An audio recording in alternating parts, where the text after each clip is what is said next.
Well, being young and I kind of got on the ground. I hate to admit this now, sort of in the fetal position, sort of like, what is this? And it had this beautiful almond-shaped eye, like deer eyes. But it was an extraterrestrial biological life form. And he came up to me and touched me on my right shoulder. And whatever happened, the electromagnetic effect of it, all my hair, I had more hair then, stood on end completely. And I was totally electromagnetized. And subsequently, we went from there, and in an instant, went on board this craft. And what happened after that is sort of metaphysical, in the sense that we seemed to dematerialize and then appear out in space, and I was sitting with these other extraterrestrial beings in a meditative state. And people say, well, what were they saying? I said, it wasn't about saying, it was about being. But what we did was that I was teaching them what it was like for a young man, to be in cosmic consciousness as a human. And then that's where we met. We met in that state of cosmic consciousness.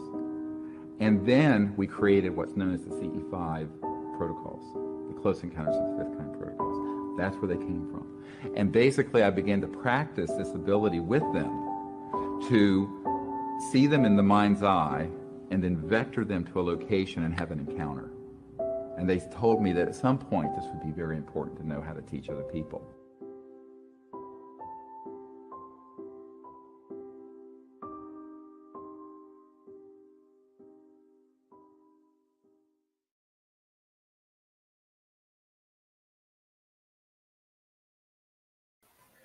Well, good evening, ladies and gentlemen.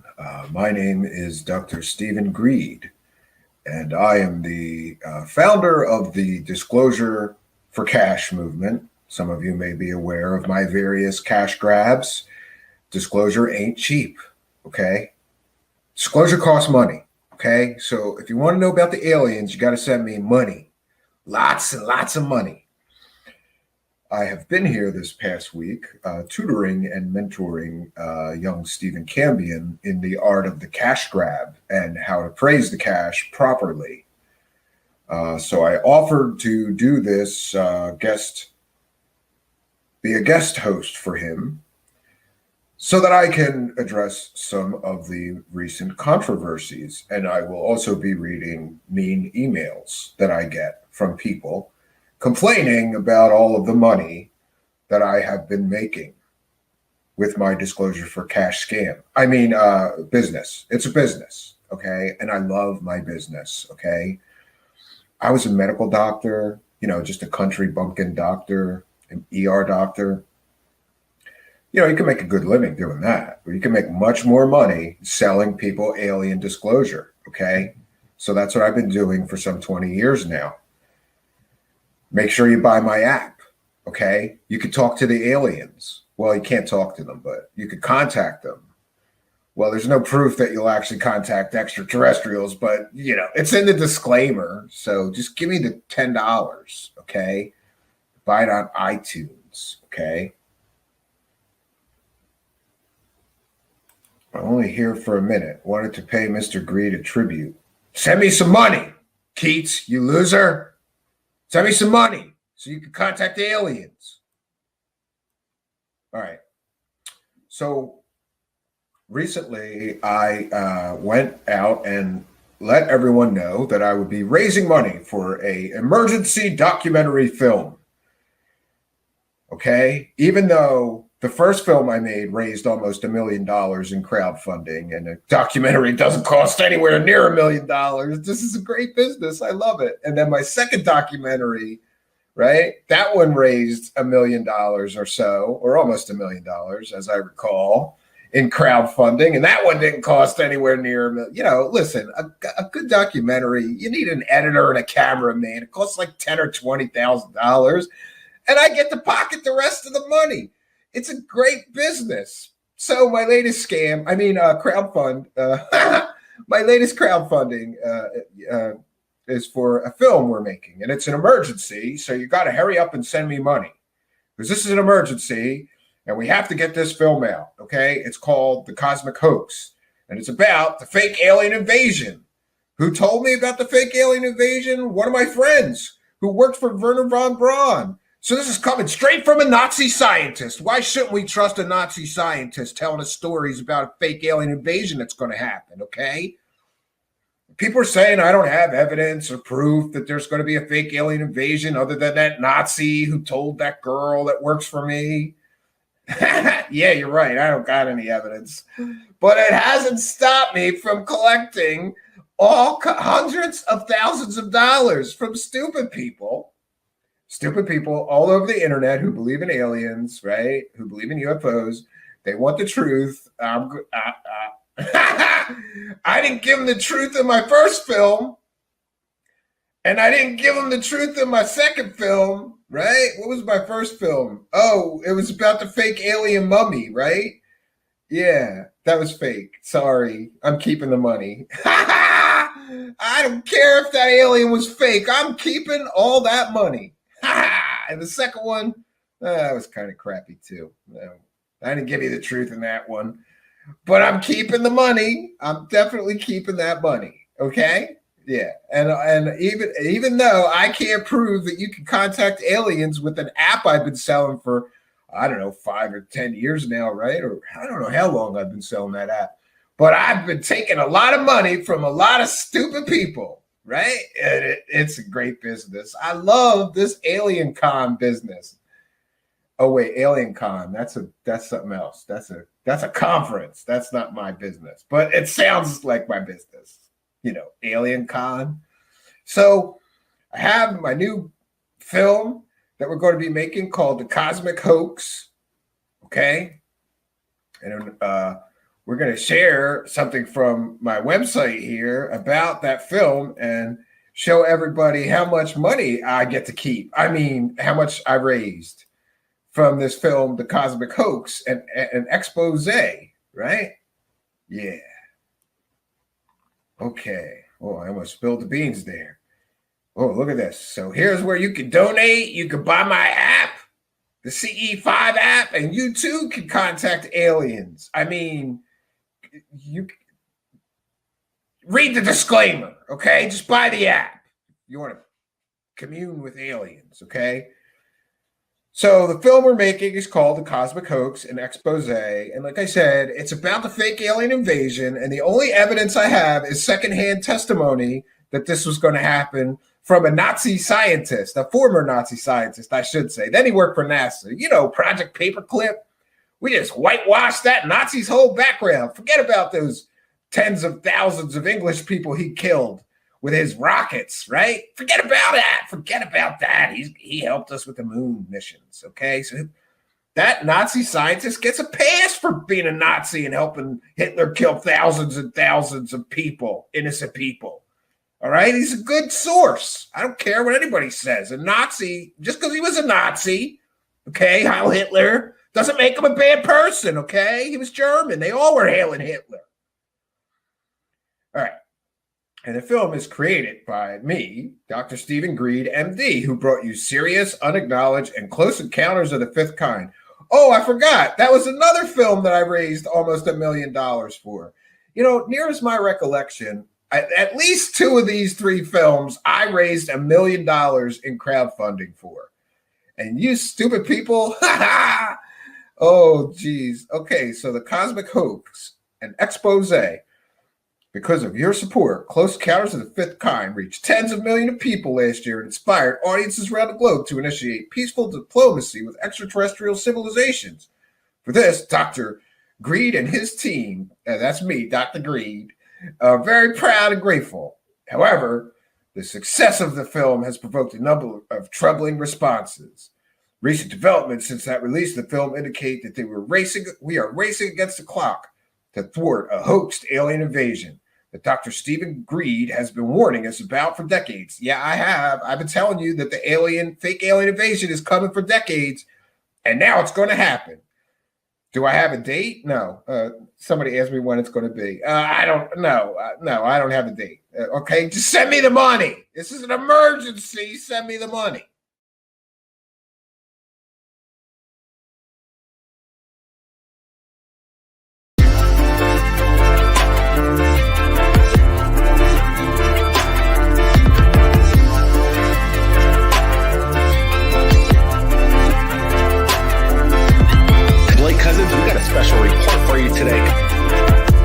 Disclosure Project. The Disclosure Project. Blake Cousins, we got a special report for you today. The Disclosure Project. The Disclosure Project. Top secret military witness testimony. Witnesses who are whistleblowers, unconstitutional, unconstitutional, unconstitutional, unconstitutional. Top secret military witness testimony. Witnesses who are whistleblowers, unconstitutional, unconstitutional, unconstitutional, unconstitutional.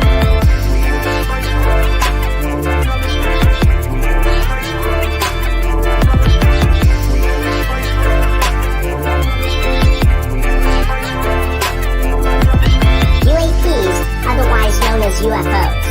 UAPs, otherwise known as UFOs. UAPs, otherwise known as UFOs. UAPs, otherwise known as UFOs.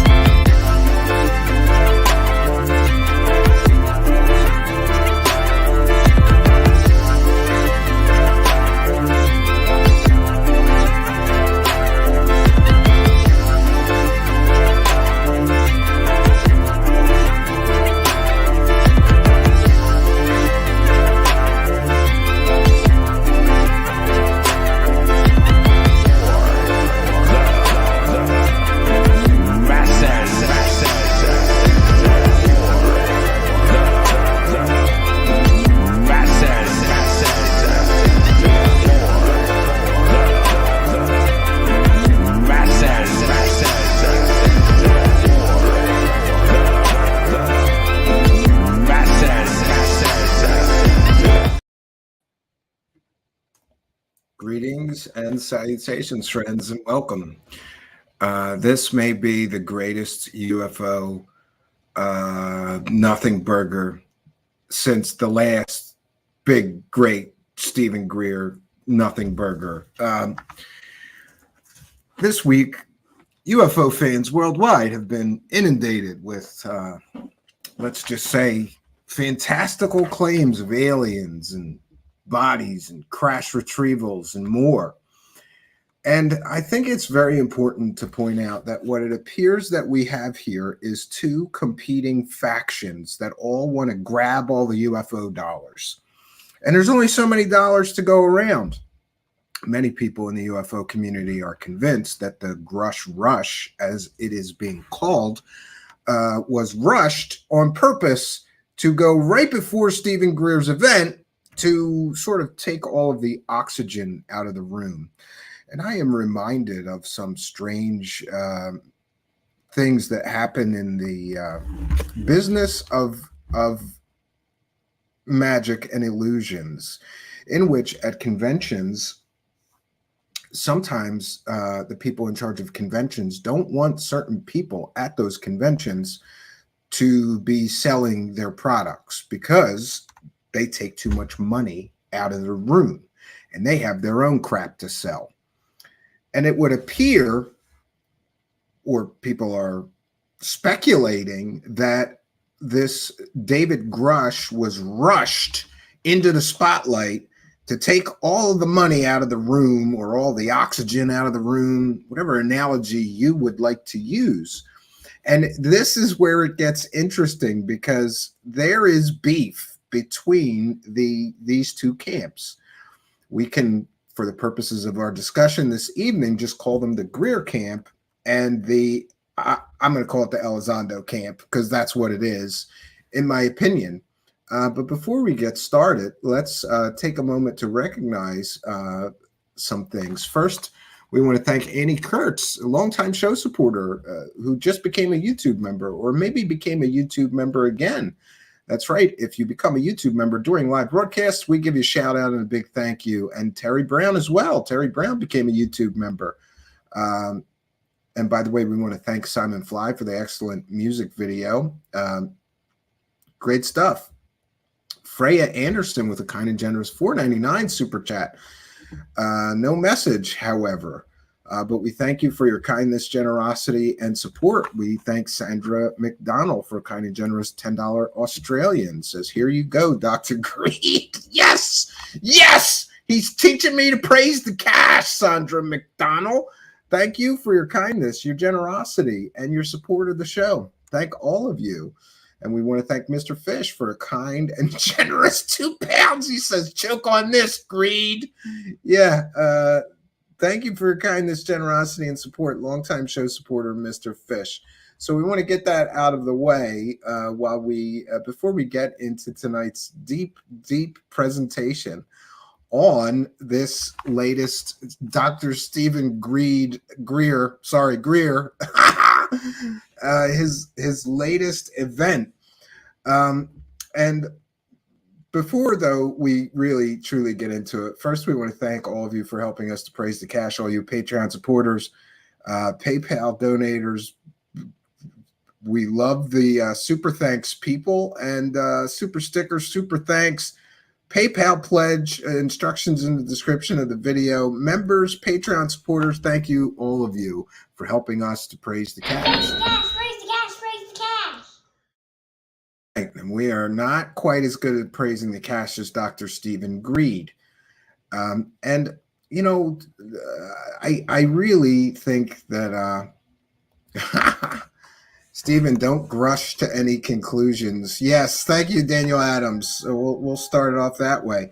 So there is substantial things going on in the UFO community. After, I would say, months of nothing, suddenly there's all these whistleblowers. That's the new catchphrase if you're paying attention. Whistleblowers, whistleblowers, whistleblowers. But before we get started, deep into, I have notes. I watched this entire thing. I took notes. We're also going to be playing bits of it. But I thought it was interesting that some of the same people who pirated this David Grush interview illegally also pirated today's historic press conference, which I'm over it. Like, people are going to pirate things. I guess I don't think it's right. You know, if we pirated an entire somebody else's copyrighted material, we would get copyright stricken. We would get in trouble. We might lose our entire channel. If you get caught doing illegal activity on your YouTube channel, they can just destroy your whole channel. They can just nuke your channel. And certainly collecting super chats while you are broadcasting somebody else's copyrighted works is a problem. But some of the same slime balls were at it again today to get those clicks and views, because that's the only way they can. They don't have any work of their own. And I was upset about this with the Grush situation, not very upset about it with the Greer situation, because despite this being touted as the greatest disclosure event in history, there was, I think he had 30,000 people watching the live stream. Which, if you think about it, is not many people. In fact, we found some streaming services that get more views than that with 80-year-old episodes of The Little Rascals. I just want to put this into perspective. When The Little Rascals is streamed or broadcast on legacy television, it gets more than 30,000 live viewers. I also found that the Three Stooges get more than that. So I just want to put this whole thing into perspective and tamp down this hype train that has been building for this so-called historic disclosure conference and National Press Club event. I just want to, make sure you manage your expectations, because the overhype and underdeliver is in complete and total full effect here with this so-called historic event. Also,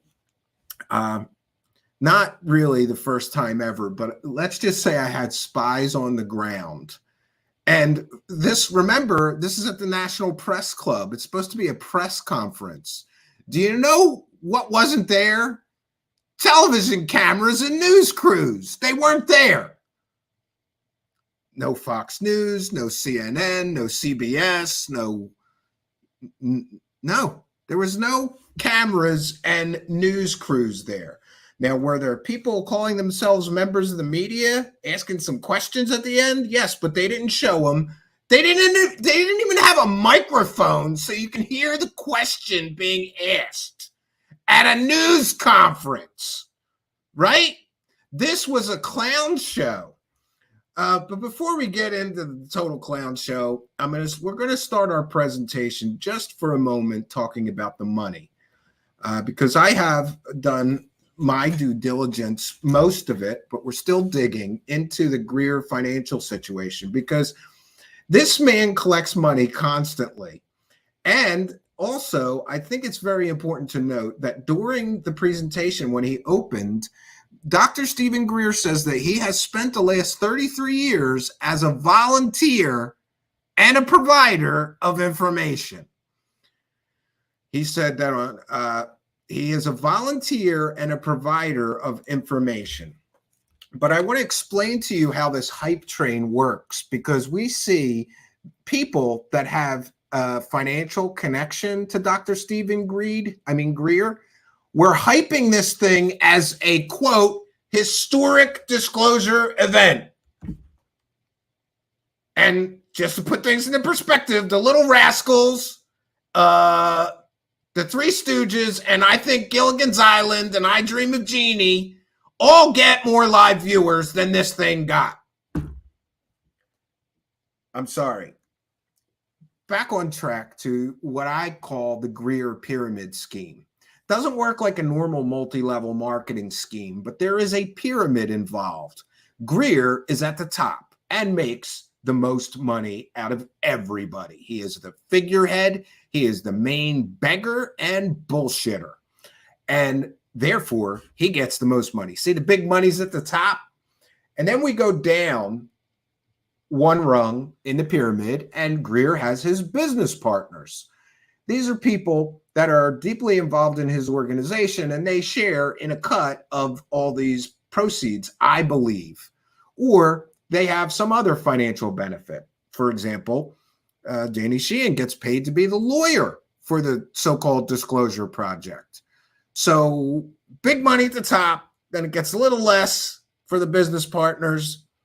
And then we get to the next rung, which is the talking heads and the whistleblowers. These are the people that help him sell these stories. And it should be noted that in the history of the Disclosure Project, which is 33 years old now, he's been doing this for 33 years. He's been collecting money for the entire 33 years. And so far, no proof, no evidence.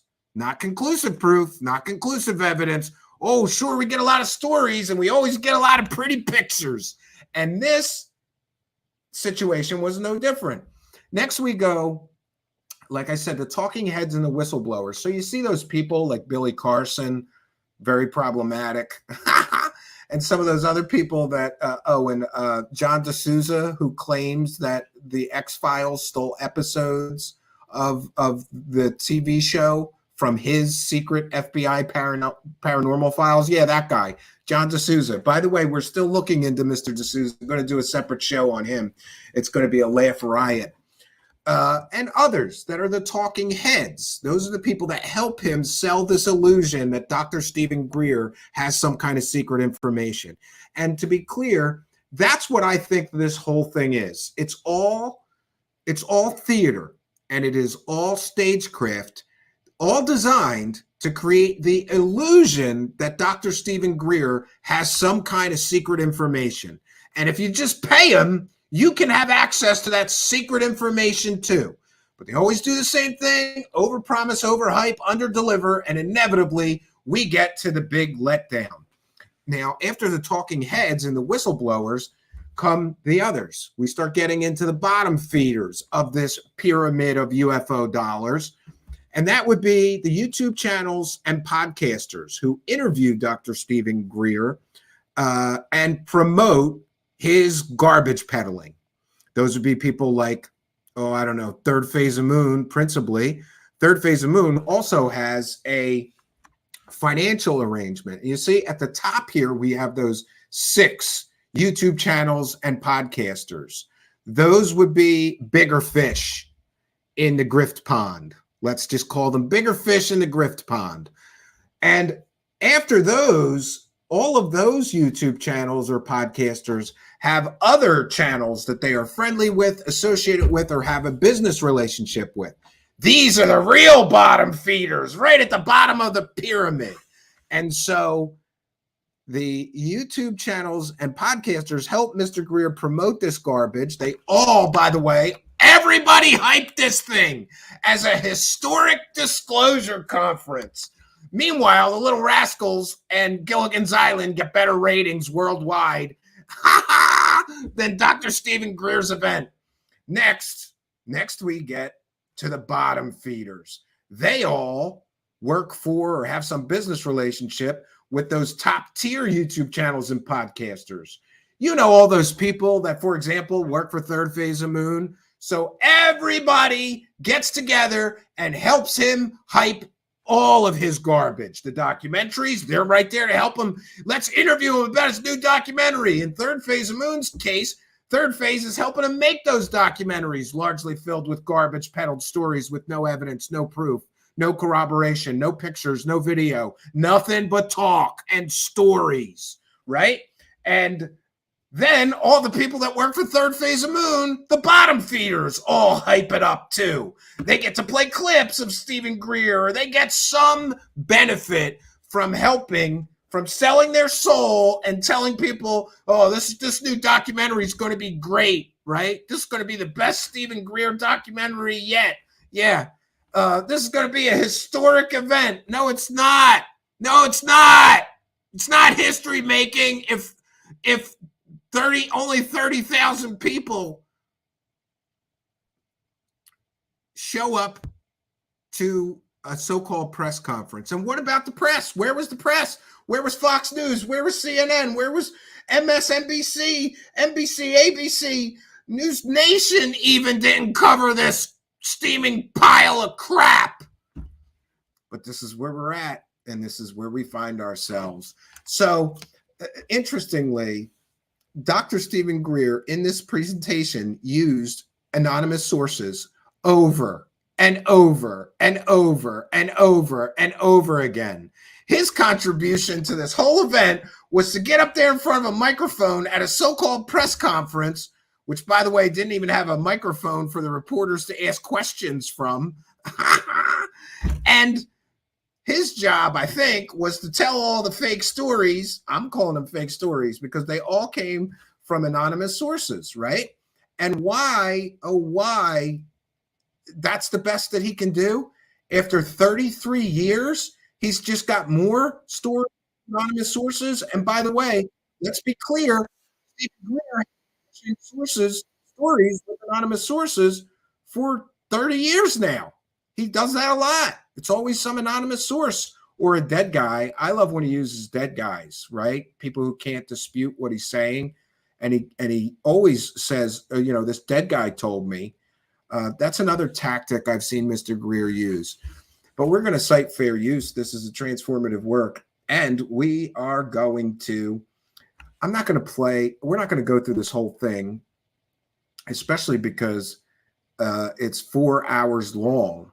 What we are going to do is we're going to go over the beginning part of it because Dr. Stephen Greer made a lot of fantastical claims from anonymous sources here. So I think I have it queued up correctly. And we're going to go over his contribution to this historic event, which amounts to anonymous sources and pretty pictures. And by the way, there was one thing that I will give Dr. Stephen Greer props on, and that is before he was a lot of talk. And so now he has the genius to hire Michael Schratt, who is a UFO researcher and great at illustrating things. And Michael Schratt is going to be working for Dr. Stephen Greer full-time starting in November. And in full disclosure, pardon the pun, I haven't talked to Michael Schratt in a long time. I think he's very unhappy with my coverage of Greer's cash grabs. But we haven't spoken. I like Michael Schratt as a person, but I think Michael Schratt is very gullible. And if somebody tells Michael Schratt a story, and it involves aliens or any kind of UFOs, Michael Schratt just believes it. And Michael Schratt even will do illustrations for people who have UFO stories. So there's been this addition now. Now we get Dr. Stephen Greer with his lot of talk, but then we also get some, what I have to say, are very pretty illustrations of aliens and UFOs by Michael Schratt. But this doesn't change the fact that we have a 4-hour press conference here that we were told was going to be an historic disclosure event. And all that we got was stories and pretty pictures. We didn't get any actual photographs. We didn't get any actual videos. And one of the other things I noticed is there's no corroborating testimony. And in the case of Stephen Greer with these anonymous stories, they're all anonymous stories. They're stories from anonymous sources. There's no there. There's no, it's like, this guy told me he saw an alien inside a mountain or something, and I'm paraphrasing. And my first thing is, okay, what's his name? Let me interview him.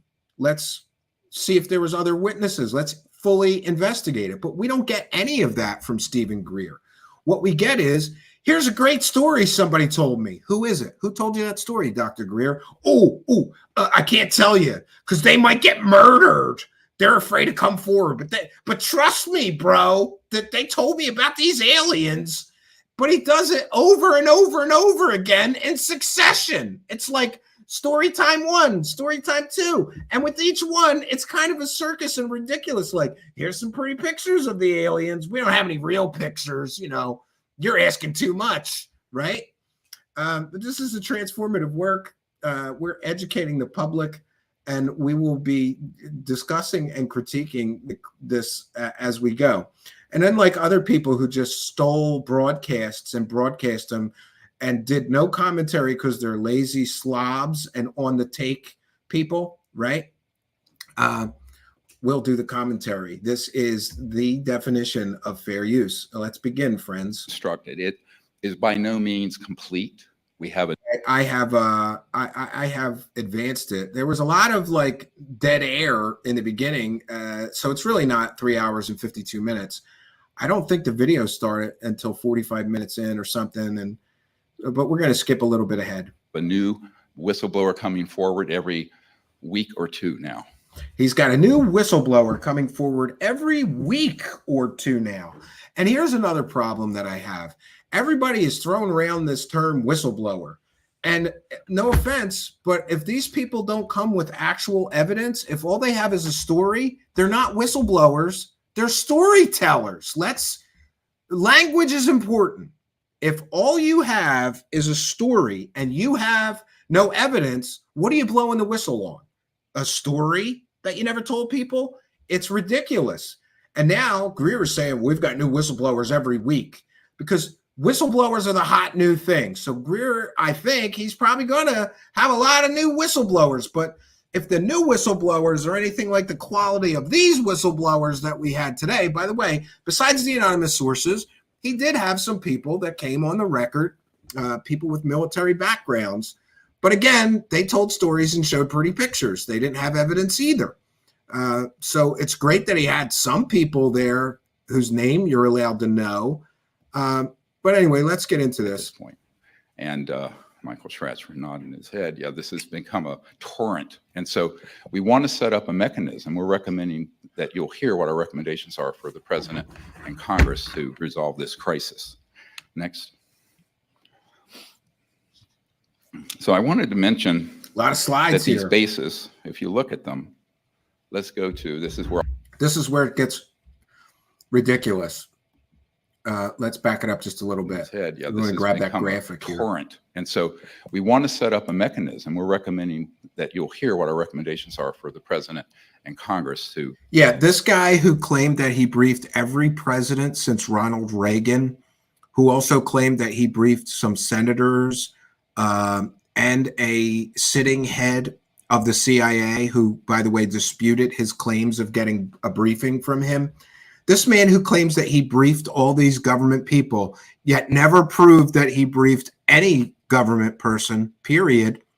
This man is making recommendations to the president and the government. Why would they take a guy seriously who's been lying about briefing government members for years? Resolve this crisis. Next.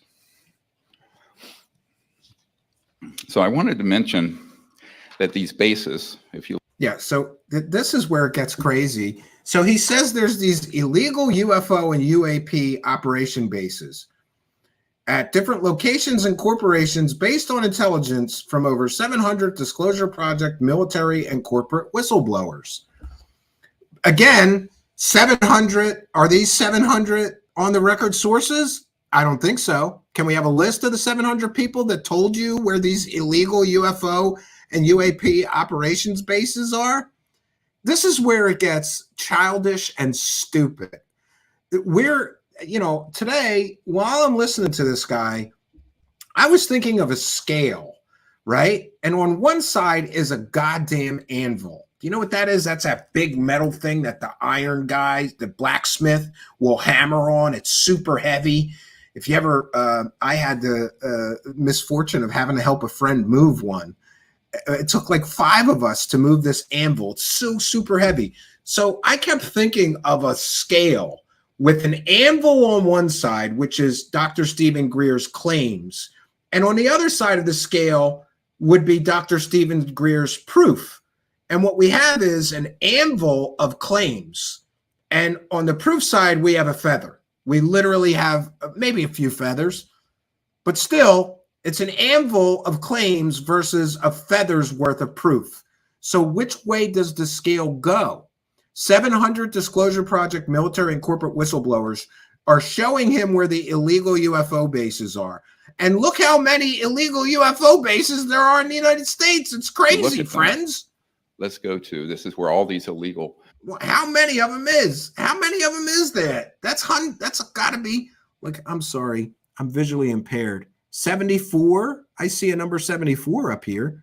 75, 99, 143, 122, 131. So there's 150 secret UFO bases in the United States. I'm going to say that again. According to Dr. Stephen Greer, there's 150 bases for UFOs or UAPs that are illegal in the United States. And 700 people told him that, but we're not allowed to know any of their names. Okay. Operations have happened. I'm saying illegal because we can prove that this information, as Senator Inouye said, you'll hear his statement in a moment, has been run by a very shadowy, deep black operation. And we're not talking the legal black budget of... Oh, look, there's more in the rest of the world, but the United States has most of the illegal. Well, of course, United States, we have most of the illegal UFO bases. I mean, the childishness and the 700 anonymous people told me there's 150 illegal UFO bases. Okay, can we have the list of the 700 people who told you this? Well, no, confidential, right? Okay, did you go and investigate those 150 UFO bases? No, we didn't do that. But we got a nice, pretty graphic for you of 150 illegal UFO bases in the continental United States. The United States. We're talking about projects that presidents and CI directors and secretaries of defense and members of the Congress who have a need to know and are cleared TSSCI in SCIFs, secure compartmented information facilities. Yeah, and that's another thing. It appeared at the beginning of this presentation that he's doing that he was very nervous, like visibly sweating and stammering to me. And I haven't seen him like that. So he may have been nervous, who knows, but his speech is weird here. He's like stammering a lot. Have been blatantly either gaslit, denied access.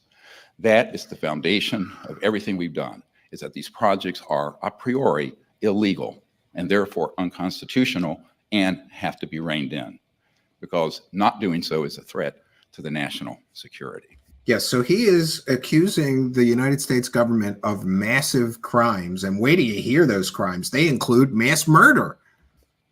So here is your list. I'm not going to go through 145 sites. Some of them are black sites. Some of them are bases you know about, like Wright-Patterson, Edwards, Nellis, Area 51, so-called. But all of them are based on witness testimony and intelligence we've gathered over the last 30 years. And it's time for it to be disclosed. Yeah. Then is he going to disclose the name of those 700 witnesses? Or is this just a list? And, you know, I have a problem. If he doesn't disclose the name of the witnesses, this could come from the land of make-believe, and who cares, right? And so now you have it. Next. Here's one. And people go out in the Mojave Desert. Michael Schratt took this picture when it was okay to fly near it in a small private plane. It is the site for the Lockheed Range underground entrance. What's in there? Well, okay, now there are two stories to what's in the Lockheed RCS Range underground facility. There is Dr. Stephen Greer's explanation, and there is a much more routine explanation, which, you know, we'll just see what Greer says. Well, there are man-made, and this is the big story. No one's telling you. A large number of the UAPs are, in fact, deep black budget electromagnetic field propulsion devices based on the study of extraterrestrial vehicles that began in the 1940s. That is a fact. Okay, so Greer says that there are back-engineered craft that are human-made, but were made by back-engineering alien craft, and they're inside that Lockheed facility. That's what Greer is claiming. Yeah, that's what he's claiming. And what is his evidence of that? And prove it. So when you see these sort of places, just remember, many of them, I want to be careful what I'm saying here. Someone who is in charge of the black budget of the United States in 2022 went out to the Lockheed Skunk Works based on some information he had. He was shown a bunch of old jet aircraft. By the way, here is another anonymous source. So what are we up to? 701 anonymous sources now? And he's not 10 minutes into his presentation. We're up to 701 or more anonymous sources. So somebody in charge of the black budget went out there to that Lockheed facility, according to Stephen Greer, and we're shown a bunch of old jets. He knew he was being gaslit. And they reached out to me and I said, what do you want? I'll give you everything we have. And that's what's happened over the last 16 months. Yeah, and one thing you'll notice is that Dr. Stephen Greer is always briefing and providing information to important government people, but he can never get that confirmed by those important government people. I find that extremely problematic. If you're really talking to government people, why won't anybody acknowledge or admit that you helped them or that you provided them with a briefing? In fact, all we got was denials. You can go to the presidential libraries. If he actually briefed a sitting president, it would be in their libraries. No mention of Dr. Stephen Greer. Oh, I know the Men in Black erased the records of it. Sure. But there's always some mental gymnastics you have to do to believe this man. It's never just straightforward, like here is an explanation. You know, I briefed this president at this time and date at this location. These are the other people who were present at the briefing, or this is the name of the aide who walked me into the Oval Office. This was the time I was there. Here's a picture of me and the president. And that's another thing. If you met every sitting U.S. president, you wouldn't get a picture with him. And again, he claimed that he briefed every sitting U.S. president since Ronald Reagan.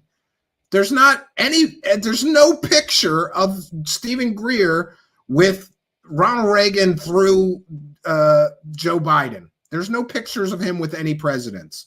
If you met a president, you wouldn't ask for a picture. I don't know. I would. Sure, I would. Even if it was a president I didn't like, I would have got a picture with any president. But this is the Greer shuffle.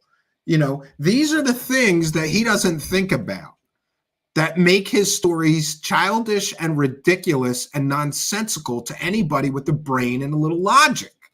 He briefed every sitting U.S. president, but there's no records of him doing so in any of the presidential libraries. And there would have to be if he gave a briefing, right? There's no pictures of him with any presidents. And now he's providing information to the person in charge of the black budget projects for the entire United States. And who is that? Oh, I can't tell you. He's an anonymous source too. So nobody can fact check him. But every time you can fact check him, like on his claims of briefing presidents, you find out there's no evidence of that. There's no proof of that. And the burden of proof is on the person making the claims. Why do I have to go to the presidential libraries and beg the archivists to look for mention of Dr. Stephen Greer and find nothing? I did and found nothing, but why do I have to do that? Shouldn't he have the evidence or proof that he briefed sitting presidents? That's an awfully big claim. And doing so, he is claiming he briefed sitting presidents while he's taking money from people, telling them that he's some important figure in the so-called disclosure movement. I cannot name this person, but they're a wonderful person of enormous integrity and a hero of our country. Yeah, but he can't name them, so nobody's allowed to fact check this story about aliens inside a secret. It's not a secret, but it's a Lockheed facility. I mean, what's inside is probably secret. So I want to just go through quickly some of the new ones who aren't here. Now, the reason these have initials, they're waiting to be cleared for coming forward publicly. Yeah. So every one of these top secret Pentagon witnesses of his, all we get no names. I'm going to say that one more time. Every one of these cases he's about to talk about, we're up to 702, I think, or 3. I'm kind of losing track. I know we had the 700 anonymous sources who told him where the secret UFO base is. Then we got an anonymous source that told him we have an anonymous source that ran the black budget program that went to Lockheed and found the alien spaceships, right? Or no, he was hoodwinked, and Dr. Stephen Greer told that guy there's alien spaceships there. That's an anonymous source, right? And now we're going to get into more anonymous sources. So 10 minutes into his presentation, and we're at 702 anonymous sources. They're afraid. Let me explain to you why they are. I got to give it to him, though, man. If you're going to use anonymous sources, 702 anonymous sources, and we're only 10 minutes in, and he's got 702 anonymous 702 anonymous sources to prop up this house of cards he's building. And like I said, this is all stagecraft. This is theater. This is him and his friends building the illusion that he's some kind of important figure, you know, briefing presidents that he's not briefing. And oh, it's just lovely. This man, here's just his incoming letter. We get these every day. Now he's afraid. Yeah, and by the way, it's very rare that somebody would be given access to that many unacknowledged projects. Yeah, I don't understand.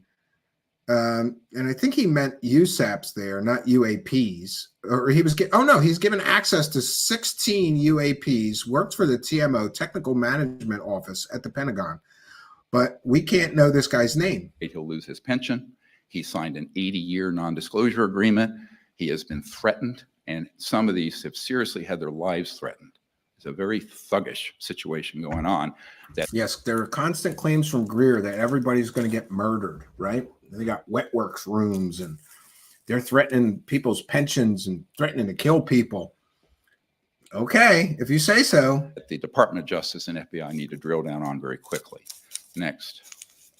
Here's an illustration of one event that he was involved in. Yeah, we got some pretty pictures.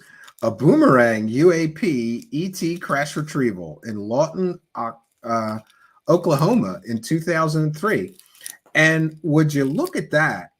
It would appear from the illustration that this happened right outside a city, right? We see like skyscrapers in the back. Is there there's skyscrapers in Lawton, Oklahoma? I mean, we can try to fact check that. Lawton, Oklahoma, right? Lawton, Oklahoma. If we look for images, Yeah, I mean, it's a city. Yeah. So here, 1 second. I'm sorry to have to show. I'm sorry to have to.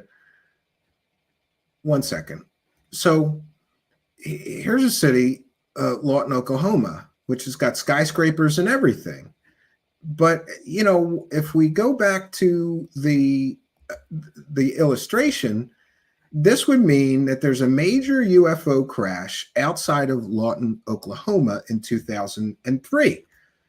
And I'm unable to find any newspaper reports or media reports about this.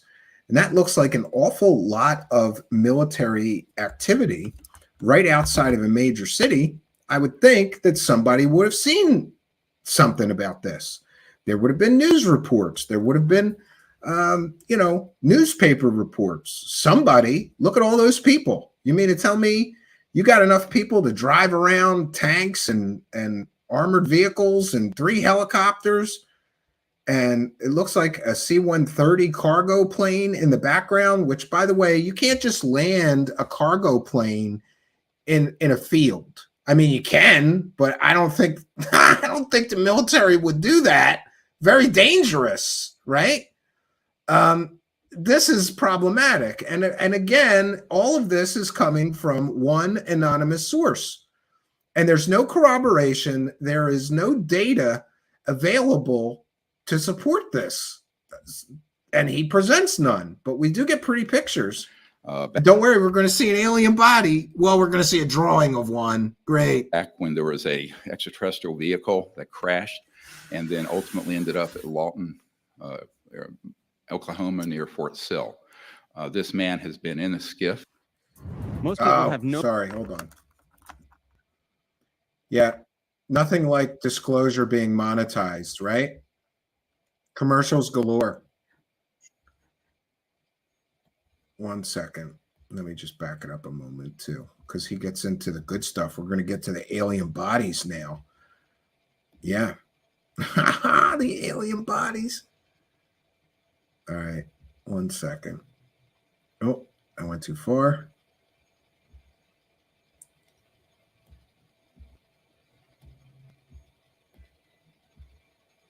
Okay, here we go. On his direct testimony and hours of discussions since 2016.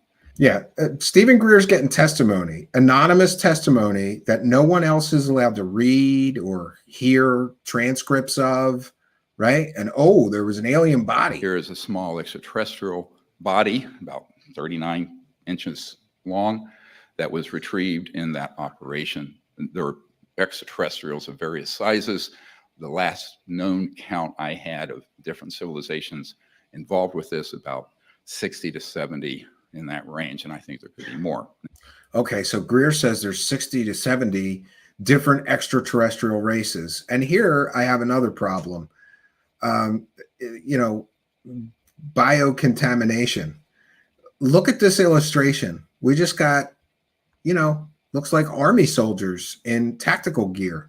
And they're just carrying around an extraterrestrial biological entity from an unknown, perhaps an unknown star system.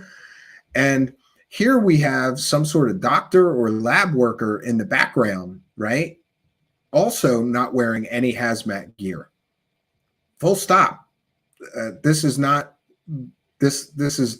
makes absolutely no sense whatsoever.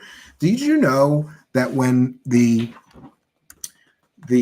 astronauts went to the moon, they had to be quarantined for days after coming back to the moon just to make sure that they didn't bring back any strange bacteria from that alien world that's the moon? So why would they just pick up an alien body in tactical gear? And why would some doctor, or it looks like a professor, I'm just going to call it the professor back there, not have a mask on? Gloves, breather. You don't know what you're dealing with, or do you? This makes no sense to me, but okay. Next. This is one of the underground command centers that he was assigned to from the Pentagon. He was with technical management office and then some other offices.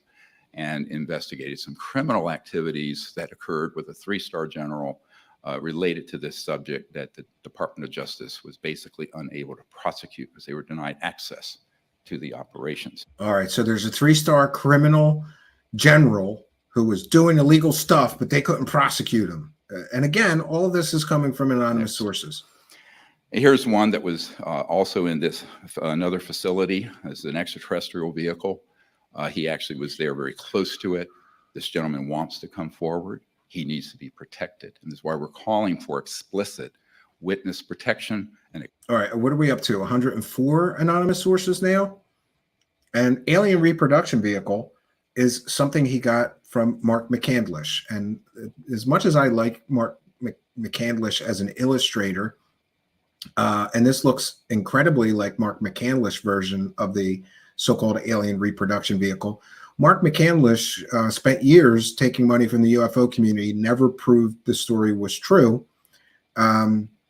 He had drawings too. And now we have new drawings of a new Mark McCandlish style ARV that somebody else that's an anonymous guy saw, but he can't come forward yet. Explicit pension and asset protection for these whistleblowers. Next. And this is just an indication of a type of electromagnetic system that actually can cloak any tank. All right, we got invisible tanks. Maybe Trump wasn't so stupid when he said we had invisible planes, right? Wasn't it Wonder Woman had an invisible plane too? This story's getting good. Now we got invisible tanks. Note the special antenna technology reverse engineered from the Boomerang UAP retrieval operation. Wow. So somehow in 2003, a Boomerang alien ship crash landed and they got cloaking technology from it. For any okay. That we've developed. So far, great story. We have pretty pictures of it. He was read into this as well. Next. So there's another gentleman. I'm going to run through these very quickly. We'd be here for 30 hours if I didn't. I'm just kidding. And now we got another anonymous source. 705 anonymous sources so far. You a tip of the iceberg. I'm sorry if I'm losing track. It's a lot of anonymous sources. Right. This is a guy who is at the Dugway Proving Grounds, very key facility. All right, we got more pretty pictures from Michael Schratt. And by the way, I like Michael Schratt's pretty pictures, but they're not proof of anything. And anonymous sources that no one else is allowed to interview, know the name of, check the background of, also are not proof of anything. There, I said it. Now, I understand as an aspiring investigative journalist myself that sometimes you need to have anonymous sources that don't want to go on the record. But I think if you're going to make claims this fantastical, this outrageous, this out of this world, you have to let people vet you.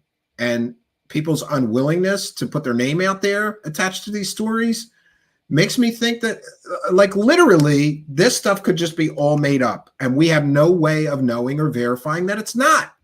S, we call him. He worked for C. Martin Corporation, contractor. And he was in a facility that had an extraterrestrial vehicle that was being studied by scientists. He knows the chief scientist involved. He has named that individual to us, and they can all be subpoenaed now. Great. So can we get the name of that chief scientist? Oh, no, we can't. So we're up to 705, 706 anonymous sources now. So this object was there in 2009. He didn't know the date of acquisition, but he thought it was fairly recent. Next. He also was read into and had the chief scientist show him the location, which... This is another thing. There's these illustrations in this thing. And you see that thing in the background? I think those are porta potties. I'm not sure, but I think they're porta potties. And according to these illustrations, there's these secret underground bases that are big enough for like hundreds of people to work in. And apparently they're so secret that the government just lets everybody park their car right outside the secret base. And listen, if you got to take a dump, there's porta potties. There's porta potties outside the secret underground bases. So if you got to listen, sometimes maybe you driving to work, you got to take a big dump, and maybe they don't have bathrooms in the underground secret alien bases where they're working on the alien spacecraft. They have such technology that they can back engineer alien spacecraft, but they can't figure out how to put a bathroom in that bitch underground. Instead, they got porta potties all along the back row. And this base is ultra top secret. It is housing the most secret things on planet Earth.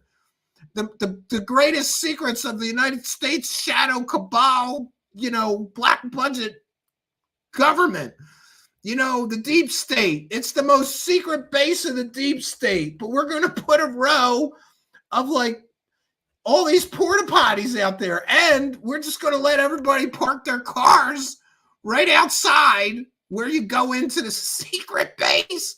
And listen, they would not do that. There's Russian satellites that would pick this up in a minute. In a minute. There's Chinese satellites that would pick this up in a minute. You don't put an underground base somewhere and then just let hundreds of people come to work and park right outside in a row and then put porta potties in case people have to take a shit.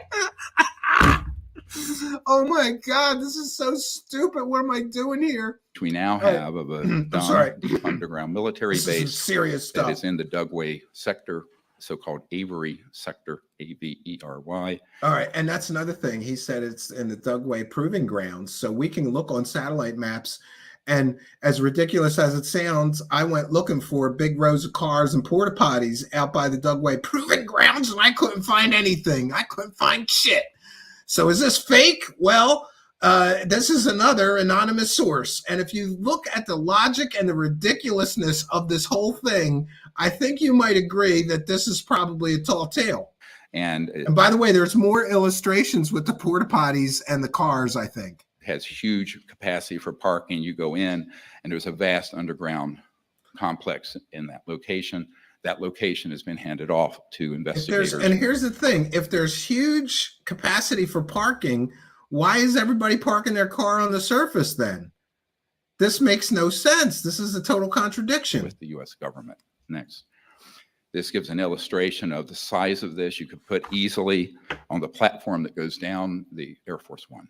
It's a very large elevator goes down. I told you. Wait a minute. Let's back that up. I told you. There's more porta potties. There's another picture with the porta potties. Of a deep underground military base that is in the duplex in that location. All right, that location has been handed off to investigators with the U.S. government. Okay, so this location has been handed off, according to Greer, with investigators with the U.S. government. Which investigators? Which department is investigating this? Can we have their names? Oh, of course not. But what we can get is, see, there's the entrance to the underground base. Looks like a little shed there next to the porta shitters. I'm sorry, I can't get over the porta potties. Why would you just have a parking lot outside a deep underground military base where everybody can park and shit? Like, this doesn't make any sense whatsoever. I'm sorry. There are underground bases, but they don't look like this on the surface. The point of an underground base is two things. Usually bunkers to prevent like a nuclear, anything nuclear from reaching them, or to provide secrecy to work on things, I would think.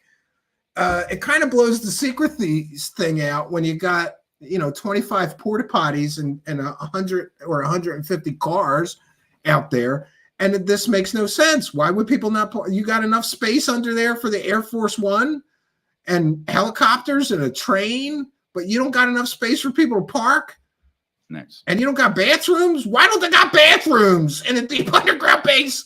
You're like, listen, this is so stupid and so ridiculous, right? Like, imagine the scientists that work there.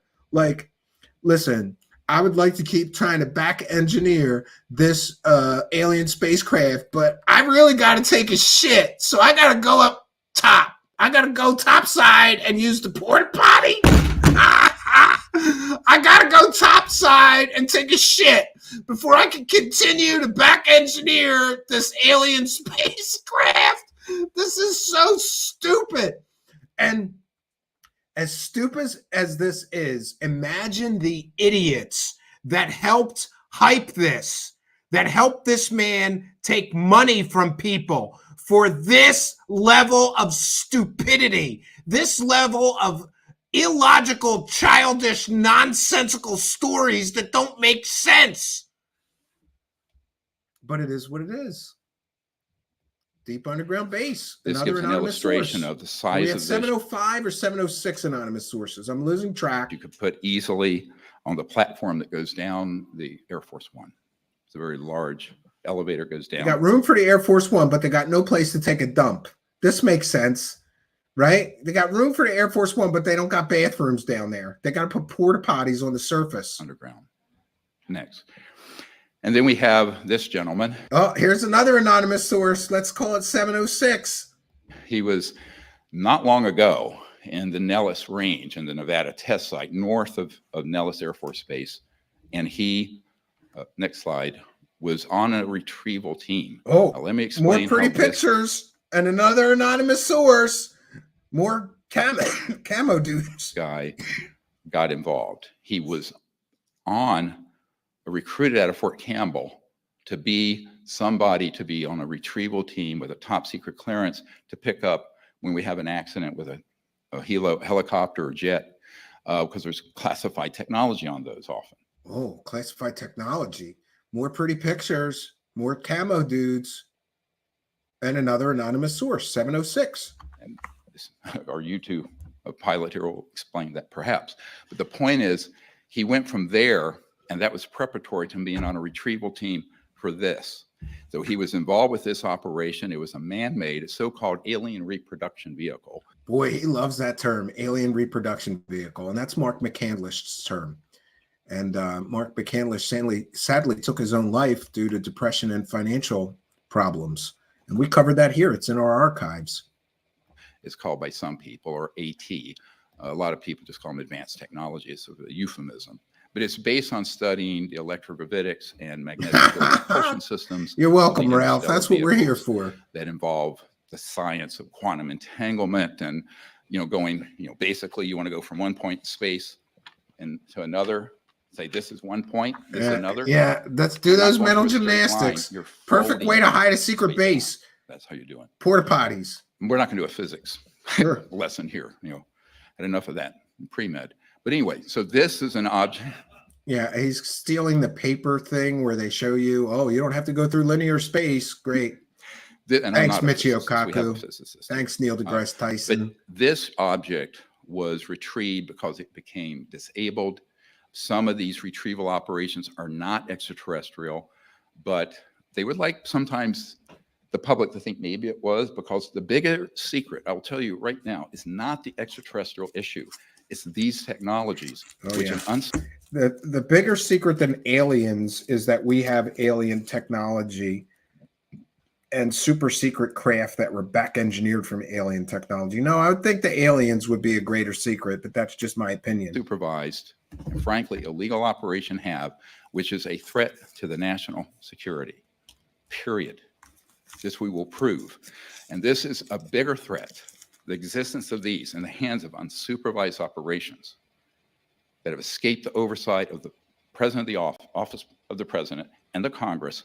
Yeah, and by the way, these are huge claims, because essentially he's claiming that the president is being shut out and doesn't know about these so-called alien reproduction vehicles, and this technology is being hidden from the president and the Congress illegally. Those are huge claims, and claims that we have heard. I've heard these claims for decades. Nobody's proven it. Never. Since 1956 to 1960. Hence Eisenhower's speech, beware the military industrial complex. You got to throw in that beware the military industrial complex and assign it to alien reproduction vehicles, not just that the military industrial complex was getting out of hand in the time of Eisenhower. This is actually what he was talking about. I know. He wasn't talking about the military industrial complex. He was talking about the alien reproduction vehicles. Sure. But no documents exist, no proof exists, no corroborating witnesses to that exist, but sure. Our witness, Stephen Lubkin, who was at the White House with Eisenhower, who said point blank, the president lost control of these projects and that he was very upset and angry about it. But yeah, and he just named a dead witness that was around and he said, he named a dead man and said that dead man said Eisenhower lost control of these projects. Nobody can check with the dead man. So it's not anonymous source 707, but it kind of is an anonymous source. If nobody, it's still a deflection of fact checking. Nobody can fact check these claims because that man is dead. But these projects became so compartmentalized that he no longer could control them. So this is one you can see. Yes, that's another buzzword we hear all the time. Compartmentalization. That's how they keep it secret. See, there are rivets and what have you. And we'll go through this later. According to Stephen Greer, if you see rivets on a craft, that means it's an alien reproduction vehicle. No rivets, it's aliens. And wait till you see the ridiculous illustrations he has. After our fine gentlemen and whistleblowers speak. But I want to give you this overview really quickly. Next. So this is actually an extraterrestrial vehicle, a very large one that was at the North Range. We have the location of the helipad. It's Delta Force manned. This occurred back in that same era, around 2009, about 65 feet across. Another pretty picture. And we're up to anonymous source 707, I believe. Seamless, but it has sort of a clamshell part of it. There was a ramp that rolled out, like he said, like a roll-up that came out of it. And there was a ARV above it that was... Wow. So this story is great because it's got an alien spacecraft, and then it's got an alien reproduction vehicle that was back engineered from an alien spacecraft that was human built. And apparently, according to Dr. Stephen Greer, the ARV shot down the aliens somehow. Had it in lock. It was an electromagnetic lock on this object. I think it was stunned, and that's how it's brought down. This is not infrequent. Not every day, but not infrequent. I said over the last 80 years. Oh, yeah, we're shooting down aliens. It's not infrequent, friends. Again, who's your source for that? He might as well be using Big Bird or Bert and Ernie for his sources here. This is a goddamn clown show. At least 122 have come down. So there are helicopters. He was on the team to pick up debris. This one was, of course, intact. It began to pulse and operate and came back to life, as it were. And the entire group that was there basically were put in some kind of a stasis electromagnetically. Ooh. Sounds like science fiction. Teleported back to the helipad. Whoa, they were teleported. This story's got everything. An alien vehicle, an alien reproduction vehicle, and they were teleported. Instantly. But before that happened, he had this meeting with two of these extraterrestrial biological. Oh, and there's the aliens. Well, there's a drawing of some aliens that some anonymous source told Stephen Greer he saw.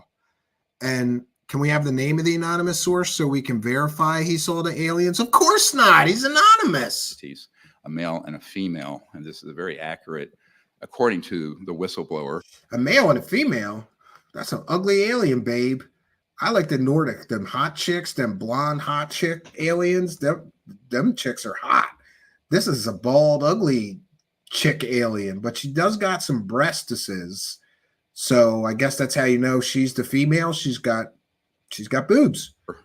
Great. It needs to come forward when there's adult protection. They had no pinna, the ears outside, and had no hair. And there was a male and a female. Hairless and earless. And it was made very clear to him by these beings that they were completely non-hostile. All extraterrestrial civilizations are non-hostile. Yeah, and this is a ridiculous statement from Stephen Greer. All extraterrestrial civilizations are not hostile. I mean, we can just look to the animal kingdom on Earth. That's like saying all animals on Earth are not hostile. Some people are predators. And some animals are predators.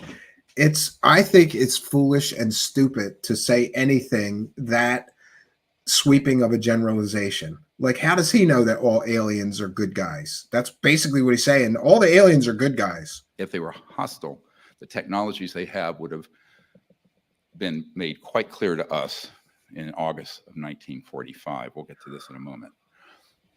So this, later he had an event when he tried to leave that command where there was a fake program life form. Well, this story's got everything. Now we get into Stephen Greer often has talked about how alien abductions aren't real. They're fake robot-made aliens that are meant to fool people into thinking they're aliens. And this guy, the anonymous source, kicks the alien, and then circuits spill out and fiber optics spill out of his guts. Yeah. Alien. These have been used in what you hear in the fabled lore of abductions and stuff in the UFO lore. This is and look, we can see the scar, and inside the scar, it looks like circuitry. And by the way, I'm a computer science guy. That looks like an RF modulator from a Commodore 64, and it looks like some capacitors from early 8-bit computers, and some small scale, not VLSI chips, you know, the kind of chips the 8-bit computers used to have. They're all lined up there.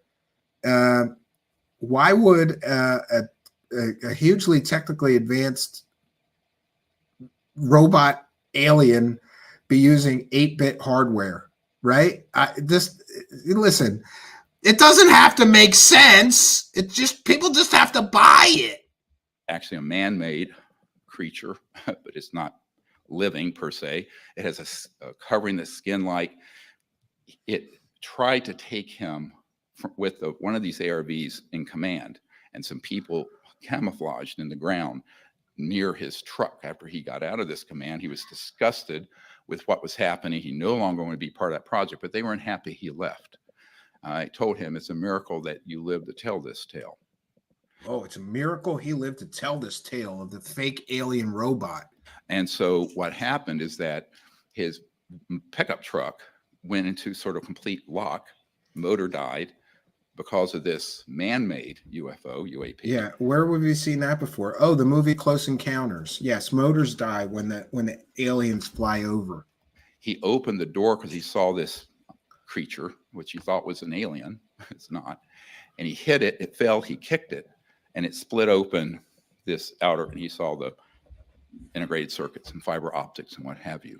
He saw integrated circuits and fiber optics. Listen, I'm just going to say this, and you can take from it what you will, but I've built robots. Robots don't use fiber optics. They just don't. Period. Full stop.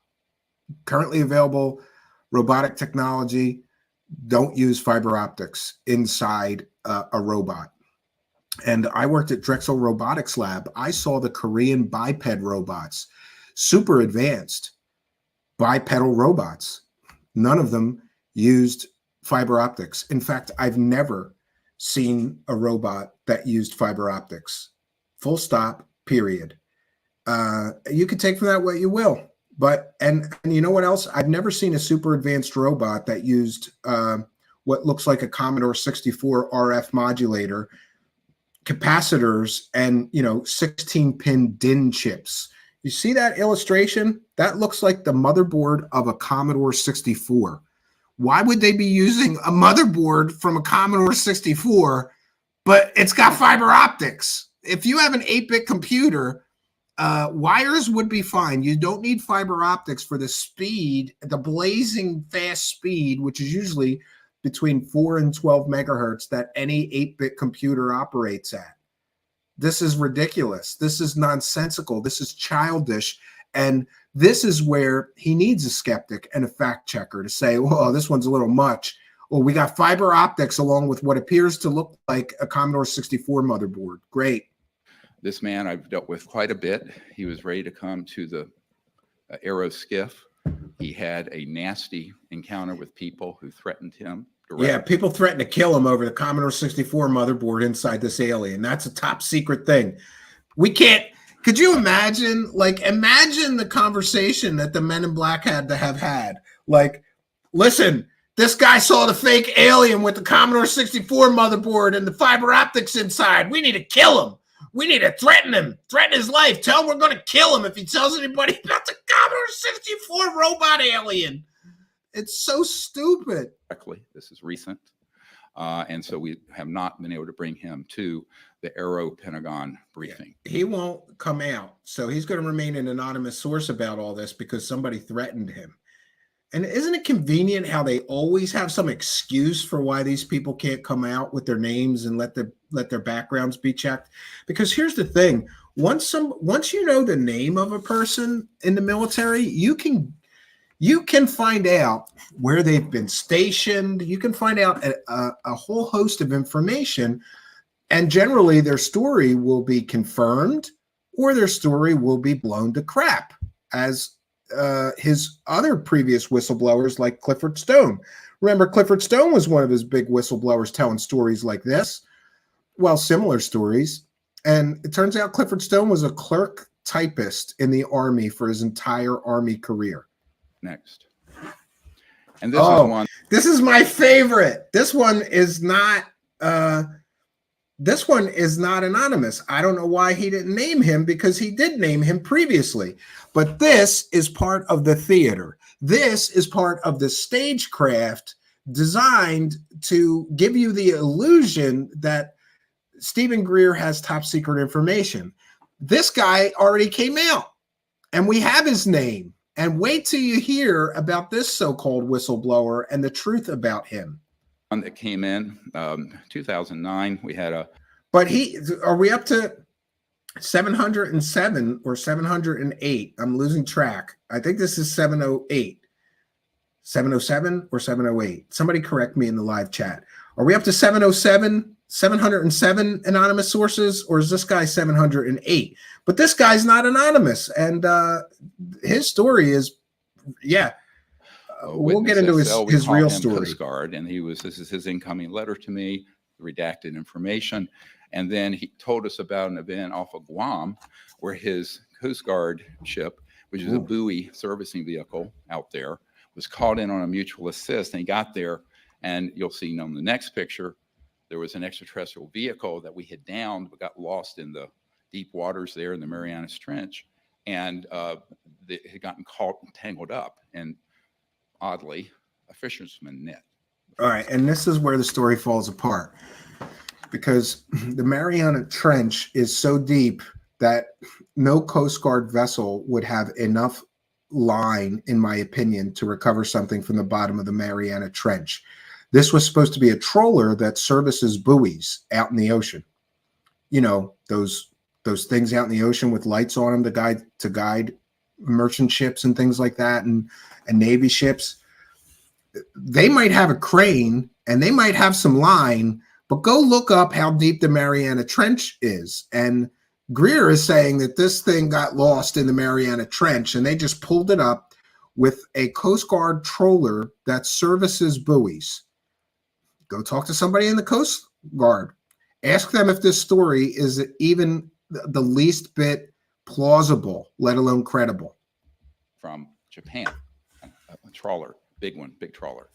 And so they were called in to retrieve this. He went and did retrieve it. He was part of the crew that most of them went down quarters, but with blacked out windows. Disaster. Hold on 1 second. Nothing like monetizing your disclosure, right? You got to get those ad revenues. All right, 1 second. I'm sorry, friends. I didn't have time this time to post it elsewhere without the ads, so we'll just have to deal with it. They're not as bad as David Wilcock's ads. And by the way, the Mariana Trench is 3,201 feet thick. So who dove to that depth? 7 miles deep. Who dove to that depth to hook this thing up? Or is it magnetic and they just dropped a 7-mile long line down into the Mariana Trench to recover this thing? This is where these stories fall apart, because these clowns didn't even take the time to go talk to a Coast Guard person, to go talk to somebody who's actually worked on one of those trawlers that services buoys.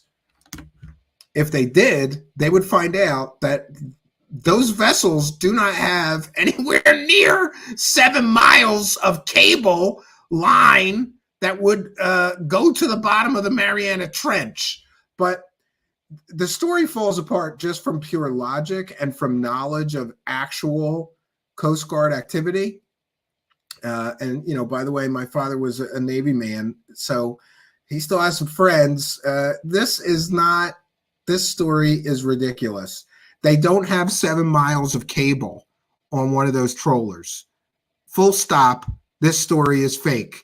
But there's more indications that this story may be fake. Material, interstellar vehicles. Where do you hear about this anonymous whistleblower, who I think is 708? Next.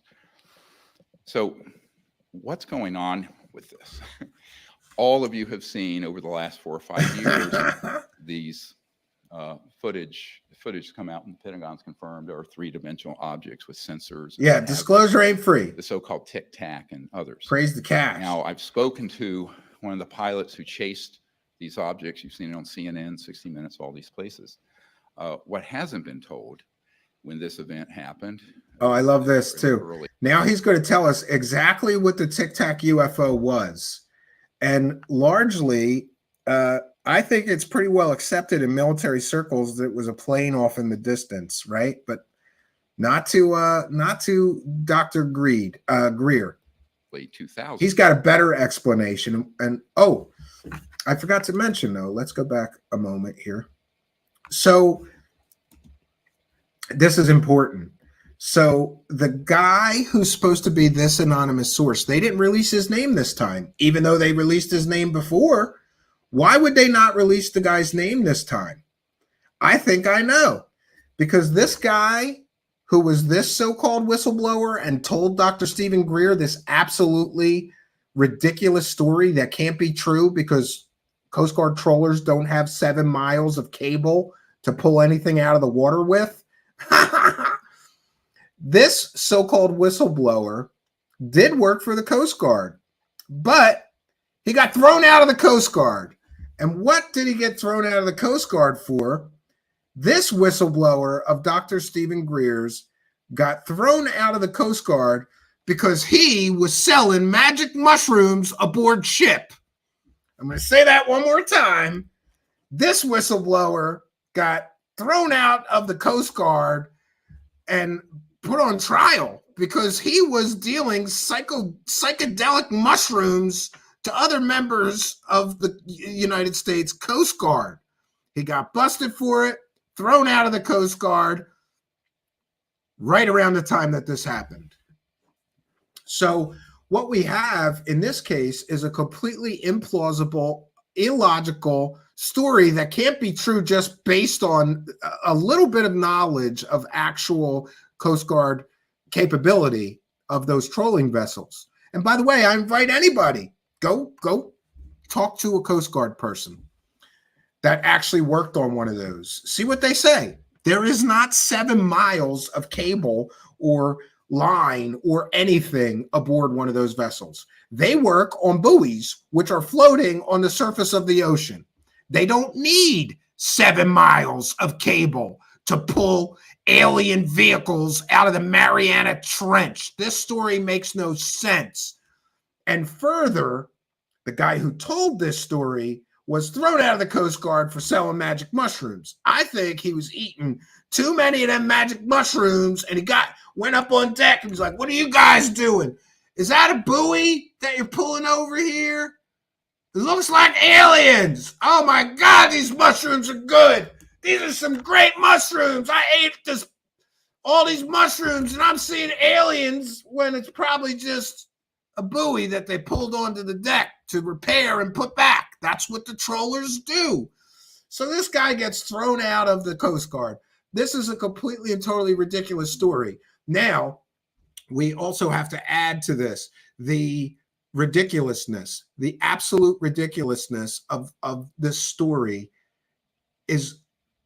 this one is stupid. But then let's get back to the stagecraft and the theater. Why would he not give that guy's name out?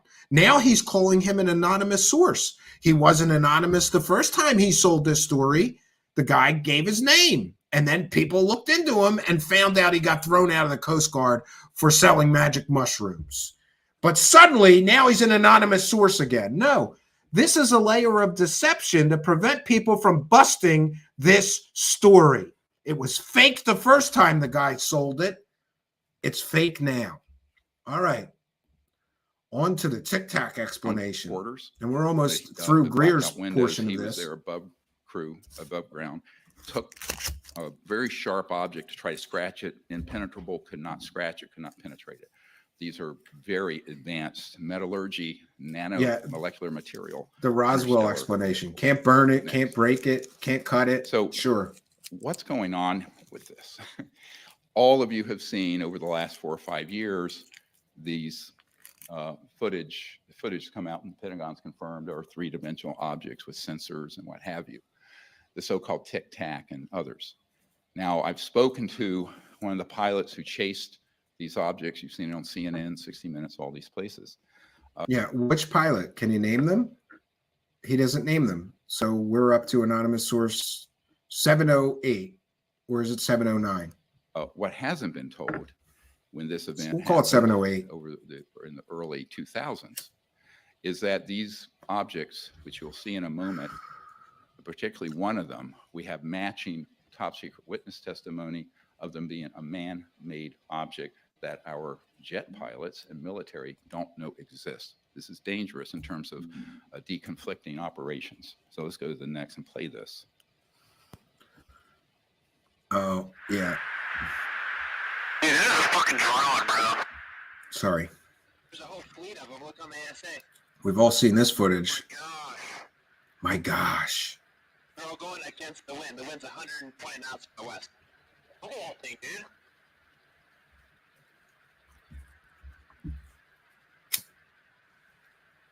Since the tic-tac is so popular, I think he threw in this explanation. But wait till you hear his so-called proof of what it really is. It's rotating. This is the so-called tic-tac now.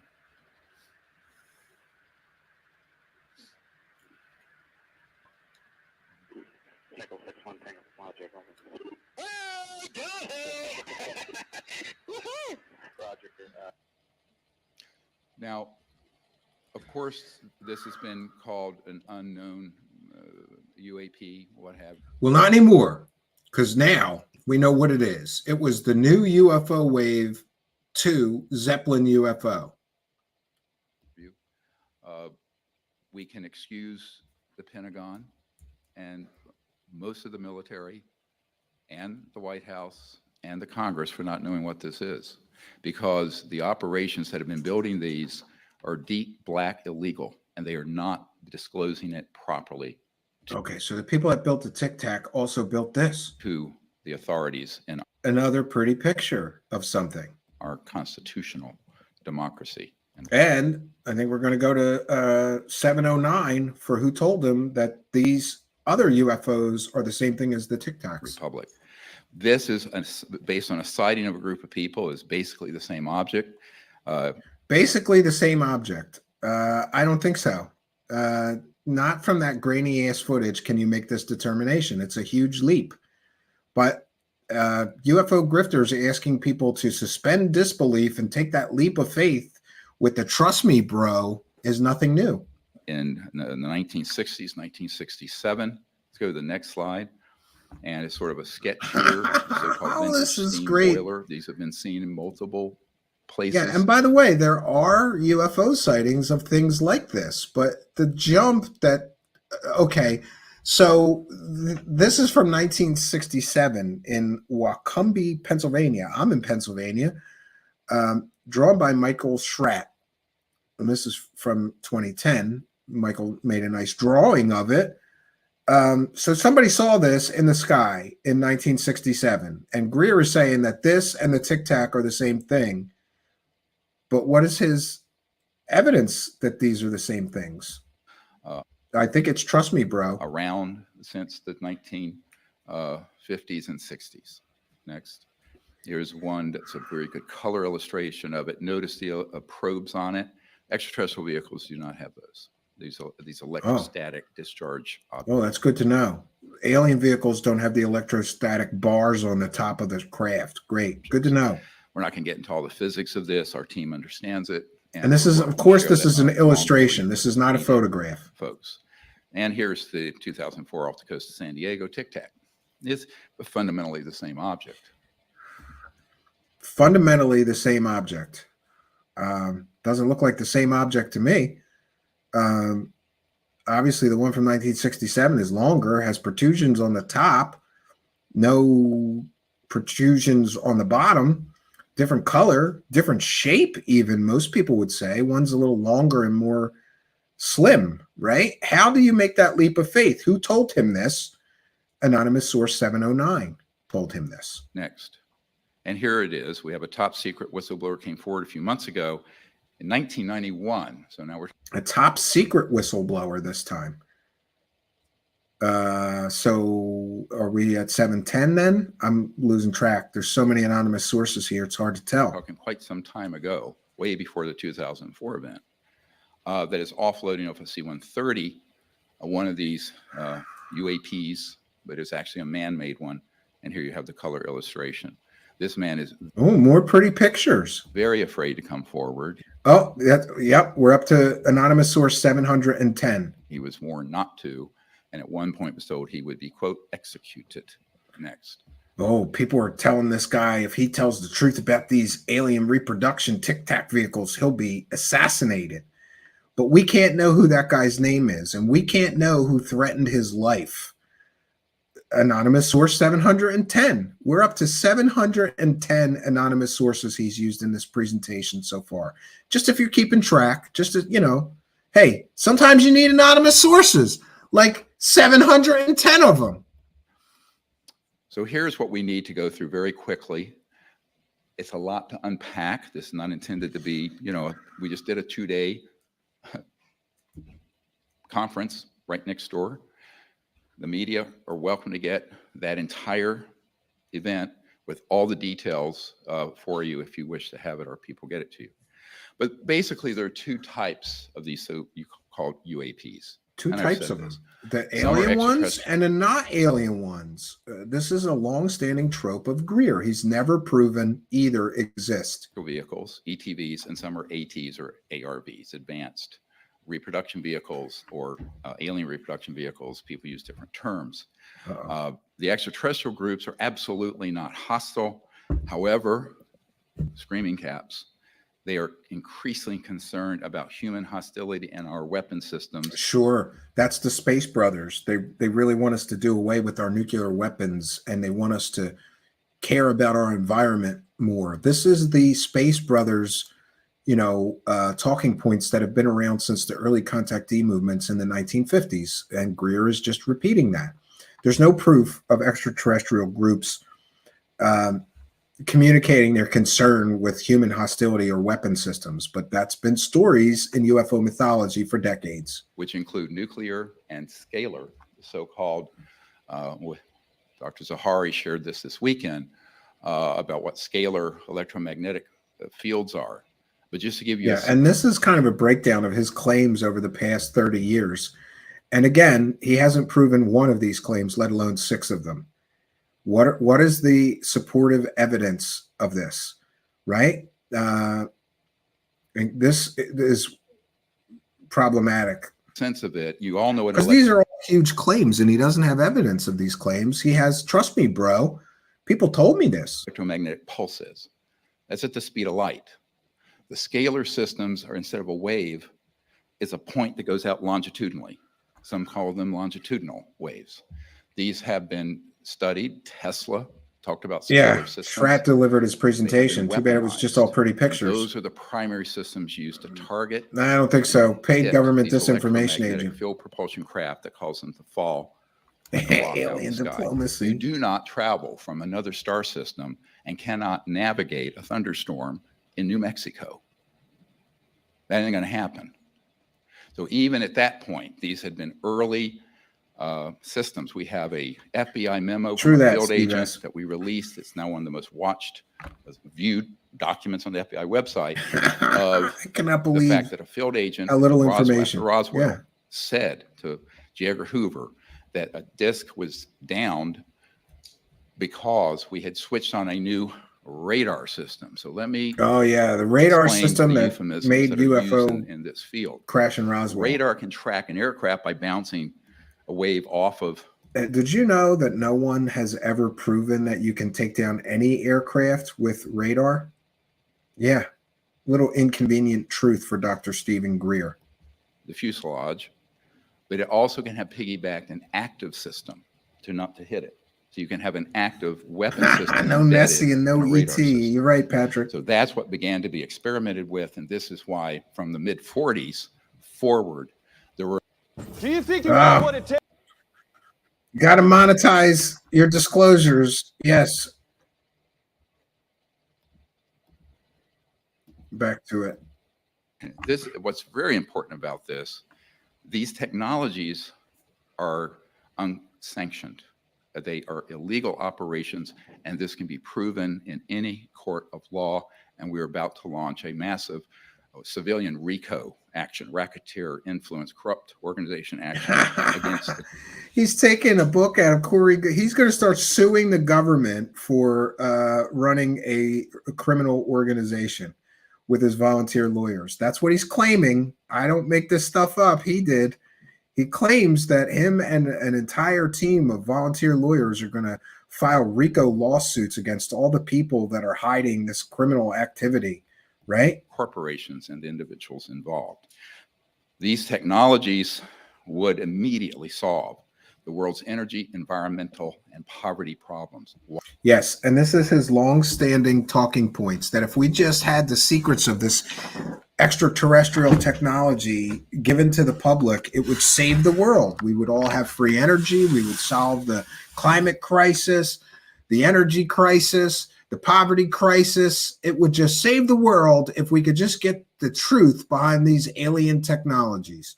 He's been saying this for 30 years, friends. Why?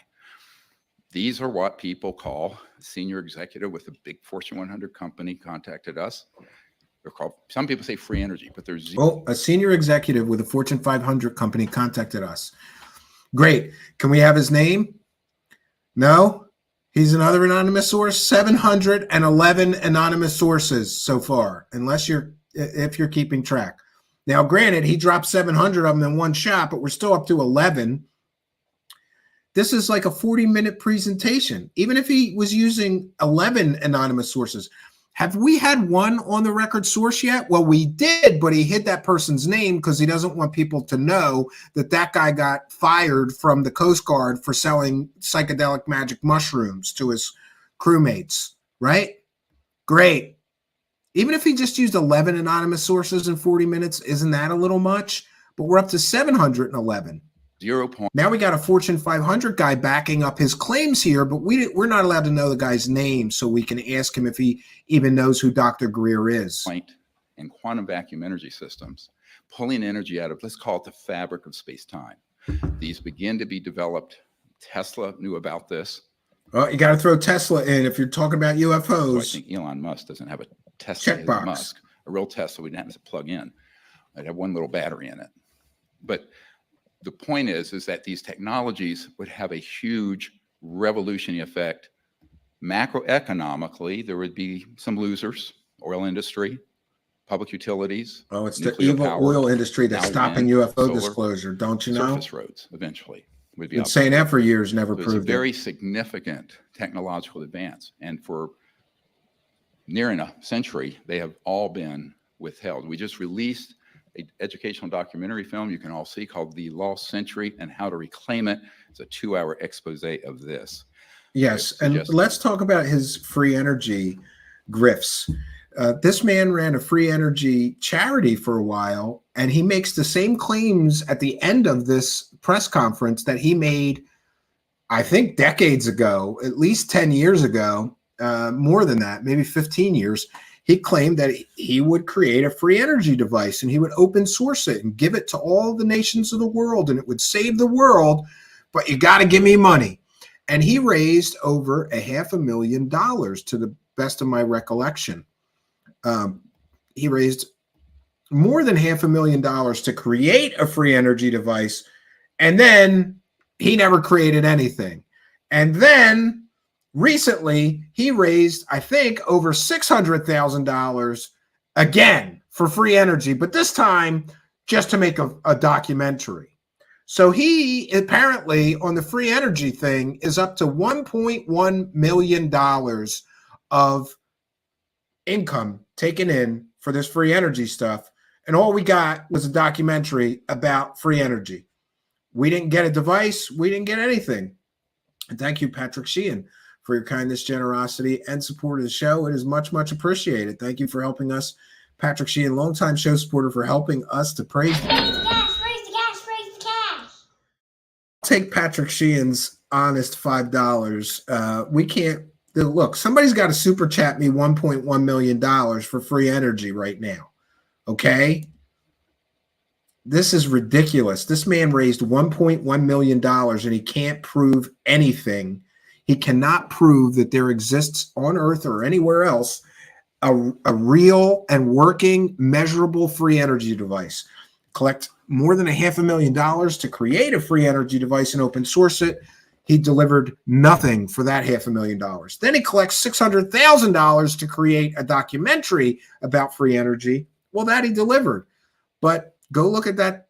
We're gonna do a review of that because that documentary, there's no way on God's green earth it cost $600,000 to make. I'd like to see a spreadsheet. He claimed it would cost that much money to make. Go talk to a documentary filmmaker and ask what a documentary that you spent $500,000 or $600,000 should look like. So everyone look at it if you have a chance tonight. So these organizations have also been targeting and successfully down into ET vehicles. The covert group has technology. Oh yeah, we're shooting down the aliens. False flag. And the false flag alien invasion. Remember, he collected $500,000 for the false flag alien invasion. It was an emergency, and he had to make a documentary right quick and tell everybody the truth about the fake alien invasion. And he collected $500,000 for that one too, right? And wouldn't you know it, he warned everybody. So the fake alien invasion, I guess, never happened, right? Okay. Or the fake alien invasion was never going to happen, and he collected $500,000 for a story that was a secondhand story told to one of his friends allegedly by Werner von Braun. But I have not seen paperwork to prove that she ever indeed worked for him. I've never dug into the story because it's a secondhand story. Werner von Braun said, they're going to do a fake alien invasion. That's the final card. Nobody's ever proven that or shown documents to prove a fake alien invasion. Of course, there's Project Bluebeam. People conflate those two things. That's a stretch, though. Flag operation detrimental to the national security.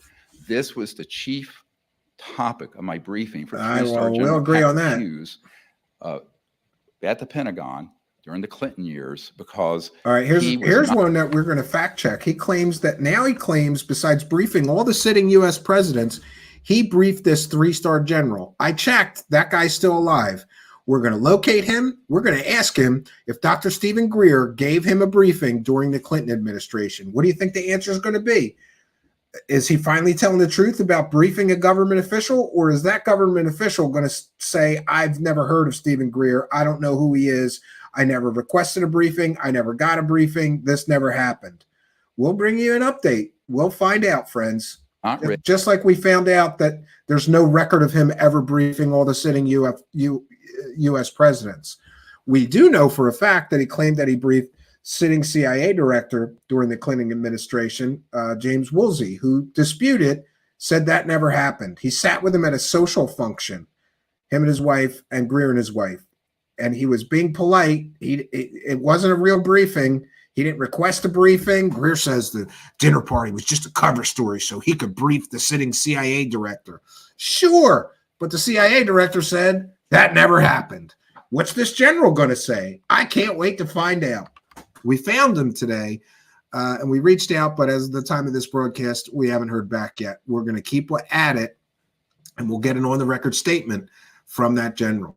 Read into this, there were some events that had happened where you could trigger a world war because your top folks in the Congress, the White House, the Pentagon, the CIA, you're going to trigger a world war, man. Not part of this covert group, this deep black group illegally. They have no idea what's going on because of the nature of TSSCI, the hyper compartmentalization that happened in the 50s. Oh, yeah. So these actions really are a threat to world security and definitely national security, and they have to be reined in immediately. I want to choose my words carefully here. A clock, I understand, has been put on this getting resolved through hearings and other means. And oh, by the yeah. end of this year, We're going to find the truth about those aliens. And that's all I will say at this point. Definitely. So these actions really are dangerous. They are crimes against humans worldwide. We're going to get into that. Crime against humanity to And hide some them of these aliens crimes and need them to be referred to the spaceships. International court. Some of them involve, as you'll hear from our attorney, crimes against humanity. We applaud the current actions of the Congress and the president to sign the bill to get to the bottom of this. They have very courageously stepped forward. We're trying to get them everything they would need to know. And I will tell you, I'm a little confused because according to him, the government's hiding these secrets. Oh, it's the secret government, not the real government. And he's going to help the real government get this under control. Sure he is. Project Intelligence Archive literally has everything they would need to know to get to the absolute end of this. It's been handed to them. So the chief characteristics of this illegal secret government called ISG projects, they're the CIA folks and Pentagon people and most of the people in the government are victims of We're this. all victims of this They're alien not culpable. When secrecy, people say, friends. why is the government We're all hiding victims this? somehow. Well, the government is very complex and it's highly compartmentalized. These operations have been run by a clandestine, unsanctioned group. And therefore, our military and our intelligence community and our political leaders are, in fact, victims of this secrecy. Oh, I want to definitely. refer very briefly to one of the very first CIA director, Admiral Roscoe Hillenkoetter, who in 1961 wrote to the New York Times and said, the secrecy around UFOs is a threat to the national security, not the UFOs. So what has happened is it's all been turned on its head. And that person may have said that, but he could have meant anything by that. And Greer is going to assign meaning to a long dead quote, a quote from a long dead person. Where they're trying to say, UAPs. At least it's not another anonymous source. The man-made ones are. The extraterrestrial ones aren't. This has to be made crystal clear to the American people so we don't stumble into a absolute disaster. Yeah, and that's another talking point. Proportions. That if we don't learn the truth about these aliens, it could cause World War III because the Russians might think the aliens are us attacking them, or we might think the aliens are the Russians attacking us. And Cold War is largely, these are Cold War fears. So these operations that I've been referring to in the United States, we have parallel projects in Australia at Pine Gap. There are projects in the United Kingdom. These are all very sub rosa. It's a worldwide conspiracy. It's not just the United States conspiracy. Them damn Australians with their Foster's beer and their shrimp on the Barbie. Off the radar. I have done briefings for the Minister of Defenses of Australia, Canada, and the Great Britain. All right, here's another claim. He has done briefings for the defense ministers of Great Britain, Australia, and what was that other? And one other one, I think. We'll back it up. This is important because we can fact check that as well. Move in and out of with alacrity. What defense ministers? You notice he doesn't name them? Of that government. So this is also not good, obviously, and dangerous. But because of the nature of our operations, which can be cloaked, that have these AT or ARV vehicles, they can move off radar, they can go in and out of areas, and we have witnesses who can prove what I just said.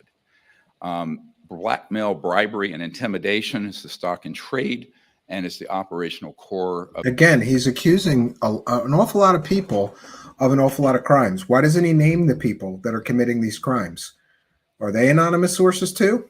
Of this illegal secret government program. Many of our whistleblowers have been threatened and have been blackmailed.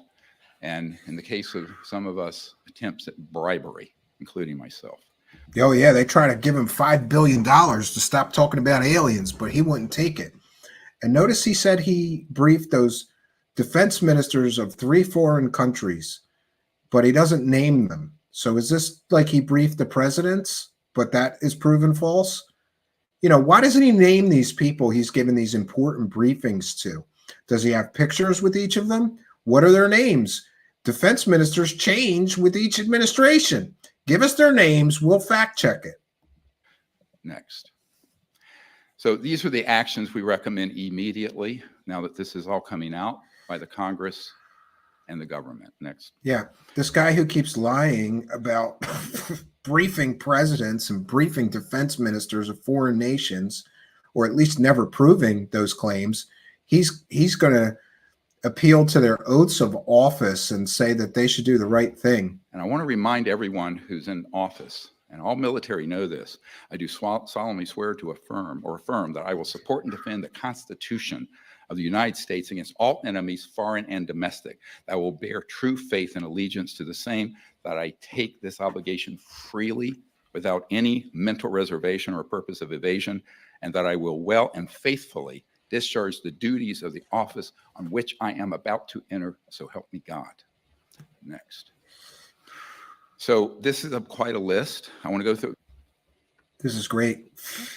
So this guy who constantly claims that he's briefing all these important people, he's going to make recommendations to the government who never heard of him in most cases, right?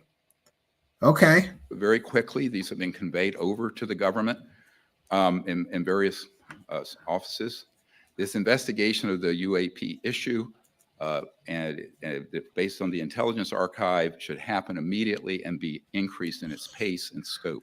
The presidential executive order needs to occur immediately to stand down all targeting of these extraterrestrial vehicles by these covert projects, because it is dangerous and it is an existential threat. Definitely. Security. Definitely for the dangerous. entire world, not just our country.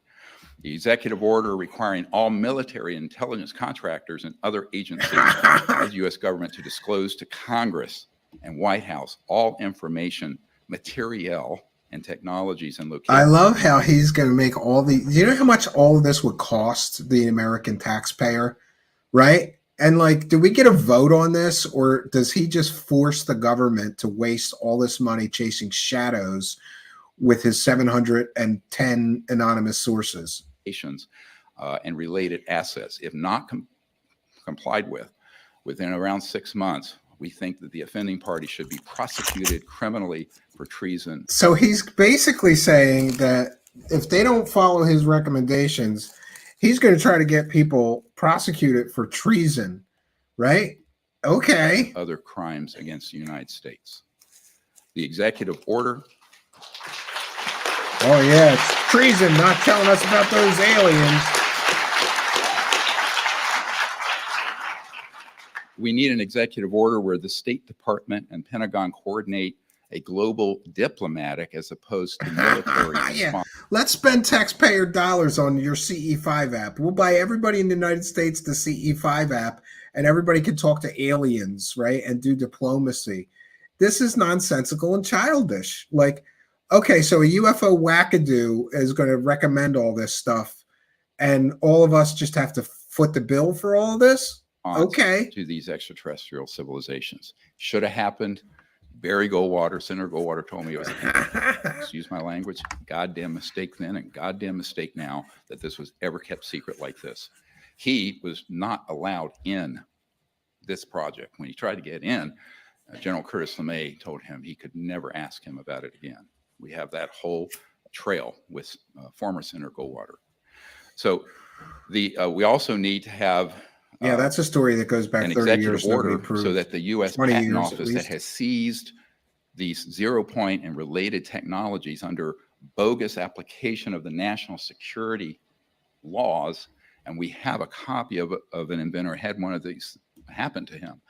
Those have to be reversed. Those patents have to be released. They're hiding all the patents about free energy and anti-gravitic propulsion technology. This is more claims of Greer, and he constantly claims that he knows inventors that their patents got grabbed by the security, by the military industrial complex, but he never produces a witness to talk about that ever. and inventors. Oh, by the way, we're up to 711 anonymous sources because he won't name the inventor that he's talking about here. So that's 711 anonymous sources. And scientists around the world that have come across these. Look, the laws of the universe are universal, and they've been discovered by folks. They get grabbed, they're either put on a black shelf or they get this national security order slapped on them. Those have to be reversed, and those should be released open source to the public. Yeah, some of those inventors may be seeking a patent for a for-profit device. He has no legal right to force the government to make inventors open source their inventions. Yeah, we'll save the planet with this alien technology and this secret tech that the government is hiding.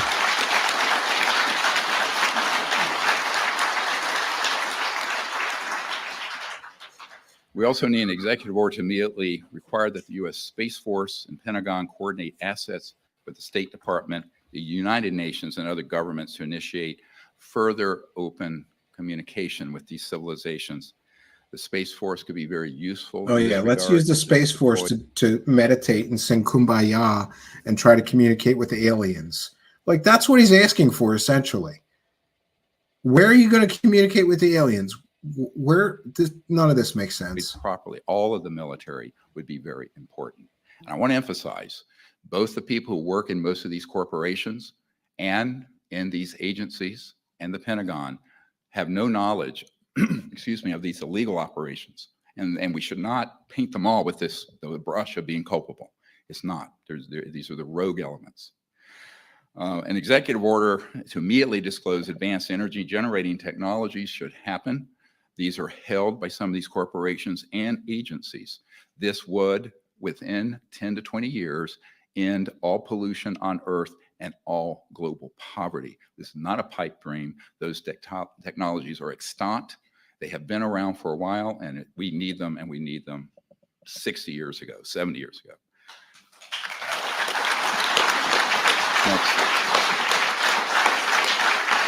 Next. So, these are going to continue, and we don't have time to go through. Oh, they're hiding it all. So the reason I'm going through the aliens, the technology, there's a specific action plan that we have. You can read these. They'll be in the press briefing materials if you need them. And I think it needs. Here's another point. Like, why does he have the right to make all these recommendations to the government? Does that mean I can just, anybody can just make recommendations to the government and send off letters? This doesn't make him legitimate. It doesn't mean that anybody's going to listen to him. He's a UFO wackadoo who spent 3 years of his life telling people stories, and he hasn't proven anything. 33 years of stories, anonymous sources, and pretty pictures, but we have no evidence and no proof.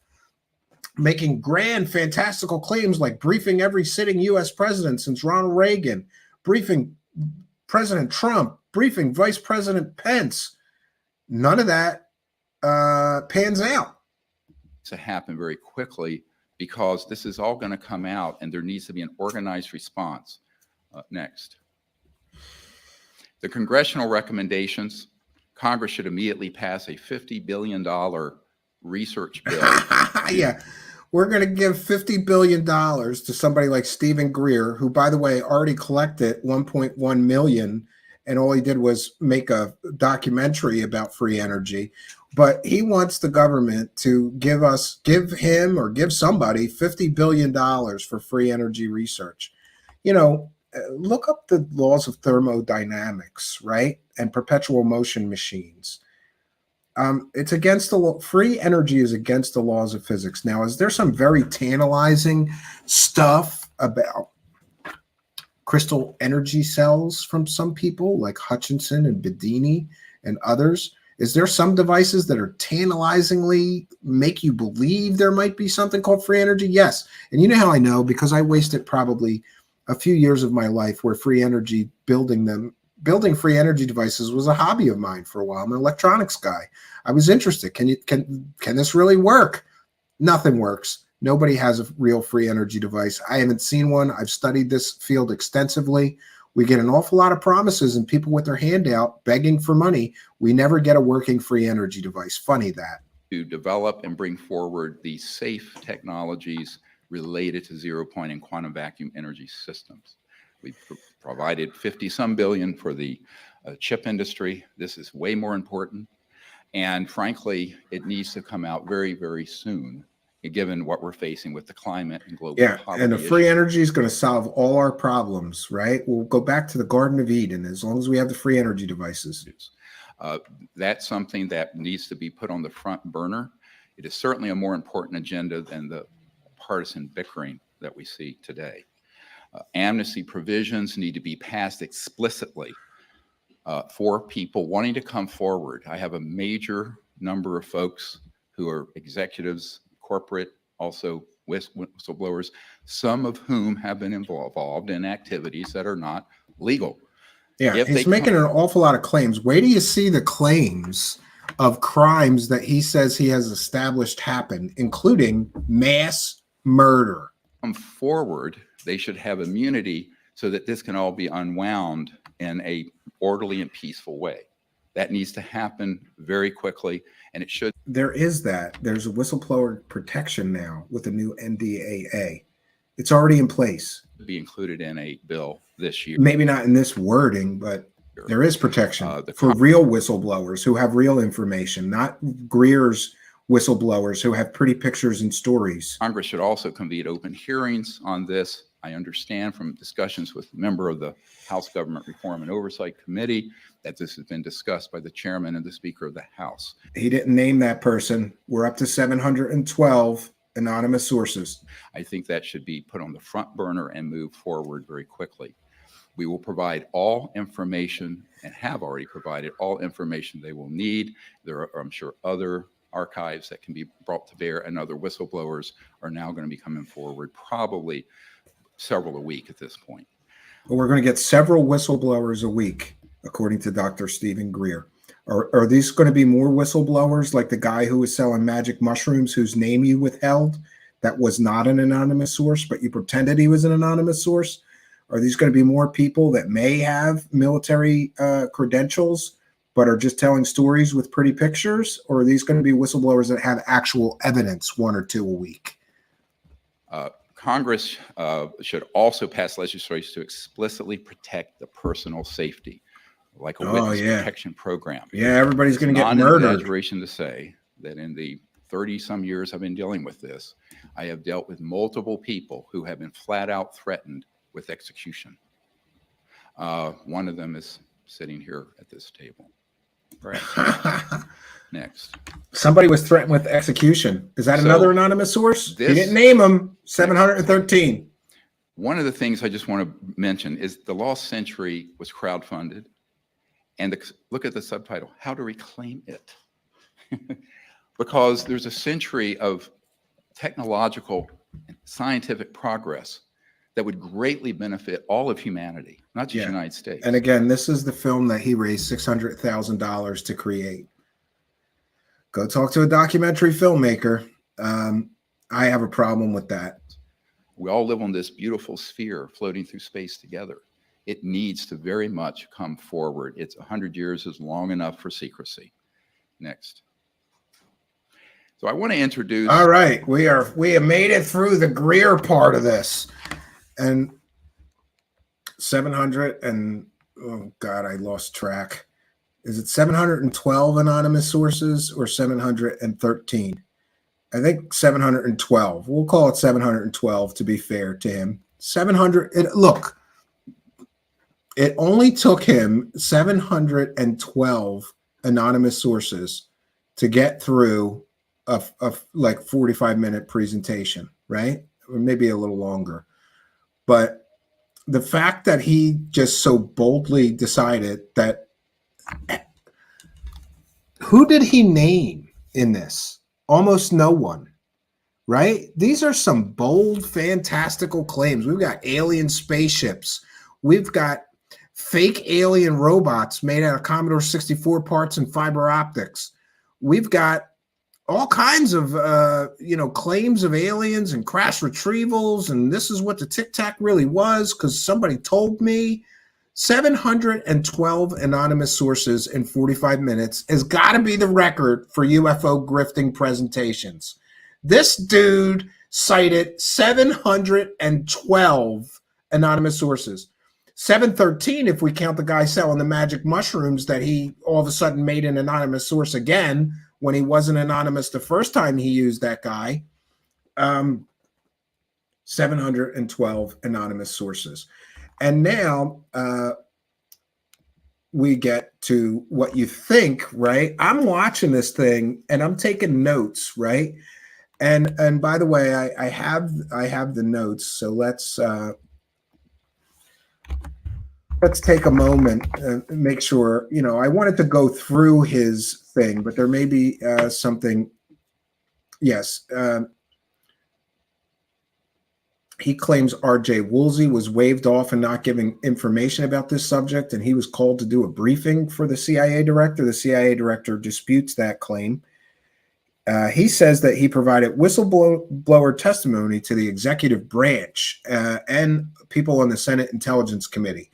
He won't name any of them. He claims that he and everybody in the Disclosure Project are unfunded volunteers, but he's constantly raising millions of dollars. He claims that he has been this has been a volunteer effort for 33 years. And there's a problem here, and I'm going to have to dig deeper, but I believe Mr. Greer has for-profit companies and a nonprofit. Where does the money go? Does the money go into the nonprofit where he claims that he's a volunteer for 33 years, or does money go into the for-profit LLCs? We're going to do a deep dive into that.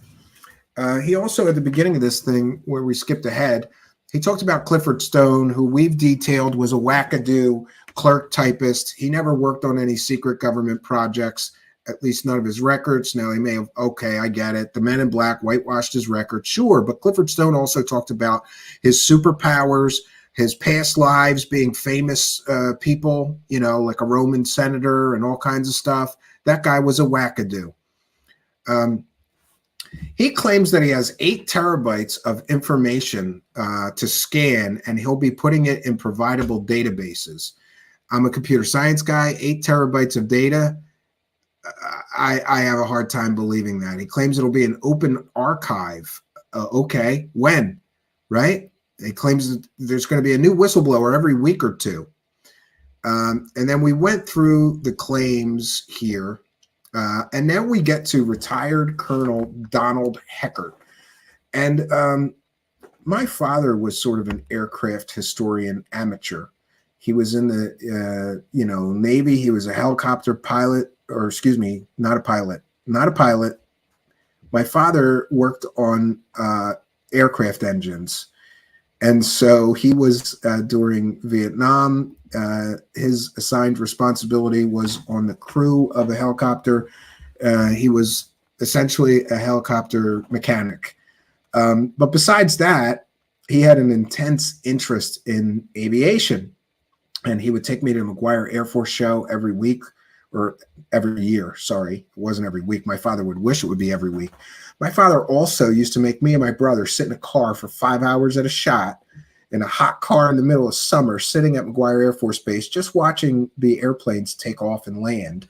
And largely that was incredibly boring because most of McGuire is a logistics and support air command center. So like during the Desert Storm and things like that, when they're flying like ammunition and MREs and food and clothing and laundry and whatever back and forth between Iraq, there's a lot of planes taking off. My father would make us sit there for hours.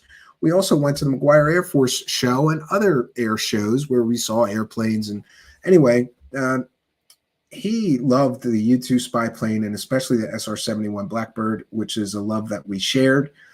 So this retired Colonel Donald Heckert was apparently one of those pilots, one of those few pilots that got to actually pilot some of these super top secret aircraft. He was a U-2 spy plane pilot. But there's some confusion because Donald Heckert claimed during his he talked about the SR-71 Blackbird multiple times and other aircraft. So he may have flown other aircraft, but I know for a fact that he was a U-2 spy plane pilot because I happened to find mention of him. Now, interestingly, this Donald Heckard has some interesting testimony. He has an interesting military background. But again, it amounts to a story and pretty pictures. He claims that there was the guy in the cockpit behind him. We don't get that person's name.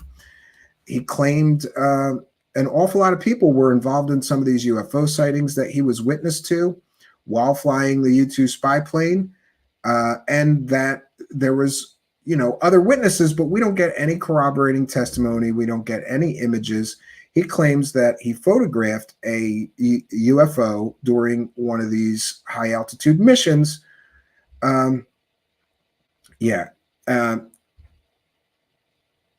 He claims also that he was in secret projects from 1964 to 1967. I see no reason to dispute him, but I think it's important to point out that this man, Donald Heckard, has had no contact with secret projects since 1967. That's quite a lot of years, but we don't want to take anything away from him. He also claimed that Kelly Johnson saw a UFO and also at his house. This man, Donald Heckard, claimed to have 2 UFO encounters, one during the end of the Vietnam War at 14,500 feet south of the Laotian border. He saw something he described as a teller light, very bright white lit up craft. And he described teller light as the same light that comes from nuclear facilities while they're generating power or something like that. It was a little confusing, his presentation, disjointed. He claims that the white lit up craft that he witnessed went from 70,000 feet to 2,500 feet in 2 seconds. So again, we get this sort of claim that these things, whatever they are, defy the laws of physics, but he didn't use that tagline. He claimed the UFO stayed 5 miles away, and then he said something about it was going 5 miles an hour, which doesn't make any sense. Why would a UFO do 5 miles an hour, except to maybe display that it was not a conventional aircraft? And he claims that he hit afterburners, but that would leave him with only 15 minutes of fuel above enemy territory, which doesn't make sense. But he claims that he went into afterburner to intercept this UFO he saw at Mach 1.2, and he closed to within 3 miles of the aircraft. And then they got a photograph of it.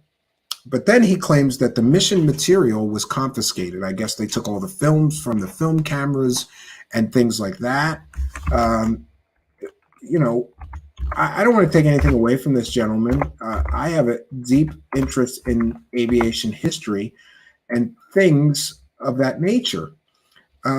So while it's good that this person has real military credentials that apparently can be verified, so we know he is who he says he is. Apparently, there's proof or evidence that he indeed flew a U-2 spy plane. There's a short list of those guys, right? However, I don't know that a story, again, with no evidence, and there's always an excuse for why there's no evidence. Like this man claimed that they nosed up so that they could use this bottom-facing infrared camera to get a picture of the object. And they did, but then the men in black came and they took the picture away from him. And I just wanted to say that some of these pictures and things are absolutely ridiculous. Like, here's one of Greer's slides to show an ET from 1951 West Germany that Gordon Cooper saw. Again, an illustration, not a real picture. We didn't see one real picture during this entire, oh no, we did see one real picture at least of that Lockheed base, but we didn't see one real picture of a UFO. We did see one video of a UFO, but it was stuff that's been out since 2016 at least. The TTSA garbage 3 videos. So this one illustration is ridiculous because apparently we know enough to back engineer flying saucer or extraterrestrial vehicles and recreate them. But ours, the ones that are man-made, have wires and, and shit sticking out of them, and we can't figure out how to not have them. Like, look how ridiculous this is. Oh, we cracked the secrets of anti-gravity, but we can't figure out how to not have wires hanging from our man-made alien reproduction vehicles. This is so stupid. And this is the childishness and the stupidity and the lack of logic. Like, this doesn't even make any sense. So we're so technologically advanced, we can understand an alien spacecraft and how it flies through the sky, and we can recreate one. But the man-made ones, we can't figure out how to get the wires inside the craft, so they just hang out. The wires just hang out of the alien reproduction vehicles that we make. This does not make any sense whatsoever. And we're going to take a moment, too, to also recognize, before we get back to Donald, this so-called whistleblower, the U2 spy plane. Ooh, 1 second. Wrong one. Let me, those are my notes here. Let's get to, oh, wait a minute. Where did it go? There it is. Okay, 1 second. All right. So during a part of the presentation we skipped over, he talks about the difference between real extraterrestrial and man-made. And during this one, he cites as his source former Air Force Office of Special Investigations officer Richard Doty, a known and admitted paid government disinformation agent. I'm going to say that one more time. His source for this one is Richard Doty, a known and admitted paid government disinformation agent. And by the way, I interviewed Richard Doty, and he told me this story too, that apparently, according to Richard Doty, they got a hold of an alien spaceship, but the power system was broken. So they just slapped a nuclear power system in that bitch and started flying it around. And that was the Cash Landrum incident. And then, according to Dr. Stephen Greer, Richard Doty debriefed all the human pilots of this man-made. Greer is calling it a man-made. He didn't even get the story right, because according to Richard Doty, it wasn't a man-made craft. It was an alien spacecraft, but the power system was damaged, so they jammed a nuclear power system in it somehow. Okay. And then they flew it around, and then people got sick from radiation damages and poisoning in the Cash Landrum incident. I don't know why you would trust the word of a known paid government disinformation agent. When is he telling you the truth, and when is he providing you with disinformation? And I think it's very disingenuous to charge people money and then tell them stories from a known government paid disinformation agent, right? And here again, these are all pretty pictures. Look, this is a real ET crash retrieval at Wright-Patterson Air Force Base in 1946.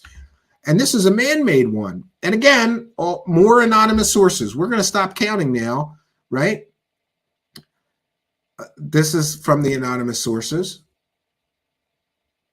The ET crash retrieval, right? I don't get it. But okay. And this is man-made error. Then he claims that they have a witness that was here to see this classified aerospace exhibit at Norton Air Force Base in 1988. No, he doesn't have a witness. He had Mark McCandlish, who was a second-hand witness. The first-hand witness was a man named Brad Sorensen, who has never gone on the record and confirmed that he told Mark McCandlish any of this stuff. And by the way, I've tried, and people have tried to talk to him. He won't talk to anybody about the story. I've been told that he doesn't want to embarrass Mark. They were once friends. Somehow Mark brought up his name and said he was the guy who went to this top secret hangar during an air show and saw these alien reproduction vehicles. But during the presentation, Greer says that he has a witness to this man-made classified aerospace exhibit. To my knowledge, no first-hand witness has ever come forward. So great. Can we have his name? No. That's another anonymous source. 713, right? Okay. And we're gonna stop right here. I'm gonna try to find this Donald Hecker's illustrations, so just bear with me. We just have a few of these whistleblowers to go through, and I don't know if I have. I believe that I have. They're out of order, so just bear with me for a moment, and we'll get to the so-called whistleblower testimony, because this is very problematic. One second. No, I don't believe that I have any of the illustrations. Not sure if there was any for Donald Hecker, the U-2 spy pilot, who apparently saw UFOs not once, but twice. So we'll get back to my notes.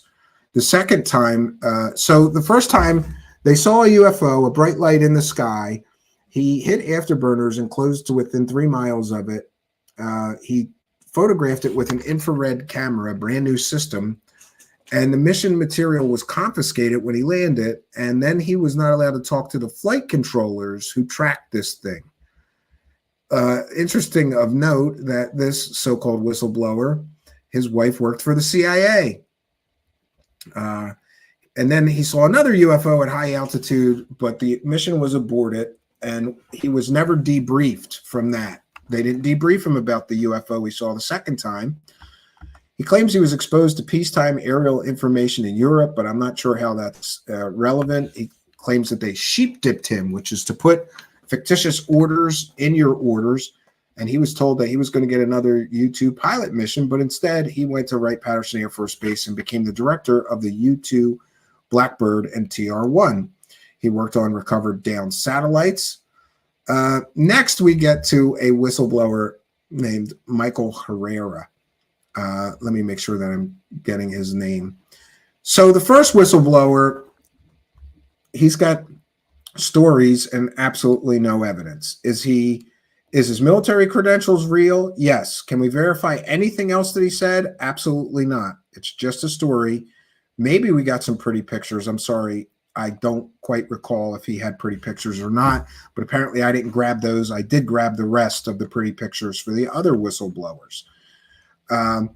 Now, this next person, so we have this retired colonel who hasn't been in the military since 1967 or involved in any secret project since 1967, telling decades-old stories of seeing a UFO twice, but having absolutely no evidence. And though he claimed he had a co-pilot during these missions, we don't get a corroborating witness or corroborating witness testimony. We don't get flight radar. We don't get the pictures. The Men in Black took all of that. And by the way, for all I know, that man could be telling the truth. But I kind of feel like that man's not really a whistleblower because he didn't have any evidence. He had a story. He's a storyteller. And additionally, the story of his experience doesn't have any value to me without proof. Now, Michael Herrera, I did say that right, was in the U.S. Marine Corps and in Indonesia in 2009 when he saw something very, very strange. And this one, I do have the visual aids for, which are interesting. But again, we get a guy telling a story and we get some pretty pictures to go along with the story. We don't get any actual photographs, any actual videos. And where it gets weird with this guy is that he claims that he had this experience with some 5 other Marines. Apparently, they got sent on a mission because there were some family members of Barack Obama in the area, and they were supposed to go recover them. But instead of recovering them, they came upon this scene, and they saw these big F-350 trucks that were armor plated and had weapons boxes on them and also had tanks on them. And he immediately thought, for some reason, that those tanks had something to do with shrink wrapping. I don't know if you see a tank inside a truck. It could be a tank for anything. Could be an oxygen tank. Could be a welding tank. Could be a propane tank, and these guys are camping out and barbecuing. But for some reason, immediately this guy thinks that those tanks are for shrink wrapping so they can shrink wrap drugs. And although this story was sold before the event as this guy witnessing drug trafficking, including with the use of a UFO, we don't get any evidence. We get a lot of, trust me, dude. And there was 5 other guys with him, but apparently none of them will corroborate his testimony because they fear for their lives. And this guy's story is bizarre. Him and 5 other Marines are somewhere in Indonesia trying to pull a member of the Barack Obama family out of the jungle or something. This story doesn't make any sense. And by the way, is he a real military officer? I haven't checked. I have no reason to doubt that. But his story is that him and those 5 Marines went high up, and somehow these guys, these better equipped guys with armor-plated trucks, were loading stuff out of trucks and into this sort of launch pad where this object was. And it was down on the platform when they first saw it. And these military guys had no insignia. They didn't have ranks. They had black ball caps on. And they got the drop on these other 6 Marines.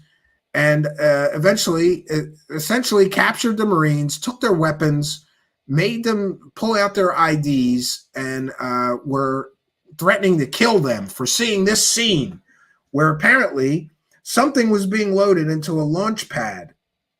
Greer and this guy claimed that this was some kind of drug trafficking operation. But the only evidence of that is that there was a tank in the trucks. And this guy, this whistleblower, claimed that the tanks had to be for shrink wrapping the drugs. Okay. Dr. Greer, when he heard Michael Herrera's story, said that every other person who knew about this project did not live to tell the story. So again, we have fantastical fairy tales of murders. This man, Michael Herrera, claims he hasn't disclosed any of this until recently. He was in the 2nd Battalion, 5th Marines, humanitarian operations. He was on the USS Denver. He did give a lot of details which can be verified if this man's background is real. To be honest, I'm not sure it's worth it. I don't care if his background is real. He claims that he saw an ARV and they were doing illegal drugs and weapons unloading. The craft on top of the platform was rotating, and there was an audible hum coming from the craft, 10 or 15 feet floating above the ground.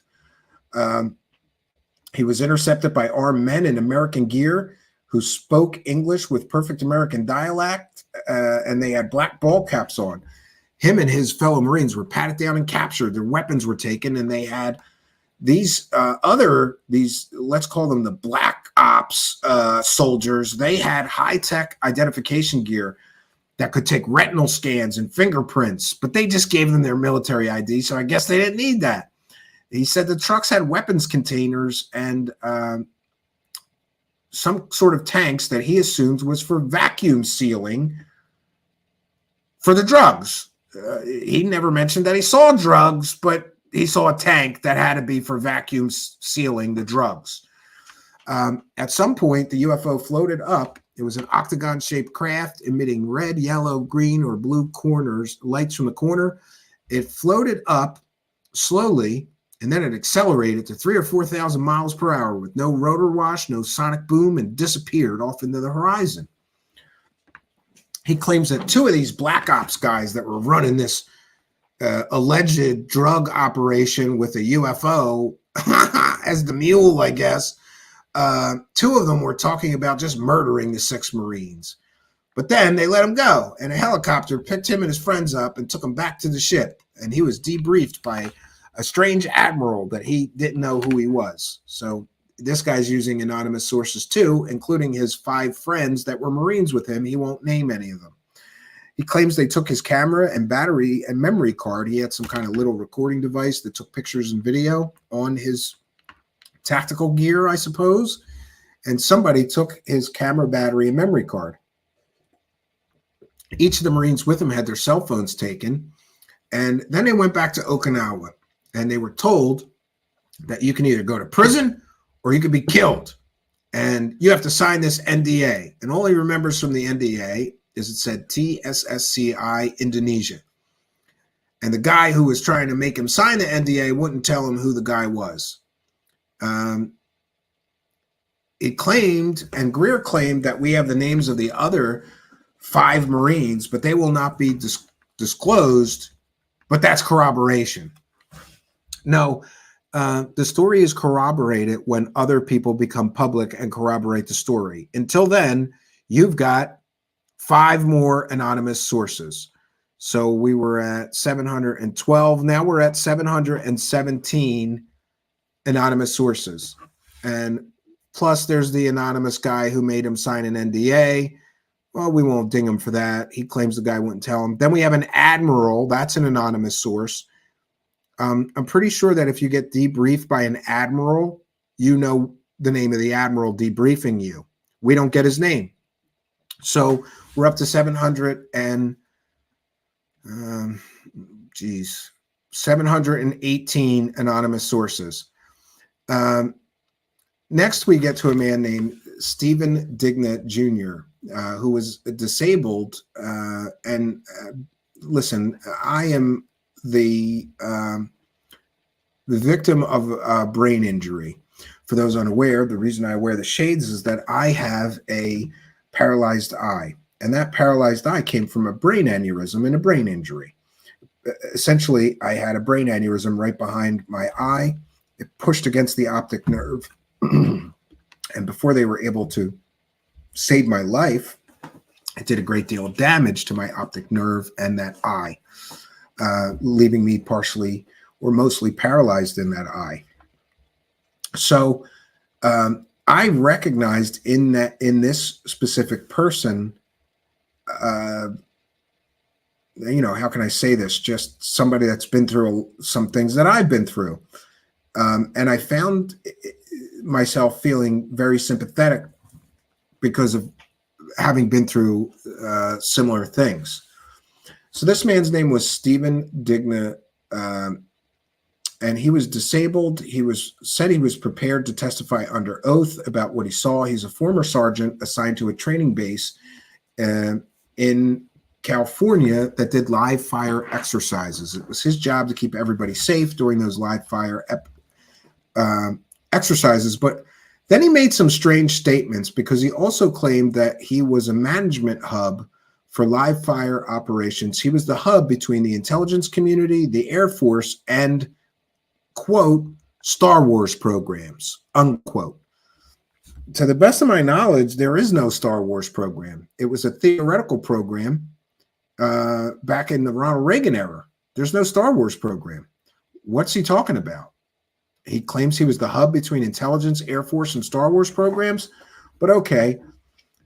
So this man claims that he was at the training base 3 stories up, and he saw something quite incredible. He saw what he thought was a B-2 stealth plane, but it was hovering. And again, this man does not have corroborating testimony. He does not have actual photographs. He does not have any videos. He does not have the names or corroborating people. Here we see multiple people watching this so-called UFO at this training base hovering. Then he noticed there was another of the same craft hovering off in the distance. So we have a sighting of actually 2 UFOs. And he saw what he appeared to be a B-2 Spirit hovering. Then he saw the second craft. Then he claims that he noticed that one of the craft had a rack with hologram emitting lights. And he saw colors within his night vision goggles, which he says is impossible for those 2000 era night vision goggles. I don't know this. I have to take his word for it. And he thought that it was a hologram being emitted from one craft and shot at the other. Perhaps some form of cloaking system. He claims multiple people saw it, and a call was made on the radio, "Roger, that's our bird," meaning that's a friendly. There's no need for concern. That's our aircraft. And he claims that these craft flew over a live fire training facility while live fire exercises were going on. And I'm sorry, this is problematic, because why would you test fly experimental aircraft of any type over a live fire training base while people are shooting real bullets. It doesn't make sense. But it is what it is. And again, what we're getting is testimony. So he said that the event of seeing those two UFOs was never reported because the craft was not unidentified. It was identified as one of ours by someone on the radio. Again, another person that he doesn't name. There's multiple people also witnessing this that he doesn't name. So now I think we're going to be up to 718 anonymous sources so far. 5 to 7 days later is when it gets even creepier because he claims that he was driving in his car and he saw a very bright light. By the way, in this one, he was with his wife. I'd like to interview his wife and see if she corroborates his testimony. That would help his story become a little more real to me. But he saw a very bright light while he was driving down the highway. They get out of the car, and there's another illustration that I have to locate here. One moment. Okay. Oh, no, we got it, right? Yeah. So he sees this object in the distance on the road. He runs his hand down it, and then tiger stripes appear on the outside of the craft. Then he somehow finds himself and his wife on the ground on a table. And he also witnesses something off in the distance, which just looked like a big open window that he claimed, I suppose, was some kind of a mothership. It was like the cargo bay doors were opening, but all you saw was the light from the mothership off in the distance. Apparently, he wakes up on the mothership, and people were taking some sort of samples from him. Is this sort of not very typical alien abduction story? He also said, this specific craft, he touched the craft and the craft skin became tiger striped. Then he saw an opening underneath. He saw filaments and fiber optics. He saw plasma emitting pink, blue, and white lights. I don't know what plasma emitting lights are. Somebody needs to explain that to me. I don't really understand that terminology, but he claims he saw plasma emitting pink, blue, and white lights. He realized he was looking at a cloaking device. I don't know how you go from plasma emitting pink, blue, and white lights to a cloaking device, but okay. And again, he saw a giant white light, hangar bay doors open, maybe a portal or a hangar bay door opened. He wasn't sure. Was it a portal? Whatever. He saw a female silhouette in the cargo bay and a voice that says, "You are not supposed to see that." He felt every cell in his body being resonated to the quantum level. I don't know what that means, but that's what he said. Suddenly, him and his wife were on their backs on tables. Then he's aboard the mothership and he saw people in white suits, breathing apparatus. Oh no, he's still on the ground. He sees people working on his car, which was floating. Then he sees a human red-haired female who he claims was taking samples from him, and he somehow was on the mothership by this point. He said he was medically, he was a soldier from 1997 to 2013, where he was medically retired. Or no, I'm sorry, that's the next whistleblower. So this guy's story essentially is that he saw a couple of UFOs, and his evidence and his proof are pretty pictures drawn by Michael Schratt. That's it. We get another story. And I'm not disputing that this man may have been or probably was a military service member. The problem that I have is that we're up to, what are we up to? 718 anonymous sources in this event. And we still don't have corroborating testimony for each of these stories. We don't have pictures. We don't have videos. We've got nothing. We've got stories and we've got pretty pictures. And this is what Stephen Greer is good at. He's good at apparently 33 years of pretty pictures and stories, most of which are not corroborated. Now, our next guy,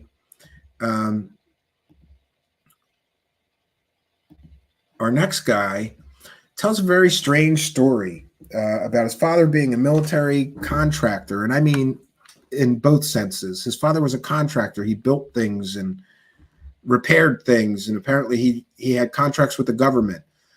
And there's some place called Range 19, and he was 13 years old when he got taken to this place. It was very oppressive atmosphere, apparently, and they went into a cargo elevator, and as they were going down, the guides told them to just keep your eyes forward or you'll be shot and killed or something. And they go down into this facility and they see this thing, a big granite slab that was hovering a few feet off the ground. He, being a naturally curious boy, wanted to get a better look, so he bent down to tie his shoes and could see under it and see that this thing was floating. Then the story gets a little wacky. I don't know. Him and his father went off to some other room to perform whatever task they were there for. And this is around Fort Bragg, North Carolina. His father was a contractor, as I said. He made friends with the higher-ups at Fort Bragg. He met them all at 13. He went hunting and fishing with the higher-ups at Fort Bragg. So somehow they go to this place called Range 19 in a van that has no windows. They arrive at Range 19. They saw a bunker covered in trash, and they took an elevator down the bunker, and he was threatened to keep his eyes forward or you will be fired upon. And I just want to ask, like, what military person would threaten to shoot a 13-year-old boy, right? But that's what he's claiming. The elevator opens to a long hangar. He sees this monolithic slab being held up by something. He felt a vibration in his body. And the 100-ton slab, again, he stops to tie his shoes, sees the slab floating. He goes back to the surface, and the slab was missing from the hangar. When they were done their task, they go walking back through this hangar area, and the slab was gone. He claims that military folks talked to his dad, and they took all the notes that people made and recording devices. But again, if you're a military contractor and you're being threatened to just keep your eyes forward and shoot, are you going to be taking notes? But he made specific mention that the military took everybody that was theirs notes and recording devices. And everybody was asked to sign an NDA, which he and his father refused. And next he says that they seized everything from his father's business. They even took pencils from his company. They took everything. And his father went from being a millionaire to broke within 24 hours. He talks about being very close to his father. And after his military service, he asked if he had something to do. After his military service, he goes back to his father and he asks if his father losing everything had something to do with what they saw at Range 19. And his father said, never bring that up again. Next, he claims, and this is a really strange thing. This is like the Greer, people are getting murdered kind of story. He claims that he was training on parachutes, jumping out of airplanes. And while he was preparing to jump out of this airplane, he noticed that one of the escorts from Range 19 was right there next to him. Suddenly, as he's getting ready to jump out of an airplane with a parachute on for, I guess, a training exercise, he was hit in the face with a static line that was thrown at him from one of the escorts from this secret base where he saw the floating stone. And then somehow he woke up a month later. He was discharged and he became homeless, lost track of his father, who was also homeless by that time. He found his dad 2 years ago, but his dad could not speak and was 98 pounds and was having chemo. This whistleblower, this man, and by the way, this man's name, he had a strange name here. One second. DC Long is the guy's name. DC Long. So he claimed he was going to commit suicide because they took everything from him. And then there was this weird moment where he gave that line like, evil triumphs when good men do nothing, and I'm tired of doing nothing. And he got a big round of applause. Again, a story with a pretty picture. I mean, it's a nice picture, but why would you let a 13-year-old boy go into a secret base and see, I guess, what can only be described as some sort of anti-gravity technology? Wouldn't you tell the father, like, you can't take your kid to see the secret base? I would think so, but what do I know, right? And again, for all I know, this man's military credentials are real, but this is kind of a strange story. And you notice, too, that this story could have been investigated. Here's a really important point. do we know if this guy's father just declared bankruptcy and that's why his possessions were seized? Sometimes when you declare bankruptcy, they come and they repo things like trucks or expensive tools and equipment. We don't know. Nobody investigated his story from the Greer camp. If they did, they didn't include any corroborating evidence to support his story one bit whatsoever. And I have a feeling if one were to look into his father, you might find a different explanation for why suddenly the government is seizing all these things. And again, these are all just claims. We don't know that any of this is true. And, you know, I'm sorry for the guy's father dying. My father died at a young age. He appeared to be very close with his father. His father was his hero. But again, this is a story. This is a story without corroborating evidence. The only corroborating evidence we have is another pretty picture from our friend Michael Schratt. And by the way, I have nothing but praise for Michael Schratt's illustrations, but I think Michael Schratt and Dr. Stephen Greer should realize that a pretty picture is not evidence. It's simply an illustration. And, you know, it gets wacky from here because then we get to who I think is a completely and totally fake whistleblower, and that is Eric Hecker, who we covered here before. You remember Eric Hecker. He's the guy who yelled, well, he didn't yell at me. He sent me nasty emails calling me this and that. Remember him? And all I did was simply ask him to prove his claims that are on his own website. He told me that all the proof is on his website. And then we looked on his website and all we found was documents, most of which it appears that he downloaded from theblackvault.com. But one of Eric Hecker, he's the next whistleblower on Grift the UFO here.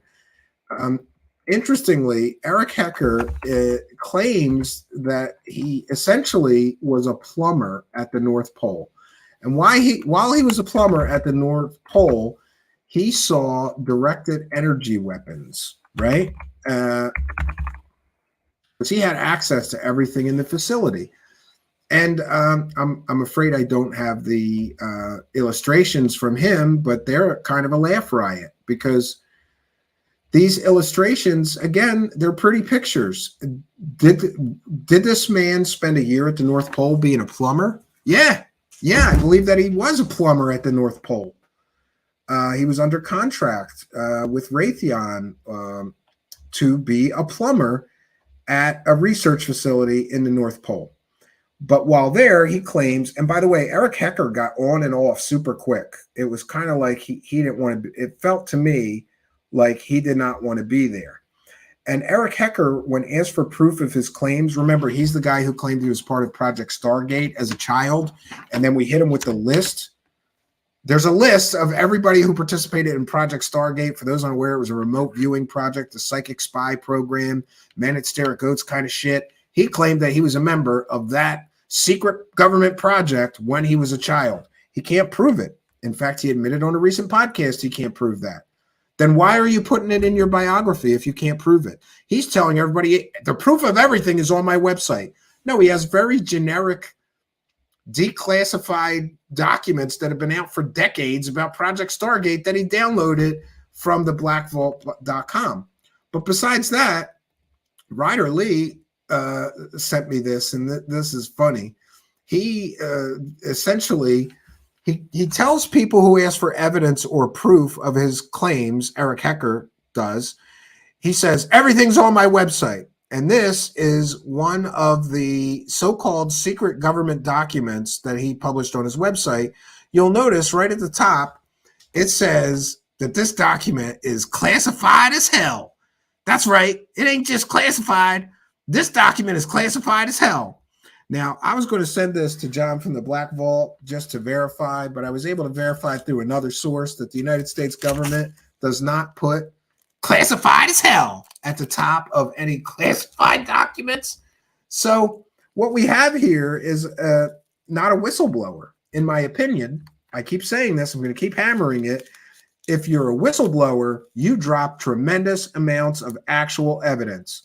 What we saw from Eric Hecker is pretty pictures of things going underneath the ice in Antarctica that he claims are some sort of directed energy weapons that also can cause earthquakes.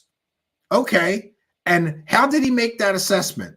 Well, Mr. Plummer analyzed the circuitry of the device. And I just want to tell you that, this is where we get ridiculous. Oh, I'm sorry. Let me make that bigger so you can see that classified as hell document. This is a fake document. This isn't a real government document. I'm sorry. The government doesn't put classified as hell at the top of top secret documents. I don't know what he thinks, but remember, this is the guy that was super nasty to me when I asked him for proof of his claims of being in Project Stargate. By the way, I have it on good authority. There were no children in Project Stargate. Full stop. He claims he was part of that project when he was a child. There were no children. There's a list of participants in Project Stargate. He's not on it.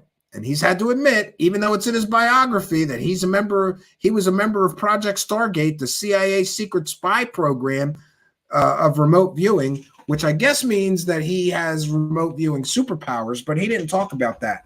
He talked about going to the North Pole as a plumber and seeing some kind of secret devices that he claimed were directed energy weapons.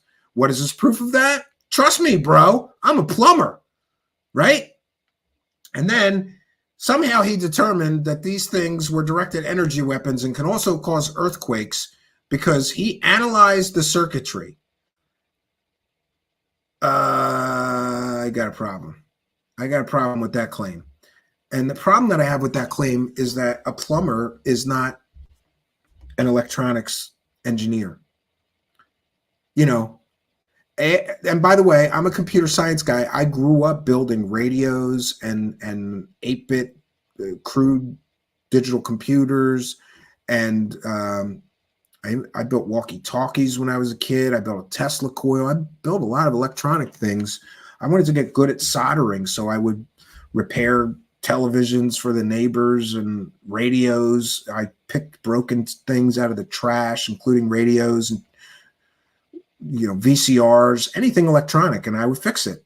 I'm not qualified, even being a computer science guy who built computers my whole life and radios and power. I've built power supplies. I've built transmitters. I've built 8-bit computers. I've repaired computers my entire life. I've done board level electronics repairs. Back in the day, before today, if a motherboard goes bad, you just throw it in the trash and you get a new motherboard. But back in the day, you had to go through and identify which chip is not functioning or what is there a bad solder trace on the board, whatever, and repair the actual board, replace the broken chip or the broken transistor or whatever. I did board level repairs. I've built computers my entire life. I worked at a robotics lab. I built power supplies, transmitters, all kinds of things. I am not qualified to look at circuits and say that is a directed energy weapon that can cause earthquakes. So how is a plumber, if I'm not qualified to make that call, and I'm telling you I'm not, I'm being honest here, how is a plumber, a man whose job it is to run pipes and solder pipes? That's what their job is. And of course, deal with the toilets. So the guy who deals with the toilets at the secret research, it's not a secret, by the way, it's a research station at the North Pole, analyzed the circuits and determined that this was a directed energy weapon. I'm sorry, I have a problem with that because I wouldn't know a directed energy weapon from looking at circuits. And I have spent my entire life in the field of electronics and computer technology. I wouldn't know a directed energy weapon if I saw one. I might get some clue, if there was like a power supply and transmitters and lots of antennas, maybe I would think this might be an energy weapon. Or it could have been a transmitter that he saw. There is absolutely no evidence that Eric Hecker has to conclusively prove that there are, and by the way, the directed energy weapons and the earthquake creating devices is just some of his claims. The other claims he left out of Greer's presentation is that Also, at that same base, he found mind control devices. And what was his proof of that? Trust me, bro, that's a mind control device in this base in Antarctica. And he always gets angry because people are saying he's not telling the truth and they've never been to Antarctica. Yeah, but you have no evidence. You have no proof. And he tells people that he has all the evidence on his website, and it's stuff he downloaded from the blackvault.com. Now, does he have some pictures of him at the North Pole? Yeah. In between, unclogging the shitter, because he was the plumber for that place, maybe he went outside in the ice and took some pictures of him at the North Pole. All of us would. If we were working at the North Pole, sure, we'd want to stay inside and warm as much as possible, but wouldn't you go outside and take some pictures of yourself at the North Pole? That's not proof of a directed energy weapon. That's not proof of a device that could cause earthquakes anywhere on Earth, and it's certainly not proof of mind control devices in the North Pole that are controlling everybody in the world somehow. It's not pictures of you at the North Pole don't prove anything except you went to the North Pole. So I'll give him that. He was a plumber at the North Pole at a research station. Congratulations. Doesn't prove any of his claims are accurate or real. Not in the least. And this man claimed previously that he was testifying before members of the Senate Intelligence Committee. But in his presentation, he just said he turned over his evidence to Arrow and members of the Senate Intelligence Committee, and they're going to make all of his information public. Great. They're going to put his evidence on public record. But he didn't show any of his evidence. So here we have, again, a guy who claims he has all this evidence. It's all on my website, but he's only got pictures and stuff of him in the North Pole, and he's got documents of a general nature about Project Stargate that don't mention him. He's not on the list of Project Stargate participants, and he's got generic documents downloaded from the blackvault.com. That's not evidence. That's not proof. And if he wastes the Senate Intelligence Committee or Arrow's time with documents he downloaded from the goddamn Black Vault, then we all want our money back, our taxpayer wasted money. Is this guy really going to send documents that say classified as hell on the top of them that he claims is a real government document to the Senate Intelligence Committee? This guy is clown shoes. This whole story is a joke. I'm sorry. No evidence, no proof, but we did get some more pretty pictures. I'm sorry. I got tired of capturing all the pictures. Now, I have one more piece to this puzzle, and this is where it gets wacky now, because Greer is running a grubathon begging for free lawyers so that he could go after these people, these evil government cabal, men in black, deep state operators who are all criminals, and they're all hiding the proof about the aliens from all of us. And Greer claims, along with a couple of lawyers, that they're going to file RICO lawsuits claiming racketeering and a criminal conspiracy against the so-called members of the government or the private sectors that work on secret black budget projects that are hiding the aliens from us. And this is where it gets incredibly crazy. So remember, too, he claims that there's at least 119 ET craft have been downed near or over Earth. Not 119 crash recoveries, that we've shot down 119 ET craft. Then he corrected himself. It was actually 120 because we just heard about a new one from last week. But then towards the end of the presentation, after these so-called whistleblowers, who, by the way, they're not whistleblowers, they're storytellers. They have no evidence, none of them. Do some of them have probably verifiable military credentials? Yes, but this would not be the first time that people with verifiable military credentials came out and told fairy tales about aliens and UFOs that they never proved. We have Clifford Stone. We have so-called Charles Hall. That guy's military credentials are fake. You know, the guy with the tall white aliens. He had a fake impressive credentials. They fall apart under scrutiny. Then we've got Philip Corso, very high-ranking Army officer. And by the way, he also claimed Greer claimed that Philip Corso talked to an alien, which is a story I've never heard. But Philip Corso is dead. Will his son verify that his father said to Greer that he talked to an alien? I don't know, but we've got that on the list of, we're gonna fact check a lot of this, and we'll do an update. Then we get the lawyers, and this is what Greer is accusing the United States government of. And this gets crazy. This is where the wackiness comes. And by the way, all of these images are taken from Greer's presentation. We will put Greer's presentation in the description of our video here. And let me do that right now before I forget. If you're just joining us, friends, welcome to Tonight on Truthseekers. And we are breaking down Greer's latest cash grab, which I believe is the biggest, worst cash grab he's ever done. And he's done a lot of cash grabs. So that is...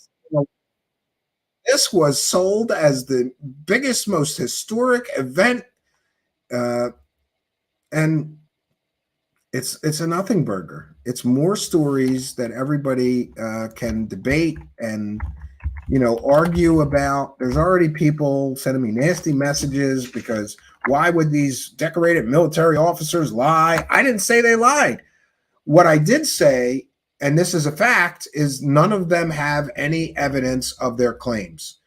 They've got stories and pretty pictures drawn by Michael Schratt, but they don't have evidence. That's what I'm saying. I'm not saying these people are lying. I'm saying great story, no evidence. And I'm just going to put Greer's press club event. By the way, we don't know that any press showed up. And I had somebody there in the room who saw no cameras, no CBS, no NBC, no CNN, no major members of media were there to cover it. And that would mean that if you're truly going to call this thing a press event, it was a complete and total failure because you had a press event and press didn't show up. Do you know who was filling the room during that presentation? That was all the people who paid $500 or more to attend his 2-day conference. And we're going to get into that. But before we do, these are allegations being made by Dr. Stephen Greer and his team. These are crimes committed by illegal covert UFO-related projects. He says the Disclosure Project witnesses and gathered intelligence has established the following major crimes. 1, treason against the United States. Well, listen, does anybody remember the last time somebody has been actually convicted of treason? Do you know that carries a death sentence? So he's accusing people of crimes that could be punishable by the death penalty. He's accusing people of murder, mass murder, torture, kidnapping and abduction, embezzlement of government funds, embezzlement of private funds, bank fraud, money laundering, illegal surveillance, insubordinate and insurrection against the United States, insubordination, I should say, and insurrection against the United States, false imprisonment, which is essentially kidnapping. He's accusing people of kidnapping. In many states, the crime of false imprisonment could come with a sentence of life in prison, right? These are pretty serious crimes, not the least of which is mass murder, witness and whistleblower intimidation, theft of intellectual property, trespassing. Oh, yeah, forget about mass murder. Some of these UFO people that are doing this cover-up, they trespassed. Really? You're going to put trespassing on there along with murder, mass murder, burglary, defaming of innocent people, government corruption, blackmail, bribery, illegal use of government and military property, and many more. And he says that they have established the following major crimes.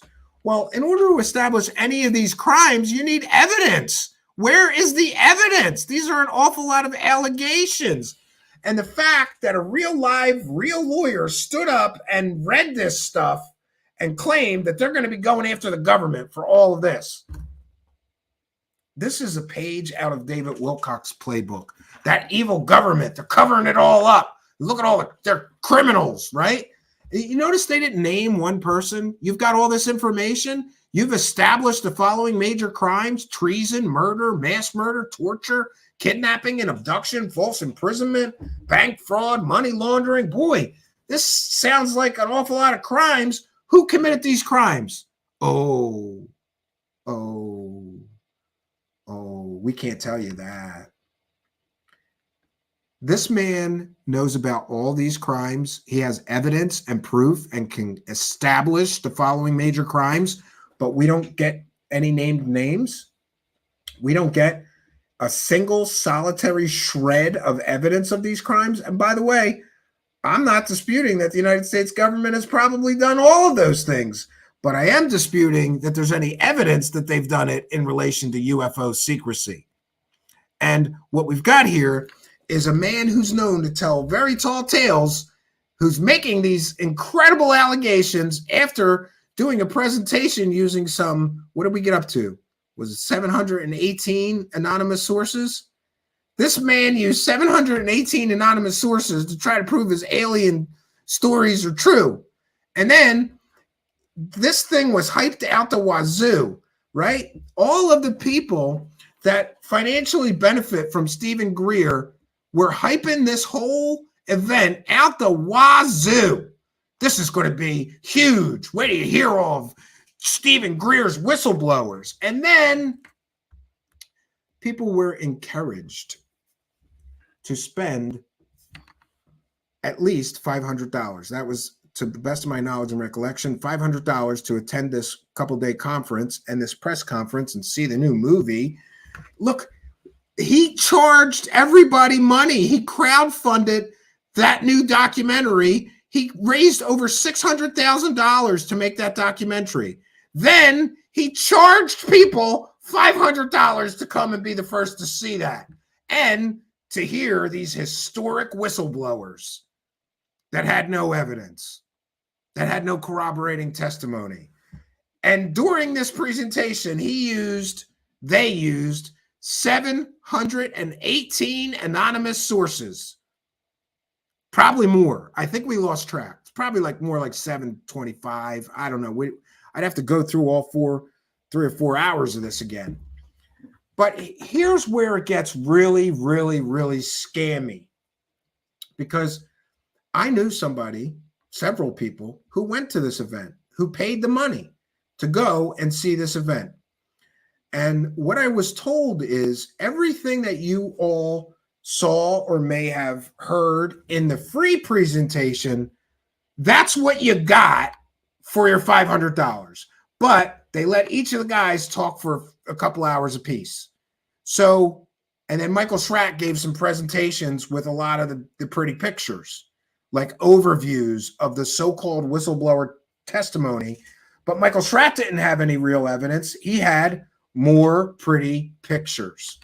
So the really scummy part of this is that we showed you this money pyramid, right? We showed you the money pyramid.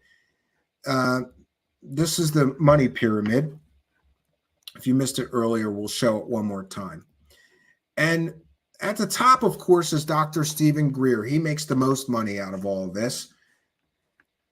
That's my opinion. Then his business partners. Then we get the talking heads and the whistleblowers. But here's where it gets interesting, because I was told that these whistleblowers were all volunteer. They weren't paid. He paid their travel expenses and maybe their hotel, but he didn't pay them. But then he's charging everybody who attends this to hear these whistleblowers who are free volunteers $500 at least. There was bigger packages. I think it went up to $5,000 for the VIP package, right? Have lunch with Greer. Great. So here we have a man who claims that he's been a volunteer for 33 years, making all of the money at the top of this pyramid along with his business partners. And then the talking heads in the documentaries, I'm told, are paid to be in the documentaries, but not these whistleblowers. These men were volunteers, according to Greer, and they paid their travel and hotel expenses. But then Greer is charging people who want to hear these free volunteers $500 minimum. And then also for your $500, you get to see that video that Dr. Stephen Greer crowdfunded to the tune of $600,000. And then under the talking heads who actually get paid and the whistleblowers who don't get paid, they get, a free vacation in Washington, D.C. That's what the whistleblowers got. And it's just incredible to me that this guy can make people volunteer to work for free and then charge people $500 for these guys who volunteered to work for free to tell their stories with pretty pictures and no evidence. And then, remember, in the whole time leading up to this event, we had the YouTube channels and podcasters pumping this up, interviewing Greer, advertising this big historic event. Talk about overpromise and underdeliver. Greer and his, let's just say, pyramid organization pumped this event out the wazoo.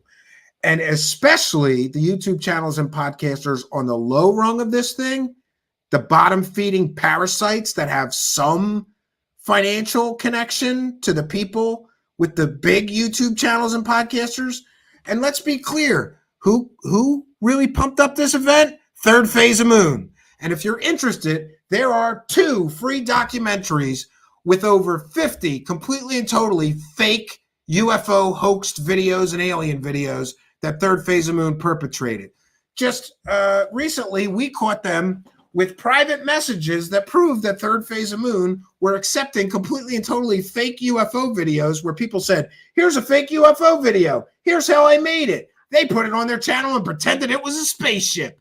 They're the guys, Third Phase of Moon, who are some of the top YouTube channels and podcasters that do the UFO circle jerk. They get Greer interviews and they never ask him the hard questions like, excuse me, you raised $500,000 or more for a charity for a free energy device, but then you never produced anything. What happened to the money, Dr. Stephen Greer? Or questions like, you claim that you briefed every sitting UFO president since Ronald Reagan. Mr. Greer, where's your pictures with all those presidents? You didn't take a picture when you met all those presidents? Not one of them? You don't have one picture? Why is there no mention of you briefing any sitting UFO president in any of the presidential libraries? Because Stephen Cambion checked, and you're not in any of the presidential libraries ever, Dr. Stephen Greer. So they play this game. They get access, these bigger YouTube channels and podcasters, they get access to Greer, who generates lots of clicks and views and money for them, and all they have to do is play along, help him promote his garbage, and don't ask any hard questions. Because the minute anybody would ask Stephen Greer a hard question, they're out of the network. Then we get the other bottom-feeding parasites, like all the people who work for Third Phase of Moon, telling everybody about this huge historic disclosure event that Dr. Stephen Greer, wait till you hear these whistleblowers. Yeah, and they forgot to tell you that what you're going to get for your $500 is you're going to get first crack at seeing these whistleblowers for 2 days talk and tell stories with pretty pictures, which right after you get to hear that, Greer puts them back on the stage to tell their stories again, but a quicker version, and gives it all away for free.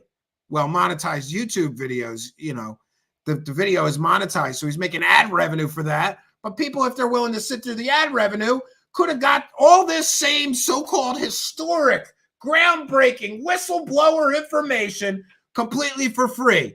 But instead of that, the talking heads, the YouTube channels and podcasters, the big one, didn't tell anybody anything except hyped this event out the wazoo. They treated their audience like a pool of victims. Did they tell people before they paid to see this that you're only getting early access and then Greer's going to drop all these so-called historic whistleblowers testimony for free the next day? No. It's disingenuous at best. It's dishonest and immoral and unethical completely at worst. These guys, all the people at the bottom of the pyramid, especially the bottom feeders that work for Third Phase of Moon somehow, they give Greer a pass, but not only do they give Greer a pass on all of his past lies and don't bring that up, they tell their audience that this is going to be a big deal. And you should sign up. Wait till you hear these whistleblowers. They forget to tell everybody that put their $500 down, or a lot of people signed up for the webinar version. That was only $100. But would any of those people have paid $100 if they knew that after you pay your $100, Greer's going to do the whole thing again, but quicker? And all the same things that you heard for your $500 or thousands of dollars for the VIP package or $99 for the web package, all you people who paid that money, the very next day, they're going to release all this information for free. Who would sign up to pay $500 if they knew they could get it for free if they just waited 2 days? Who would sign up for this for $99 even if you knew you could get the same thing for free 2 days later? And it is this incestuous pyramid. Now, remember, the people that have some financial relationship to those close to Greer, like, oh, I don't know, the people working for Third Phase of Moon who hyped this out to wazoo, including Third Phase of Moon, helped them hype this thing, right? What a historic event this is going to be. They're not going to tell you the truth about this guy. They're not going to ask him any hard questions. And they're certainly not going to be honest with you about what you're going to get for your $500 or $99, or God forbid you signed up for the thousands of dollar VIP thing, right? It's all theater. It's all stagecraft, to steal a term from Stephen Greer. But this stagecraft is designed to give you the illusion that Stephen Greer has some kind of insider knowledge and he's got whistleblowers and they're going to be dropping these bombs. And then what do we get? We get stories and pretty pictures. That's all we get. That's all we ever get. And this, my friends, is where we're at. And this, my friends, is where we find ourselves. I urge you strongly to not trust anybody who was hyping this. And all of them should apologize to their audiences immediately. In fact, I heard some of those bottom-feeding maggots making excuses for why this was a big nothing burger, live on air. Oh, yeah, well, it's going real slow. Oh, yeah, there wasn't any real big revelations, but disclosure's still coming. No, disclosure is a joke. It's kick the can, chase the carrot, but never get any meat on the bones of this thing.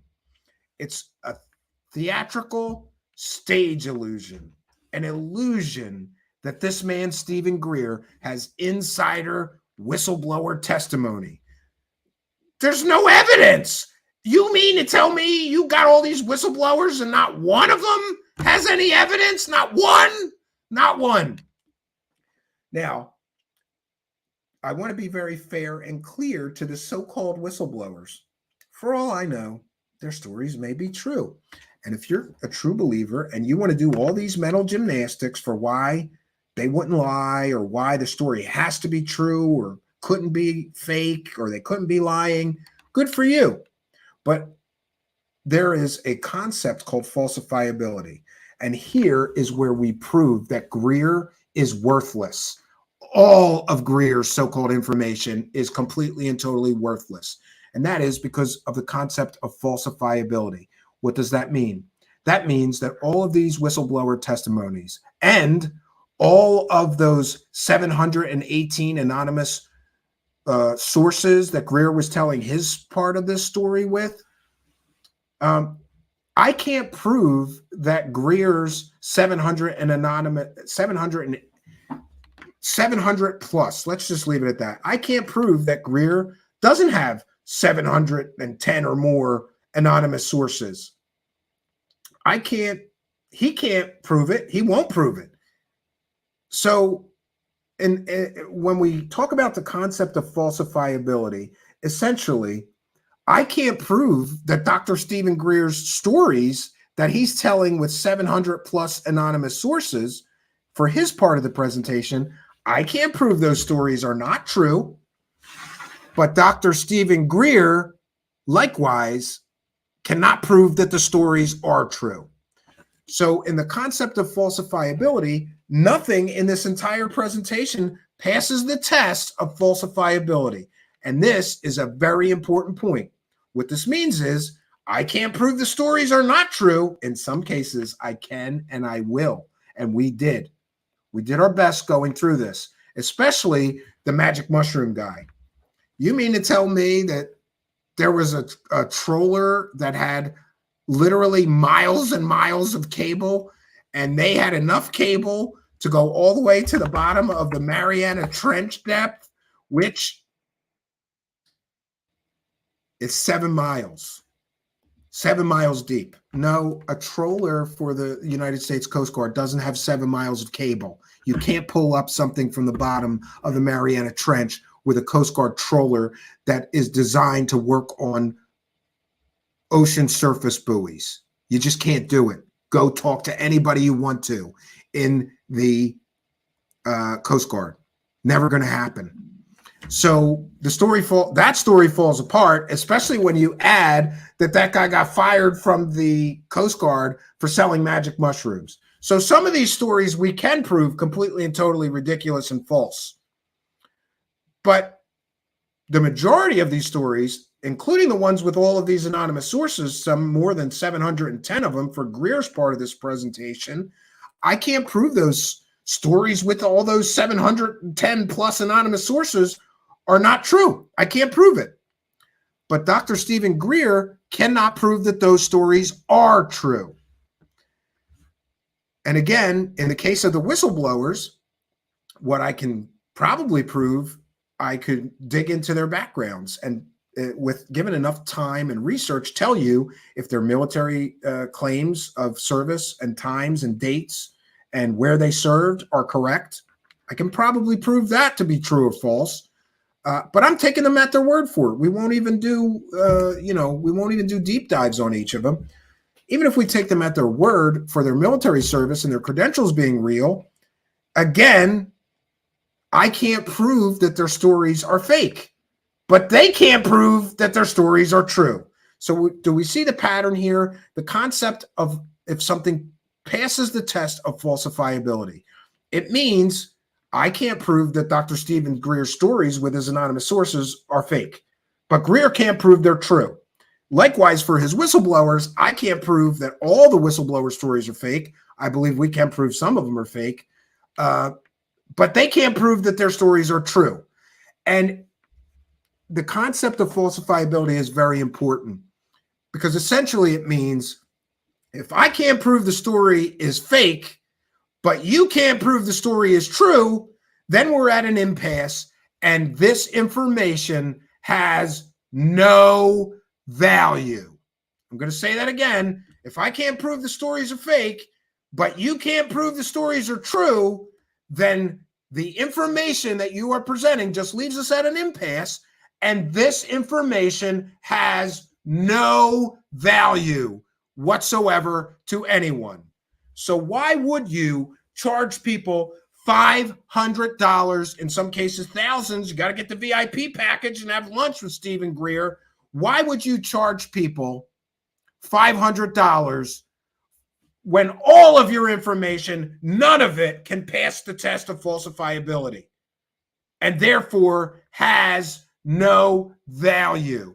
How dare this man sell people $500 or more packages for all of his information can't be proven true. All of his information can't be proven fake. This information, this so-called information, again, it's theater, it's stagecraft. It has no value. And he had no right to charge people money, especially charging people money and then a few days after the event, just getting those guys up there to tell the stories again for free. I'm told by people on the ground there that people who paid money to attend this event felt very ripped off. Several people that they talked to. Now, I get it. This is secondhand testimony, but I think it's important that we recognize, ask yourself, would you feel ripped off if you paid $500 or $99 for this level of lack of evidence and story time with pretty pictures? You know, it's like you went to hear a Mother Goose story and they had nice pictures of the Mother Goose stories, you know, the three bears, or, you know, Jack and the Beanstalk. Isn't it better when you hear the fairy tales that they have pretty pictures of Jack and the Beanstalk? So I'll congratulate them on the pretty pictures. I'm a fan of Michael Schratt, but I think Michael Schratt and I have to have a conversation about what is real evidence, because pretty pictures are not evidence. They're illustrations and nothing more. And none of this information, none of it in this entire presentation passes the test of falsifiability, or almost none of it. And we want to take a moment here. I'm sorry, we will review. I think I missed a couple of super chats. So we're going to check in with those and the PayPal pledgers, and we're going to conclude our presentation. 1 second. And yes, I am aware of some of his talking heads were at the event to interview him for their YouTube channels so they could make money. So they helped him hype it. And in exchange, they get YouTube clicks and views and money. It's a great business. Not a Cyborg with a kind and generous $4.99 super chat says, why is the media pushing all the disinfo psyop? And what are your thoughts on any existing real UAP footage? Thanks for filtering these quacks. My pleasure, Not a Cyborg, and thank you for your kindness, your generosity, and your support of the show. I appreciate it immensely, and we love that we don't lie to people. And I want to make a very important point here. All of these people that helped hype this event should be dead to this entire community forever. How dare they push this garbage as a historic event? This information was completely and totally devoid of any value whatsoever. And we thank you for your kindness, generosity, and support. Much, much appreciated. Remember, I don't have a financial motive. Stephen Greer is never going to give me an interview. You know why? Because I will destroy him, because I have intimate knowledge of lies that he's told that go back 33 years. I know that man's history better than anyone. He would never, ever give me an interview. So I don't have to play nice. I don't have to pull punches. And I certainly, because I don't have a financial motive to keep my mouth shut about all this guy's lies over the years, I don't have to keep my mouth shut. I can tell everybody the truth. And all these clowns that helped promote this garbage pedal fest, they did have a motive to keep their mouth shut about all the lies Greer's told. They did have a motive to overhype this garbage fest. They didn't know there was no evidence. I listened to some of the bottom feeders that were promoting this. Oh, yeah, they didn't have any evidence. You didn't know that? Why were you telling your audience that this was going to be a great event and all these whistleblowers? Wait till you hear these bombs they're going to drop. Buckle up. Yeah, buckle up is what people tell you right before they take you for a ride. All these people lied to you, and I told you the truth from the beginning. And I'm starting to get a little pissed off and bitter. Guess who's going to make more money?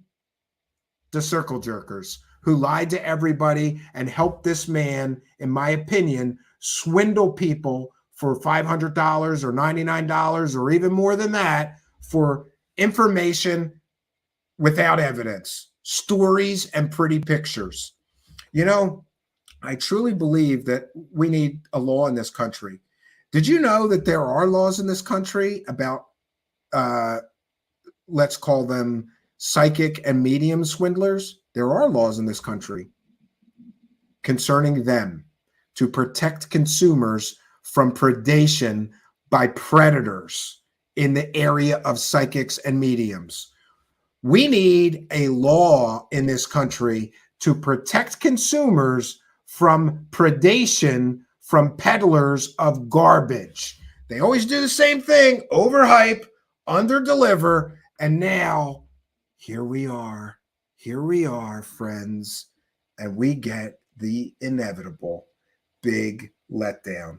Even the assholes who were helping promote this event for months, because they get a little piece of something from Greer, or they work for people who work for Greer, so they helped hype this garbage. Even they, I have the clip. I could play it for you. I watched some of them live on stream right after the event. They experienced the big letdown. They made excuses. Oh, yeah, there wasn't a lot of evidence, but don't worry, disclosure's still coming. It's just taking too long, right? They treated their audience members like a pool of victims, and they opened the door to their audience to this man, Dr. Stephen Greer, who sold them garbage. And they let that happen. They lied to their audiences for months to help promote this steaming pile of bullshit. And they did that because they had some financial motive or benefit. And why would you support anyone who lied to you and would help someone sell you this level of garbage with all of this overhyping, with all of this under-delivering? They should be ashamed of themselves, but they're not, because let me tell you something. In the UFO community, I'm not a psychiatrist or a psychologist, but I took psychology in college. I'm familiar with it. You can ask Spooky. I got a lot of psychology books in my library over there. It's an interest of mine. I'm not a psychiatrist or a psychologist, but I can tell you that, in my opinion, the UFO community is filled with narcissists, with psychopaths, and with sociopaths. And all three of those have no empathy for their victims. They don't care. And we've seen it.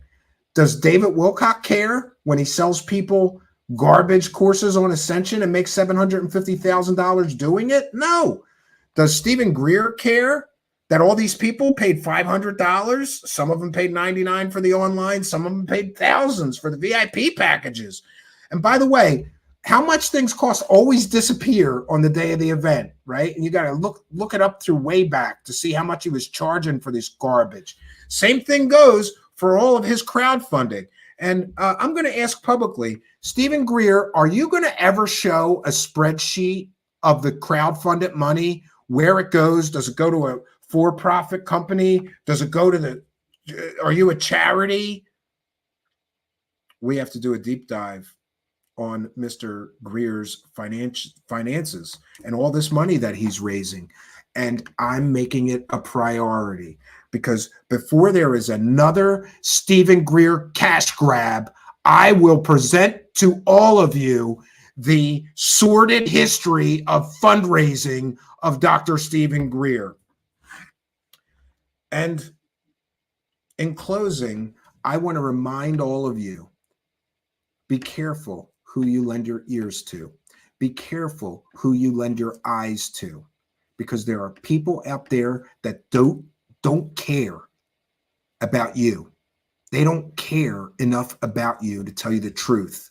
I do, and I always will. And I'm getting fucking hammered here by people who are trying to stop me from telling you the truth by any means necessary, right? And we've seen those attack tactics by the underling dogs of Stephen Greer, the bottom-feeding parasites who treat their audience as victims. Oh, you want to rip off my audience? Sure, I'll hype up your garbage fest. Sure, I'll encourage my audience to sign up. I'll tell everybody how great your new documentary is so everybody buys it. I'll just forget to tell them that there's nothing new in it except more lies and unverifiable stories from Dr. Stephen Greer. And this is where we're at, and this is where we find ourselves. All right. Can we prove the land of Portaloos? Yes, it's on my list. And thank you, Brian King's X7, who is quickly becoming a big supporter of the show. Nice to see. And not a cyborg. Have you thought about paying an editor to make shorts of your live footage? You would make a larger impact and reach directly into those communities. Yes. The problem is here that, and by the way, we sure miss Spooky. Spooky used to help here with graphics and doing clips occasionally, but Spooky was very busy doing, I don't know, a couple of different shows and being a support person for a couple of different shows. Then Spooky got essentially got a film deal. And by the way, I'm not unhappy. I like to think that I had a part in that. But Spooky, who used to help me with the show, went on to bigger and better things, and we wish Spooky the best. I need a clip producer. But the problem is we don't really have much funds here. So if anybody would like to be the clip producer, and by the way, I don't really believe in volunteers. I didn't pay Spooky much. I always felt bad for how much help Spooky gave me for how little we paid Spooky. But anyway, the situation is if somebody would do it for a reasonable price, here's the problem is the economics of it, not a cyborg. And by the way, we thank you for your kindness, generosity, and support of the show with your kind and generous $4.99 super chat. The problem is that if I post a video and it gets 2,000 views, I might get $4 in YouTube ad revenue. $4. So can I find a clip producer who will produce that clip for me and do a really good bang up job producing the clip so it really does get good attention and it's well produced and well edited for $4? No, because it probably takes 20 or 30 minutes to make each clip. So it's a problem of economics. But I'm working on that problem and we're going to see what we can do. And I thank you for your kindness. And it's an excellent question. I will have the red flags for Brian Grush part 1 and the red flags for Brian Grush part 2. Because we found more red flags after his testimony. So I will have 2 clips dropping this weekend on that I'm producing. But I'm a one-man army here. I have to host the show, research the show. I have to watch these wackadoos and make notes, and then I have to, be here. And now I'm doing the graphics because Spooky's gone. I do all the research for the show. I book all of the guests for the show. By the way, tomorrow night, I have to verify with him, but I believe tomorrow night we're going to have Jack Brewer here, which I'm excited about. You guys know him probably from Erica Luke's show. He runs a research organization. He's the one that found all that shady money deals with Skinwalker Ranch and the local municipality. Great researcher, great investigator. Tomorrow night, 9 p.m. I believe he'll be here. And so, yeah, I'm doing my very best. But we thank you for your kindness, generosity, and support, each and every one of you. I'm going to check in quickly with the PayPal pledges. For those unaware, besides the super chats, you can send a PayPal pledge, right? Any message you wish, and we shout it out. But just do me a favor. If you do not want me to read anything and you send me a note, please put in all capital letters, do not read my message, right? Because sometimes people send me a message and they put like 3 sentences and then they put, don't read this message or something. You know what I mean? So if you don't want me to read a message, but you send me the message, put in all capital letters first, do not read this message. And also, if you send a PayPal, send me your chat room user ID, because a lot of people send me their real name and it doesn't work out. Okay. So we want to thank Maria, who is quickly becoming a big show supporter, for a kind and generous $70 PayPal. Very, very kind of you. And says, great coverage on Grush. Keep it going, Stephen. Hope this helps. And yes, it does, Maria. And we thank you for your kindness, your generosity, and your support of the show. And then we have Matthew M. with a kind and generous $20 PayPal. Thank you for your kindness, generosity, and support. No message. And we also have a message from John R., who does not include a chat room user ID, but it includes the message, keep taking swings at these grifters, Stephen. I love it. Thank you. We appreciate your kindness, generosity, and support.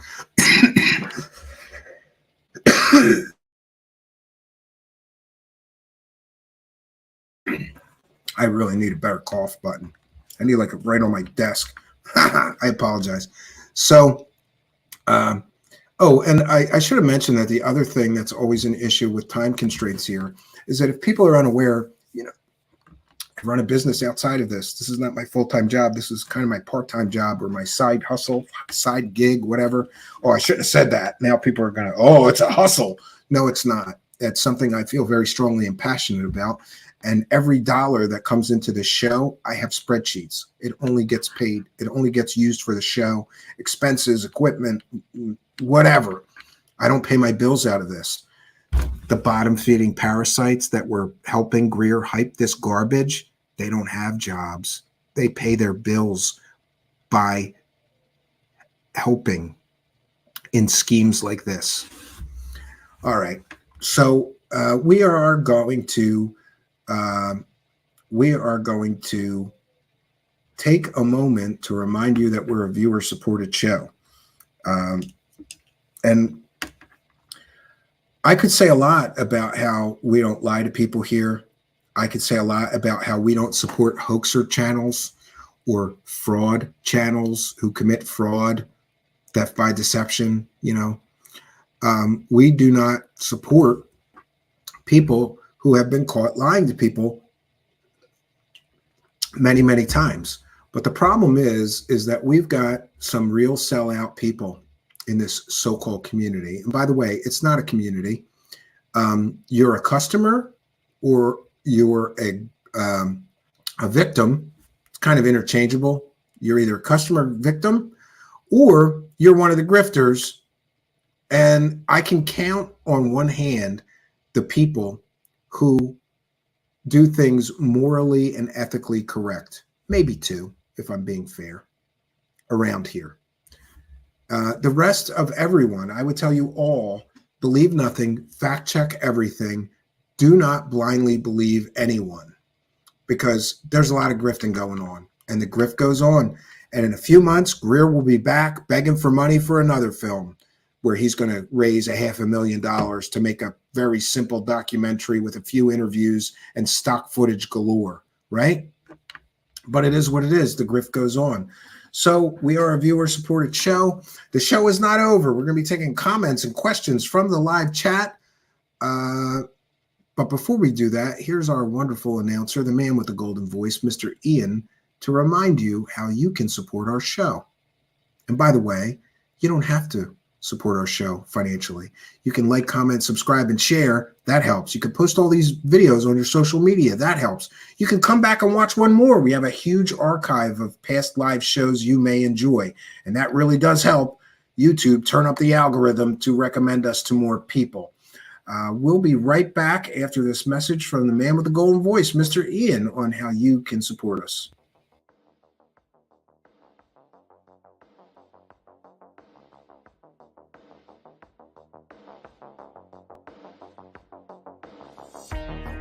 Truthseekers is a viewer-supported show.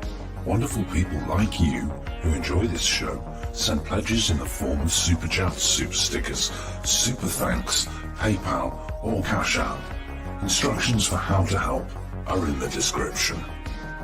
You can also join our Patreon, and for as little as $1 a month you can get extra content. Patreon supporters get a backstage pass, early access to all our production videos before they are distributed publicly, Stephen Cambion's music, private writings, a monthly show journal, and more. You can also become a YouTube channel member for $5 a month.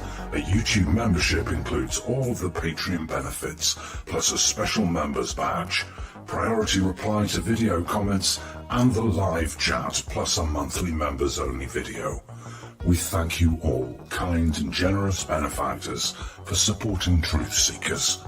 Thank you for your generosity and support.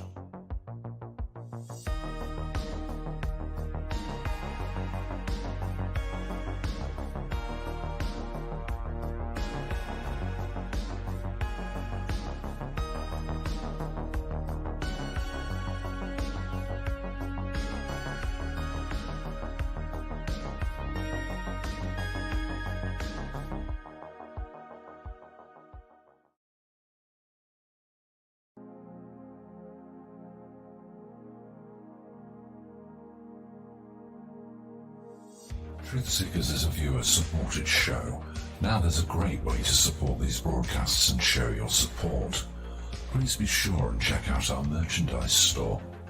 Links to our 2 merchandise online stores are in the links to this video or podcast. The Amazon storefront ships super quickly in the United States, Great Britain, and in many more places.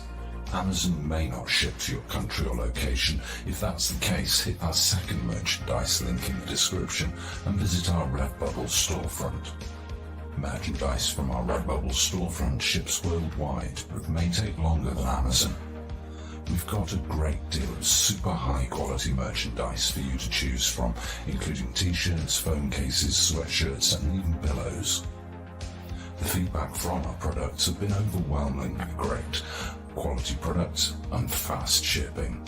People all over the world are buying some merchandise and showing their support of the show. Praise the cash! Praise the cash! Praise the cash! We thank you all, kind and generous benefactors who are buying some merchandise and helping us to continue this journey.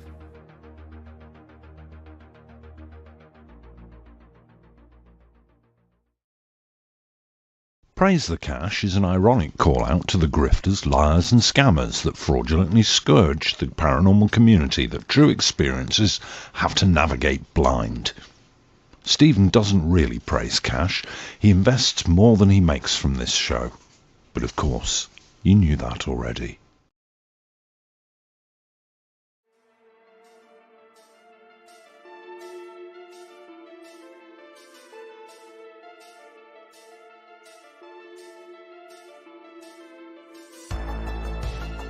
Thanks for being here. This is Truthseekers with your host, Stephen Campion.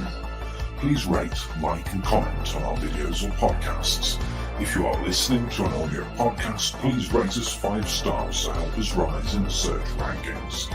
If you are watching on YouTube, please like, comment and subscribe to our channel. If you're listening to an audio podcast, we love and appreciate you listeners, but you are missing the live tapings. All our shows are recorded live with video feed. We'd love you to come be a part of our live broadcasts and tapings for the podcast. Head on over to YouTube, click the search tool, the little magnifying glass, put Truthseekers, one word in the search bar, and hit enter. You'll see a strange and mysterious guy with sunglasses. That means you found the channel. Go there, smash the subscribe button, and hit the notification bell to receive up-to-date info on our YouTube channel. We welcome you to be a part of our live taping and our chat group during the live broadcasts. Seek the truth. Speak the truth. This is Truthseekers. Truthseekers.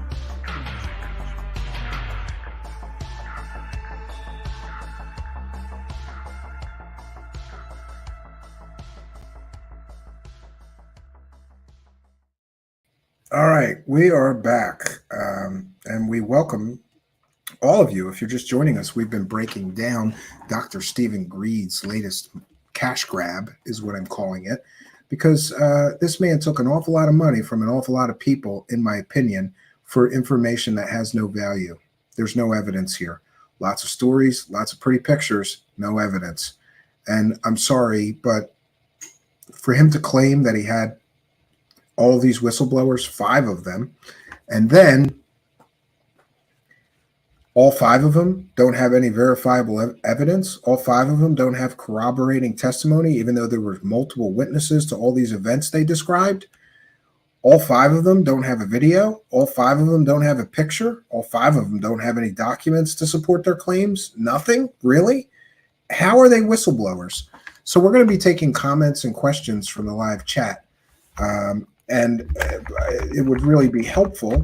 Most of you are aware I'm a little visually impaired, and it really does help me to know when you put your question or comment in all capital letters, it lets me know you want me to share it on screen, talk about it, or answer a question. So please, comments and questions from me, please put them in all capital letters. And I am going to, one last time, tweet this out and invite anybody else who may have comments or questions about this to come here and ask those questions or comments. I apologize. We try our best to find time for the live chat every show. Some of these shows get a little data rich, and therefore we run out the clock here. We've been here for just under 4 hours. We'll go for a little bit longer. I consider this to be really important. Amy Collins is here. Welcome, Amy Collins, longtime show supporter. Good to see you in live chat as always. Says, I bet there is another wacky world of Wilcock on the horizon. Yes, I'm waiting for Wilcock to do another video. I mean, a lot of people keep sending me messages asking to see another episode of the wacky world of Wilcock, but we need material. If I have to, I'll find some old interview with him or something maybe, and we'll do a classic from the wacky world of Wilcock, right? I think people would still enjoy it, right? Great. Mr. Ian says 4 now. I forgot I did 4. Okay. Redbubble is surprisingly hard to say, says our announcer, Mr. Ian. Yeah. Maybe the crappers are for the elevators. Could be, but listen, how many elevators do you need? Are you having hundreds of people show up at once? I'd love an explanation for those unaware. In some of the illustrations, there was a parking lot with a whole lot of porta potties right on top of the secret underground military base where they're working on the alien spaceships. And I just thought that that was kind of funny. Can we contact the National Press Club and establish whether Greer hired the place as a convincer? He did. Anybody can hire. You can hire the National Press Club. You can rent a room there. I can call and verify that tomorrow, though. And Al Garay is here, as always, holding down the Twitch chat. And we thank you, Twitch subscribers. By the way, if you have an Amazon Prime account, there's a way that you can give a couple of bucks to a Twitch streamer every month. Just link your Amazon Prime account to your Twitch account. If you don't have a Twitch account, sign up for one first. And then go to Amazon, go to settings, link your Twitch account, then go back to Twitch with our it's Truthseekers show on Twitch. And you too can support our show with a subscription, and it won't cost you anything. It comes out of Jeff Bezos' pocket, not yours. And we thank all of you for doing that. The wacky world of Wilcock never gets old. We've gone so long that my lights have turned off. They're on a 4-hour timer. Isn't that great? Bluetooth mode. Oh, 1 second. Oh, that's good enough. It's night. We'll just go with 1. So, questions or comments for me, please put them in all capital letters. And we thank, did I miss one? Yeah, I did. We thank Brian Kings X7 with a kind and generous $5. So, Steve, I am also a Real Steel Rumblehead, but I prefer the ape over the bot. Thanks for your awesome show. Real Steel. Is that video game that was ancient that had the robots that fought? Oh no, that's the movie. There's a game like that as well. But we thank you for your kindness, generosity, and support. And now is a good time to thank all of you, including Brian Kings X7, for the kindness, the generosity, and the support of the show. We appreciate every single one of you who are supporting the show, including you Patreon supporters, you Twitch subscribers. You can do that on Twitch. It costs nothing and supports the show. You super chatters, super sticker purchasers, super thanks people, and you PayPal pledgers and channel members, of course. We thank all of you for your kindness, generosity, and support. And welcome to the circus. Everybody's got to praise the cash, including us, to keep going. And we thank all of you. Praise the cash, praise the cash, praise the cash. Thank you for your kindness. Thank you for your generosity. Praise the cash, praise the cash, praise the cash.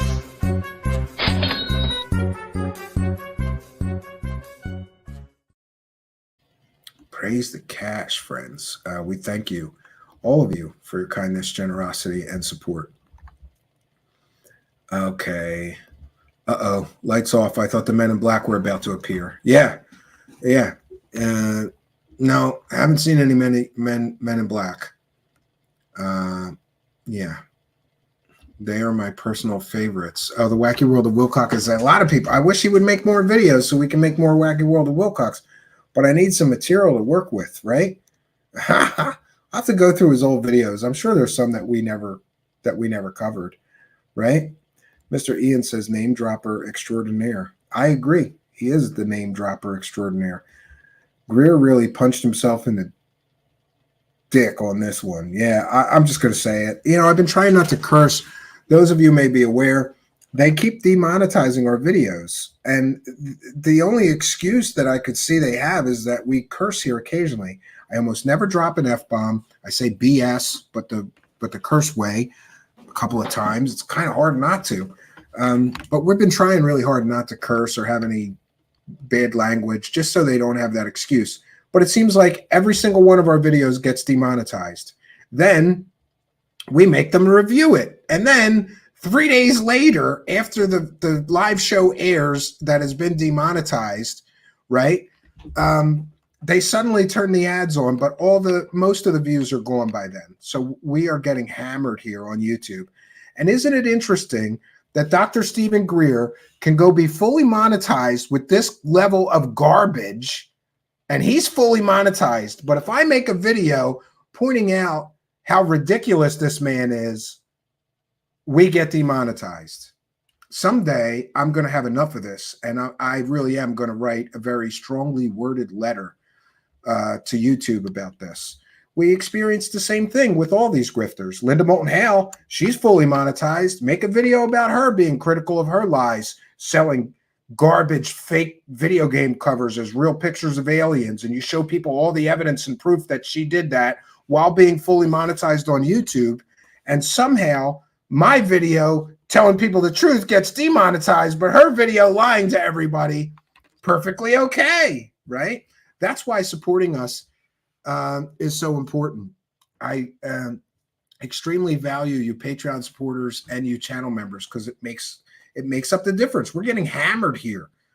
And they're really, you know, look, I'm doing my very best not to curse. And every once in a while, I really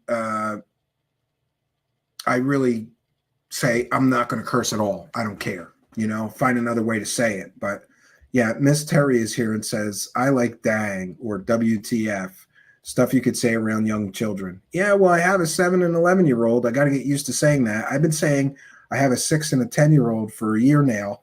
It's like when the date changes, you know how you write, like I wrote 2022 for a quarter of 2023. I got to get used to saying 7 and 11, right?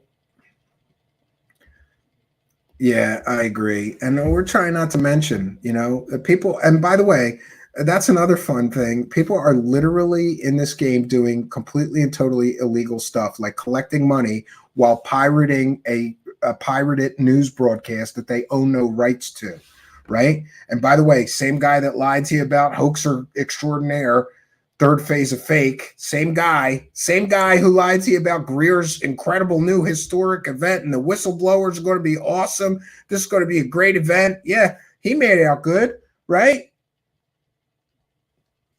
Promoting garbage peddlers. I don't know. I don't have to curse, just trying to be a tough guy. Yeah.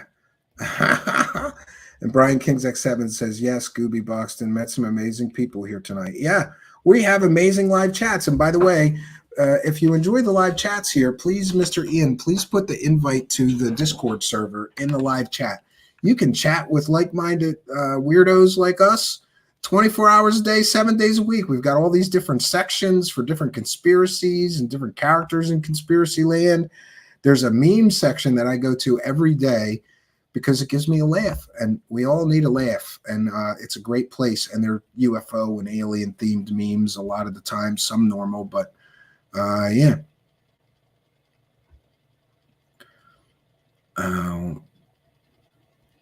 Yeah, so questions or comments for me, please put them in all capital letters. Stephen, this is the first time I stayed for the majority of the show, and I had an absolute blast, says Gooby Boxton. Thank you so much for your passion and dedication to these topics. No, thank you for being here. New show supporter, Gooby Boxton. I'm not sure that I've seen you here before. A lot of people are lurkers in the live chat, and to you lurkers, we love that you're here. Some people just watch, and they read the live chat, and they don't comment. We love you too, but please feel free to become a part of the conversation. Don't just watch the show. Don't just listen to the show. Become a part of the show. Everyone here is welcome. All we ask is that you be respectful. Wes Snipes says, no doubt those artist picks on the talk will end up in a book being sold in the near future, if not already. Yeah, I agree with you, right? And Ray Kachinka from the Facebook live feed is here and says the garbage peddlers really exposed themselves on this one. It won't change anything, Ray.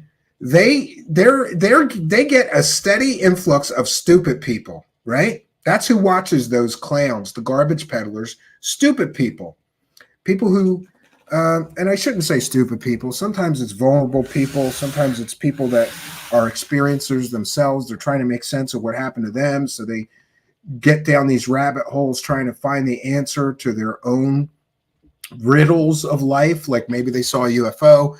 Maybe they thought they were abducted by aliens. Maybe they had some other strange experiences. So they come into this world trying to find answers. I was one of those people myself. And after years of this, decades of being here looking for answers to my own personal experience, all I found is more questions and a whole lot of grifters. That's what I have found here. So you try to not be too harsh, but what I will say is that anybody that is supporting people who are literally doing illegal things like collecting money while broadcasting something they don't own, you're really part of the problem. And I love it. People gave me all kinds of excuses for that, right? People gave me this is the biggest event in human history. It's beyond copyright. No, it's not.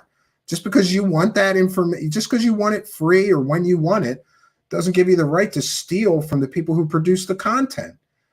And I can't believe people aren't getting copyright strikes for straight pirating news feeds that they don't have any rights or ownership of. It's amazing. And then they're collecting super chats while they're pirating it. It's amazing. And then the same people hyped this garbage, right? It is amazing. MK Ultra hiking and gear review. That is the weirdest. I mentioned this. I meant to mention this last time I saw you here, MK Ultra hiking and gear review. Like, that is the weirdest user ID I've ever seen. Like, I do hiking and gear reviews, but I'm a member of or am into MK Ultra as well. That's a little bizarre, brother. But it's par for the course here. Lots of strange and interesting characters here. But I love strange and interesting characters. So it is what it is. Archaic Revival says that Greg could kick my butt. No, they're real weak, right? They don't really have like a lot of muscle tone, so they're kind of easy to smack around, at least according to, stories with pretty pictures that I've seen.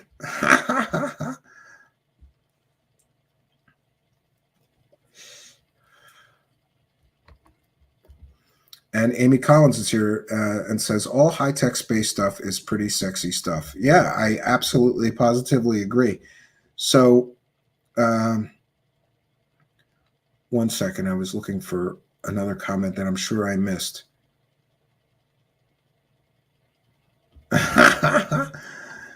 MK Ultra Hiking and Gear Review says, designed by the engineers from Spies Like Us. Yeah, absolutely.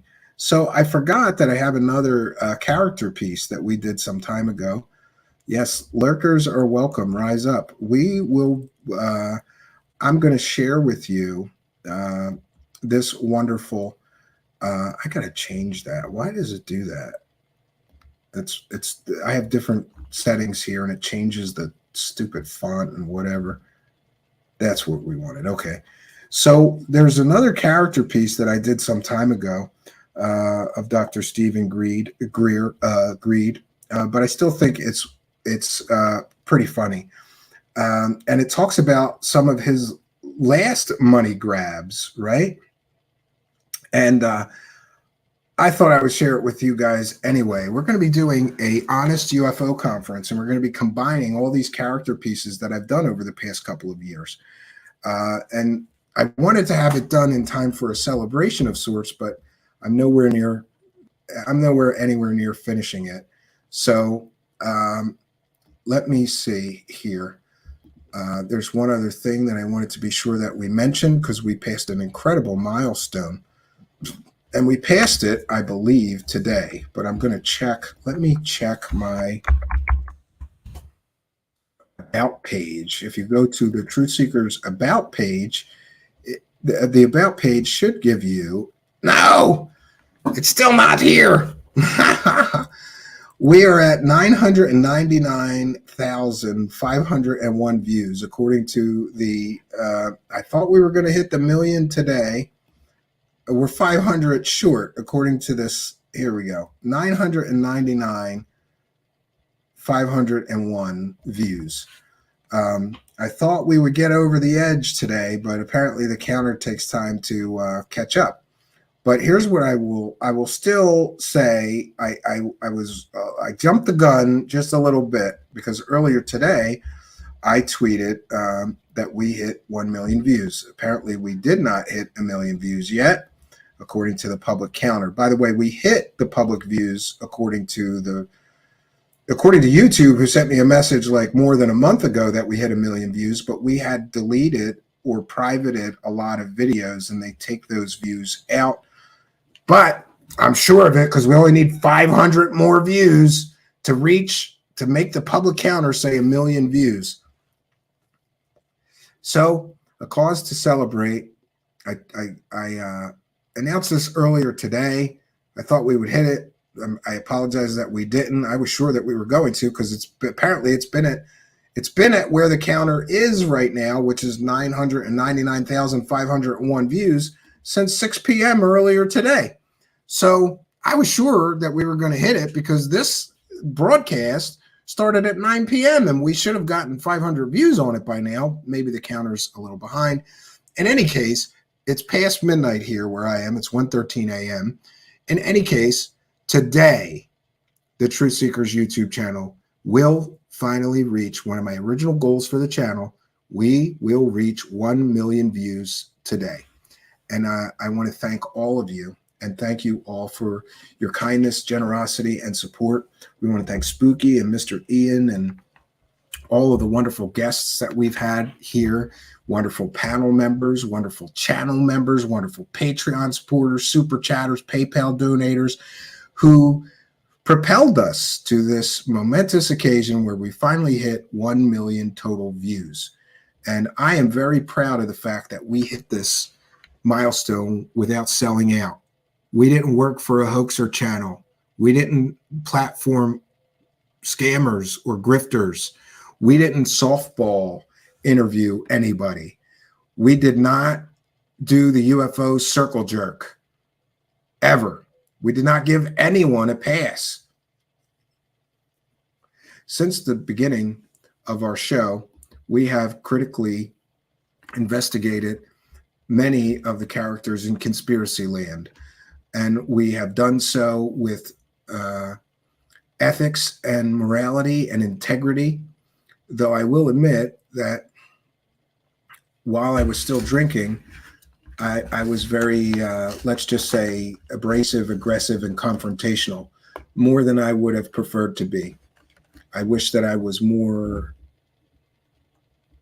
kind of the way that I am now for the majority of our show run.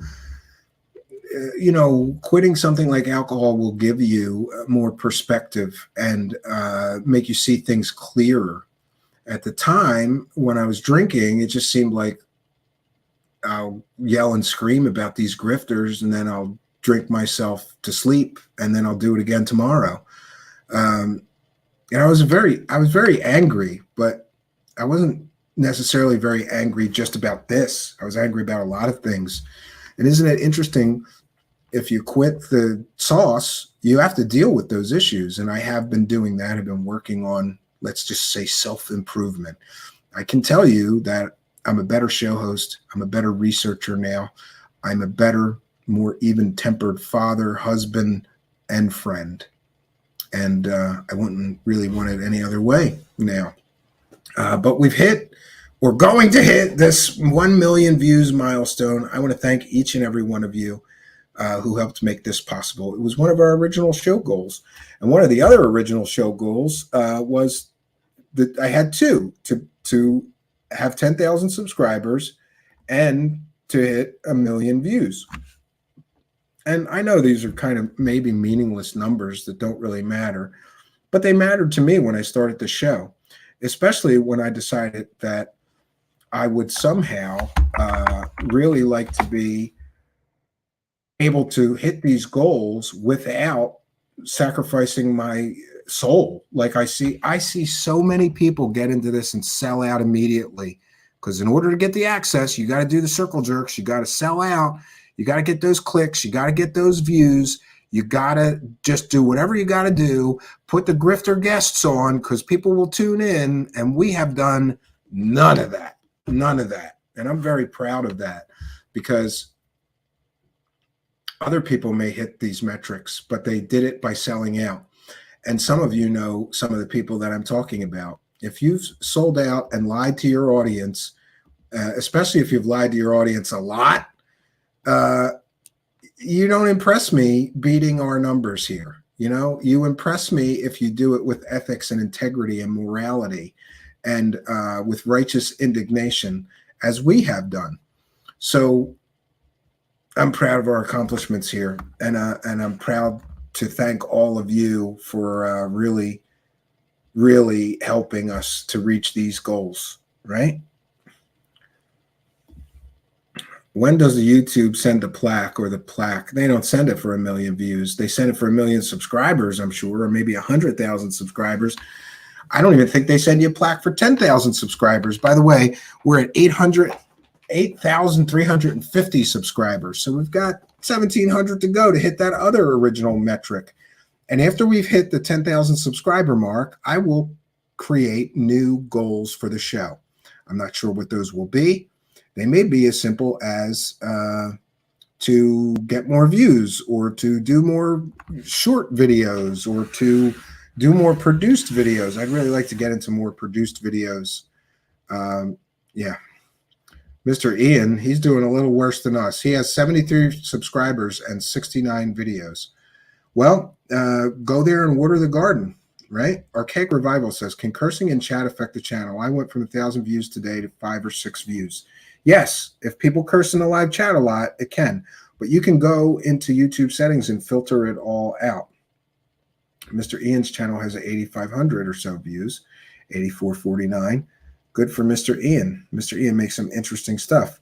Mark Tarana, who's been here since the beginning of this, even before the beginning of Truthseekers, was here for the Midnight Hour, my previous audio-only podcast. And we used to do this hokey thing where there was no video. So I would just put the audio podcast up with like a spectrograph, and then we would do these live chat premieres. It was pretty hokey, but Mark Tarana has been there since the beginning of that, which was predates the Truthseekers show. We started our show, and I will give you the exact. I don't want to. 1 second. I just don't want to give you. I always forget. Like, when did we start? A few years ago. That much I know. Oh, wait a minute. Here, I'll do it this way. There's a better way for me to look at that. But yeah, what an incredible journey that it has been. Like, I can't, when I think I'm scrolling through, I'm scrolling through the shows that we have done. And it's just amazing to me that we have been through all of this. All of this we have been through together. The original concept for the show really was that I was going to investigate these strange and unusual stories from the internet, and the strange and unusual characters from the internet, and conspiracies and aliens and UFOs and demons and crypto creatures and really everything. And what an incredible journey it has been. So the concept was that I would investigate these things and I would bring the audience along with me. Whatever happens, I would investigate, and I would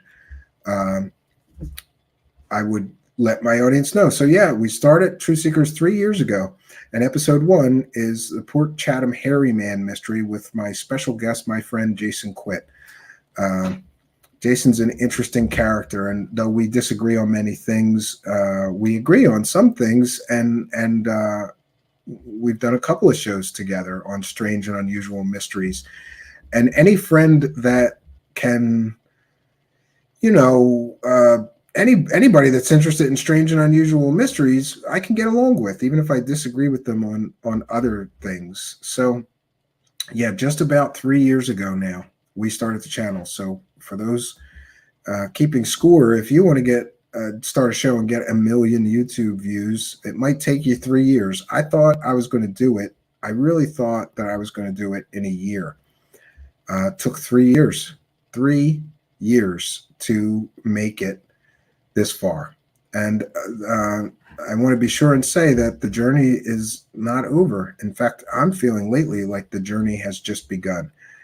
And Miss Tyree says, but the rants soothe me. Yeah, I get a lot of requests to rant more. I'll try to get, you know what? I know what I'll do, Miss Terry. And thank you, by the way, for being a member. And thanks to all you members and Patreon supporters. I know what I'll do. My children are home right now. Well, that goes without saying. It's almost 1:30 a.m. I mean, they're home from school now. And boy, that'll just destroy my patience, Miss Terry. So you could probably be pretty sure that some screaming rants might be might be in our future. I did not ever hear that. Really, cursing in a stream or even raising your voice can lead to demonetization. Wow, I never thought about that. Maybe they're flagging me for screaming or yelling or raising my voice, right? Mark Tirana says Jason Quidd is one of the good guys. Yeah, I think so. And Mr. Ian says, a sad thing indeed that the passion inherent in Steven's presentation style actually triggers the YouTube filters. I don't know that. Now I got to look this up. Are you serious? Raising your voice can lead to demonetization? I've never heard that, right? Alga Ray says, 1 million views later, Jimmy Church still claims he doesn't know who you are. Yeah, he always claims he doesn't know who I am, right? Even when I called him, he acted like he didn't know who I was. I always laugh when Steven calls these grifters dummies, but the rants are epic. Yeah, because they're grifter dumb. They're dumb grifters. Listen, I how do I say this without sounding like wrong? I can respect a good grifter. I mean, I did magic shows, and that involves deception and being. But see, the difference is magic shows. People love it. People love to be deceived in a magic show. I can respect a good grifter. I've watched some documentaries about different confidence men, and I find them a little bit fascinating. But to be very honest with you, Wes Snipes, I think that most of the grifters in the UFO community are terrible at it. Almost like I want to, I don't want to become like a grifter consultant and tell them how to do it better, but they make it almost easy to catch them. A lot of these guys. It's like so stupid. Look at Linda Moulton House selling pictures off a video game cover. Like, did you think nobody was going to find that image? Do you know what a reverse Google image search is? I can respect a good grifter, but some of these people, it's just not good. Miss Terry says it's so unfair. Yeah.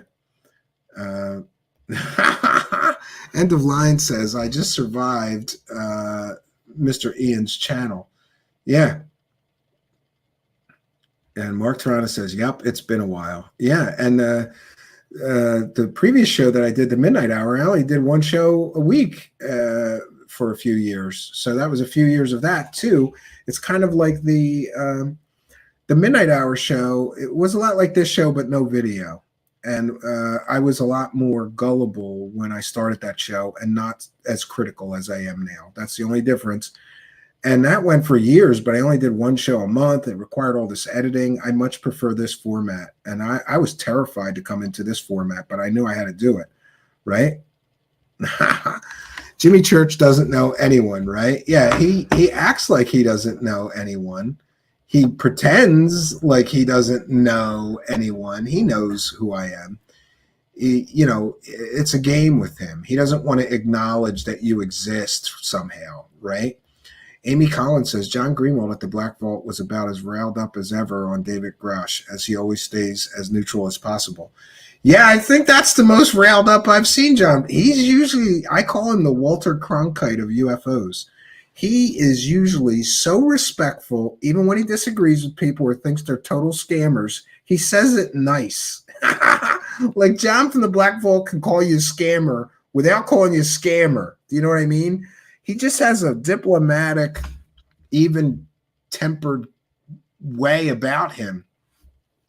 He's very, very good at being what I would call like professionally journalistic. Like he's just telling you the story and he does it I could learn a lot from John from the Black Vault. In fact, if I have to choose some people that I should learn from, John's on the short list. I don't have the patience for all those FOIAs.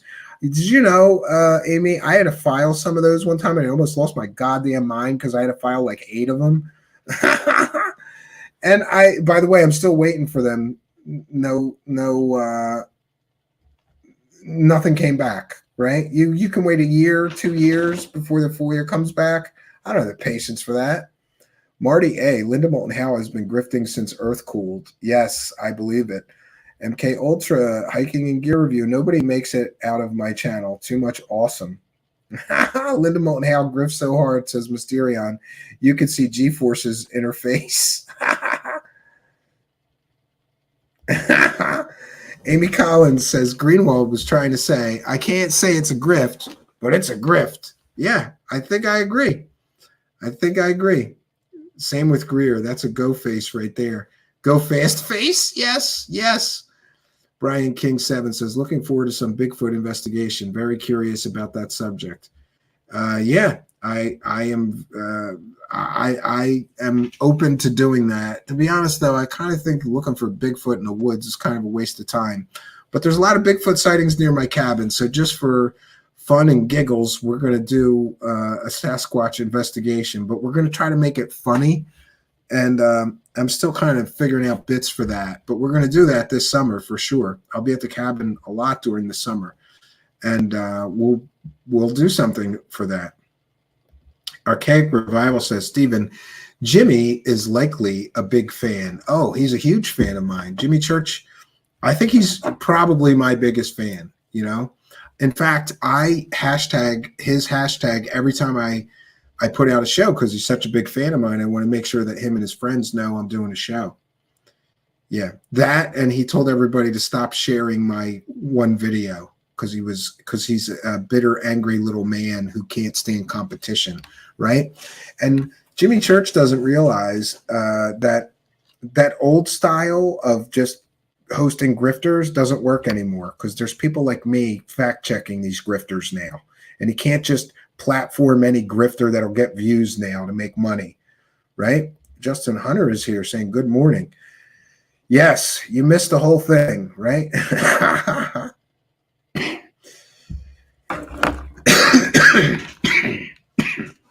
MK Ultra is walking around, is out there anyway, walking around. Bigfoot hunting is just a side quest. Yeah, if you say so. So here's what we're going to do, friends. I am going to wrap things up here, but the show is not over.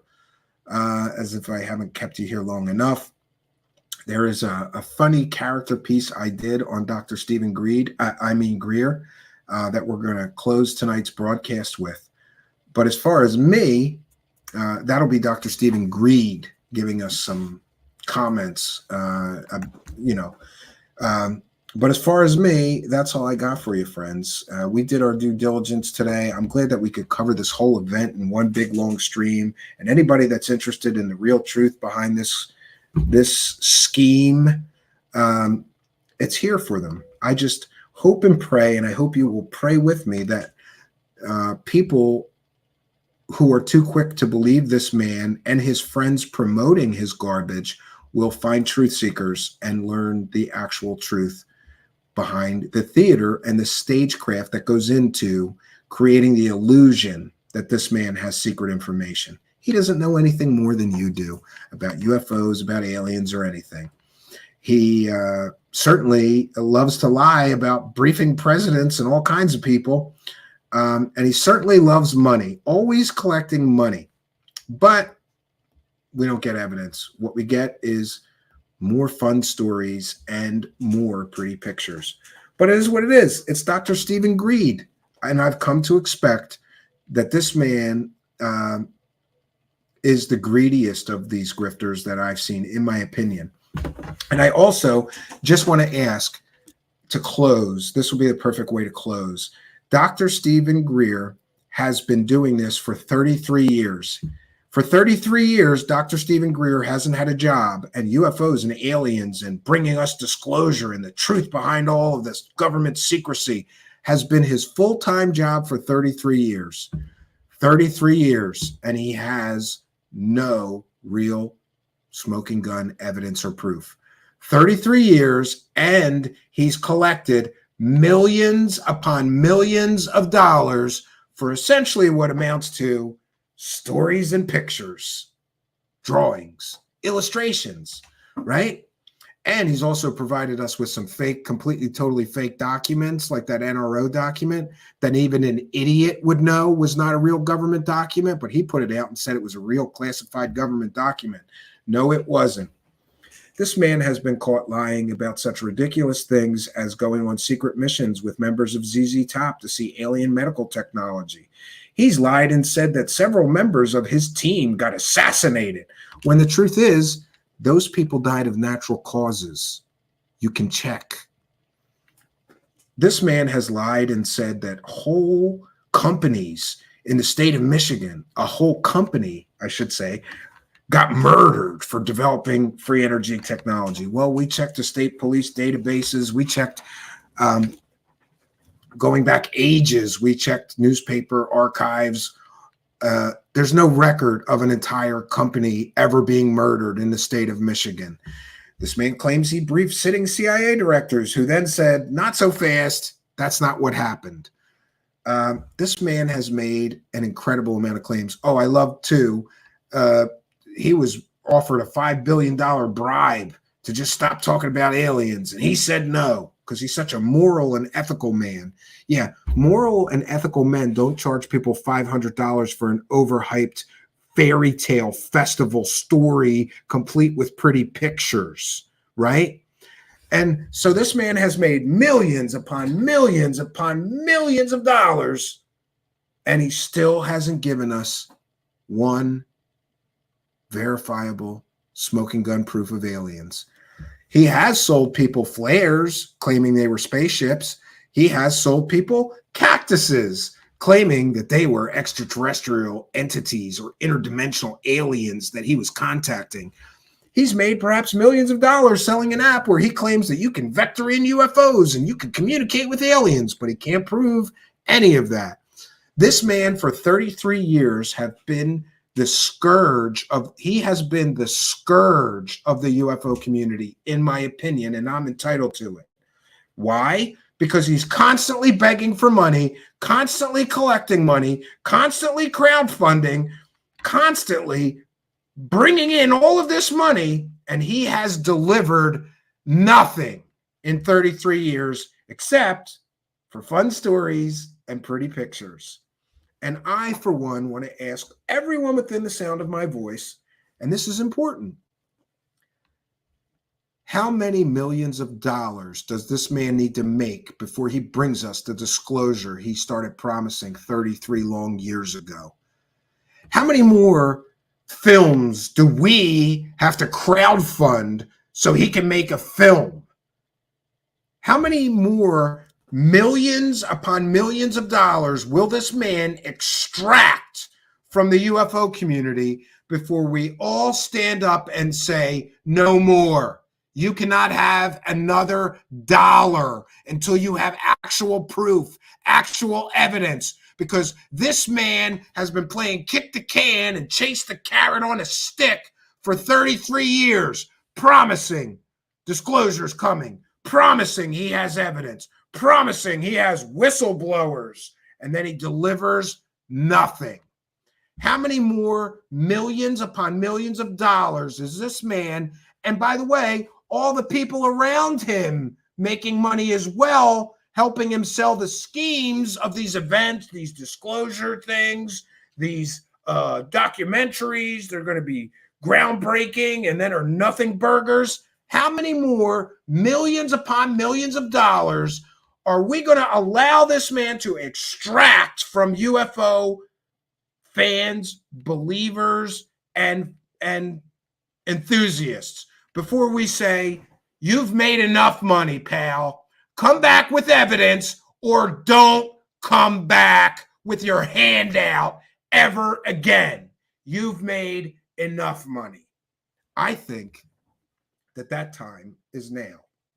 And I also think that anybody who helped him sell this garbage festival should be immediately banished and never allowed to make one red penny here ever again. These people encouraged people to buy this garbage, told people he's got all these whistleblowers, helped him hype this. They all lied to you to help this man with this festival of garbage UFO stories that have no value. We talked about the fact that none of these stories pass the test of falsifiability. Therefore, this information has no value. This man extracts millions of dollars from us, and he gives us back garbage. I say no more.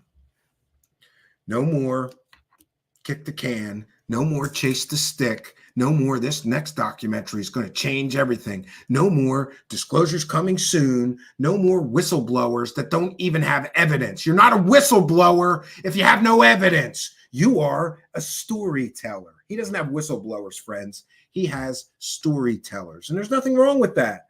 But I, for one, if I want a good story, I go to Stephen King. I don't go to people that are claiming their stories are true that can't ever prove it.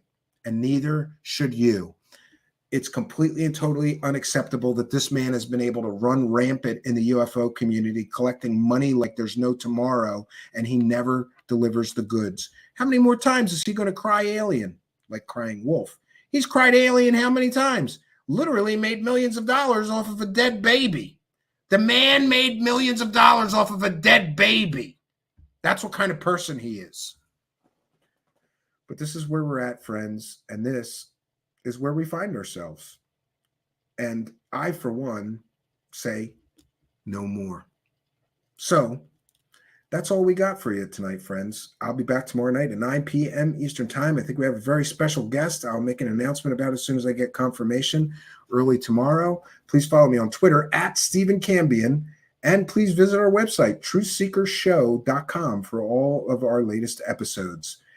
We thank all you kind and generous benefactors, you Patreon supporters, channel members, super chatters, super sticker purchasers, super thanks people, and PayPal pledgers, and Twitch subscribers. We thank our chat room moderators. We thank Mr. Ian and Spooky, and we thank all of you. What an excellent audience that we had tonight. No place I would rather be, but our time has grown short. And that's all I got for you, friends. So we're going to leave you with a comedic piece about Dr. Stephen Greed. Until next time, friends, my name is Stephen Cambion. Good night, and God bless all of you. Even you, Dr. Greer, I hope that you put your God-given talents to better use than doing this with your life. You spent 33 years of your life on this, and you still have no proof. You still have no evidence. I'll pray for you. And I hope all of you will pray for me as well. Good night, and God bless all of you. Welcome, my friends. I am Dr. Stephen Greed, and I am the founder of the Disclosure for Cash project, Disclosure Project. I am also the founder of the Serious Free Energy Project that collected hundreds of thousands of dollars in donations. And I can't really show you what we did with that money. I'm sorry. Yes. But lately, there have been some people on, is it Twitter? Yes, the website, Twitter, who have been very critical of my latest fundraising efforts. So today, I thought I would explain why I need all of that money. Okay? First of all, I am the founder of the Disclosure for Cash project. I'm not doing this for free. This has been my full-time job for decades now, okay? And it's been great for me. I've collected millions of dollars to make these films, even though a documentary film doesn't cost that much to make. I can't really explain where the money goes. I will never explain where the money goes. And who are you Twitter warriors to ask why I need millions of dollars. Okay? I like having millions of dollars. It's probably a bunch of poor people on Twitter upset that I found a great way to praise the cash. Okay? What I do is I promise people aliens, and then I sell them an app where they can talk to aliens for $10, and then they never really talk to aliens. Nobody can prove that my app works, but nobody can prove that my app doesn't work, okay?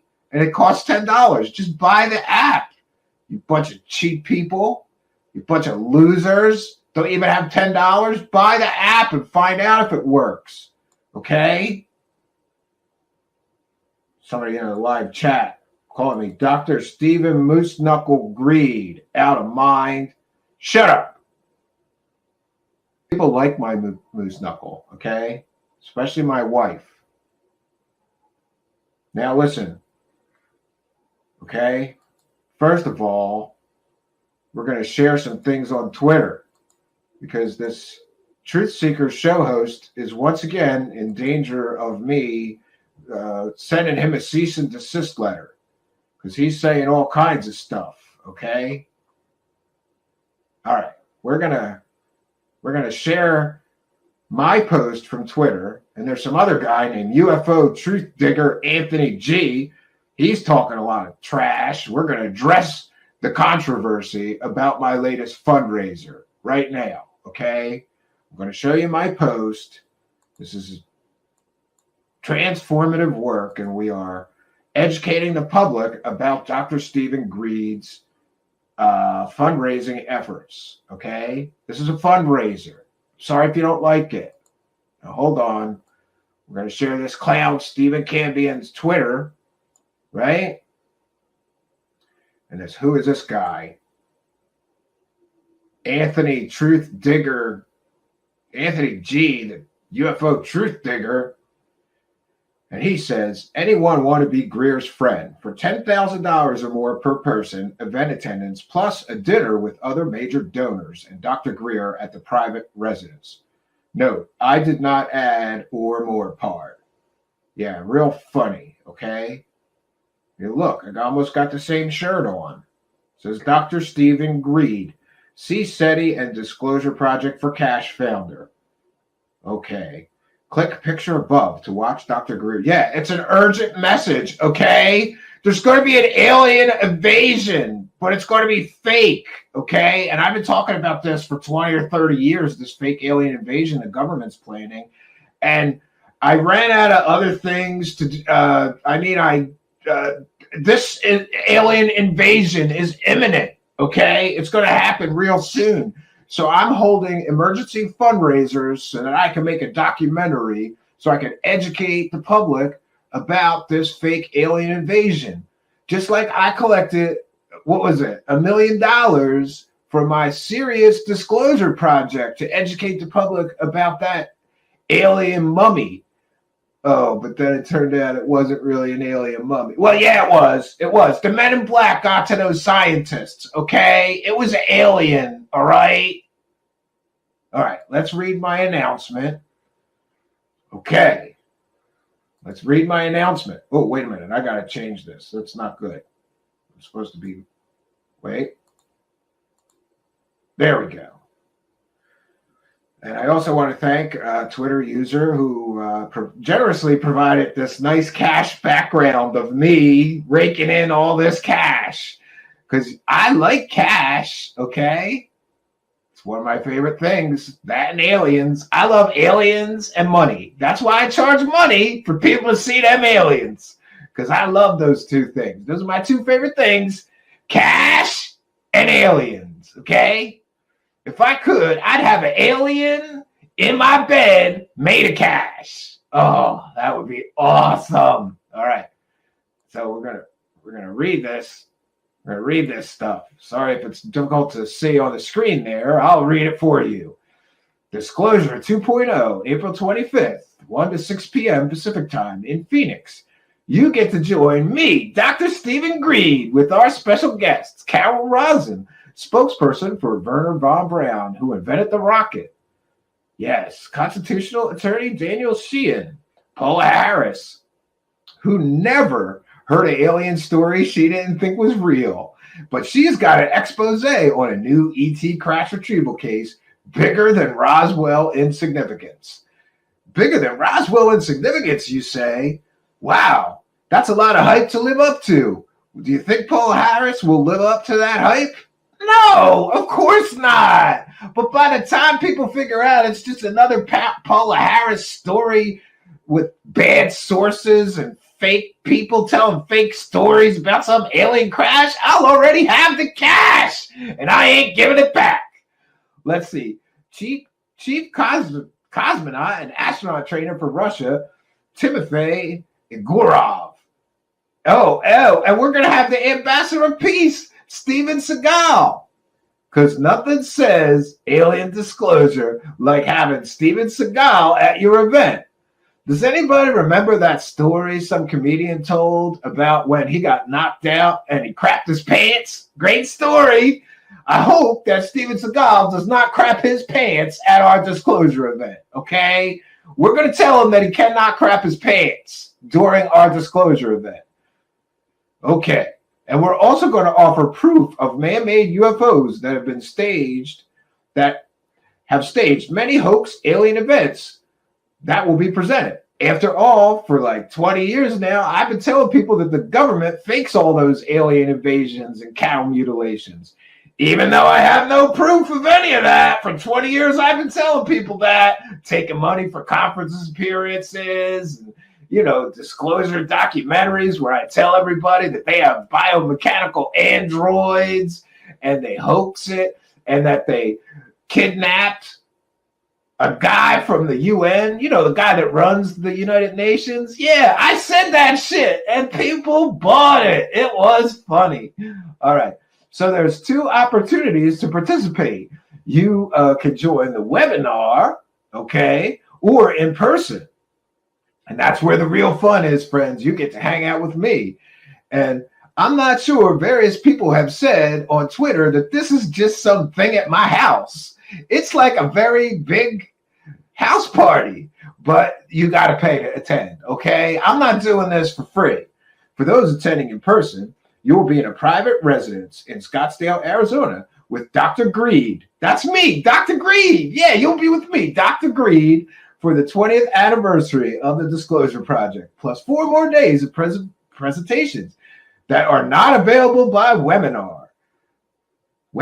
Now, this is limited to 20 participants in person because I don't want more than 20 of you morons at my house, okay? I got a huge mansion, kind of a house, but I don't want too many of you weirdos at my house, okay? And these presentations will be the ultimate inside story of Disclosure 1990 through today, with information about how, the who, and the where of secret UFO and ET-related programs and current activities, and a deep dive into CE5 contact.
revolution. Uploading acapellas, drum beats, and guitar riffs to the World Wide Web, from one countryside to the next. It's an international love affair, and new music is our gift to the free world. Our freedom of expression is only limited by our creativity, so we stand together, and because of it, our voices are unlimited. We represent every corner of the world as we broadcast our message to every country, state, city, and town. Our supporters have expressed tremendous gratitude for taking the high road and giving them free music again. To the world.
You can save them for the birds and bees. I need money. That's what I want. Yeah, that's what I want. That's what I want. Yeah, your love gives me such a thrill, but your love can't pay my bills. I need money. That's what I want. Yeah. That's what I want. That's what I want. Yeah, yeah, yeah. Ooh, ooh, yeah, yeah. Oh, yeah. Oh, yeah. Oh, money don't get everything, it's true, but what I don't get I can't use. I need money. That's what I want. Yeah, that's what I want. That's what I want. Yeah, give me the money. Give me the money. Ooh, give me the money. Money, money. Give me the money. Oh, that's what I That's what I want. Yeah, give me the money. Give me the money. Ooh, give me the money. Money, money. Give me the money. That's what I want. That's what I want. Yeah, give me the money. Give me the money. Give me the money, money, money.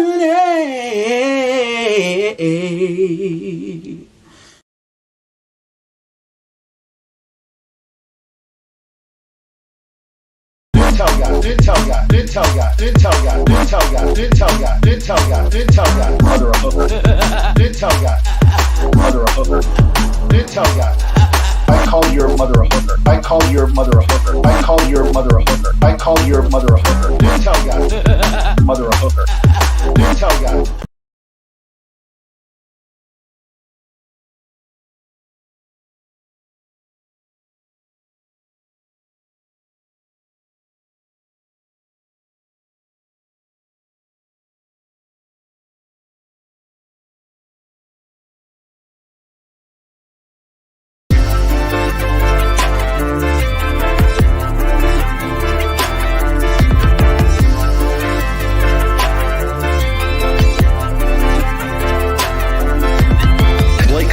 Special report for you today.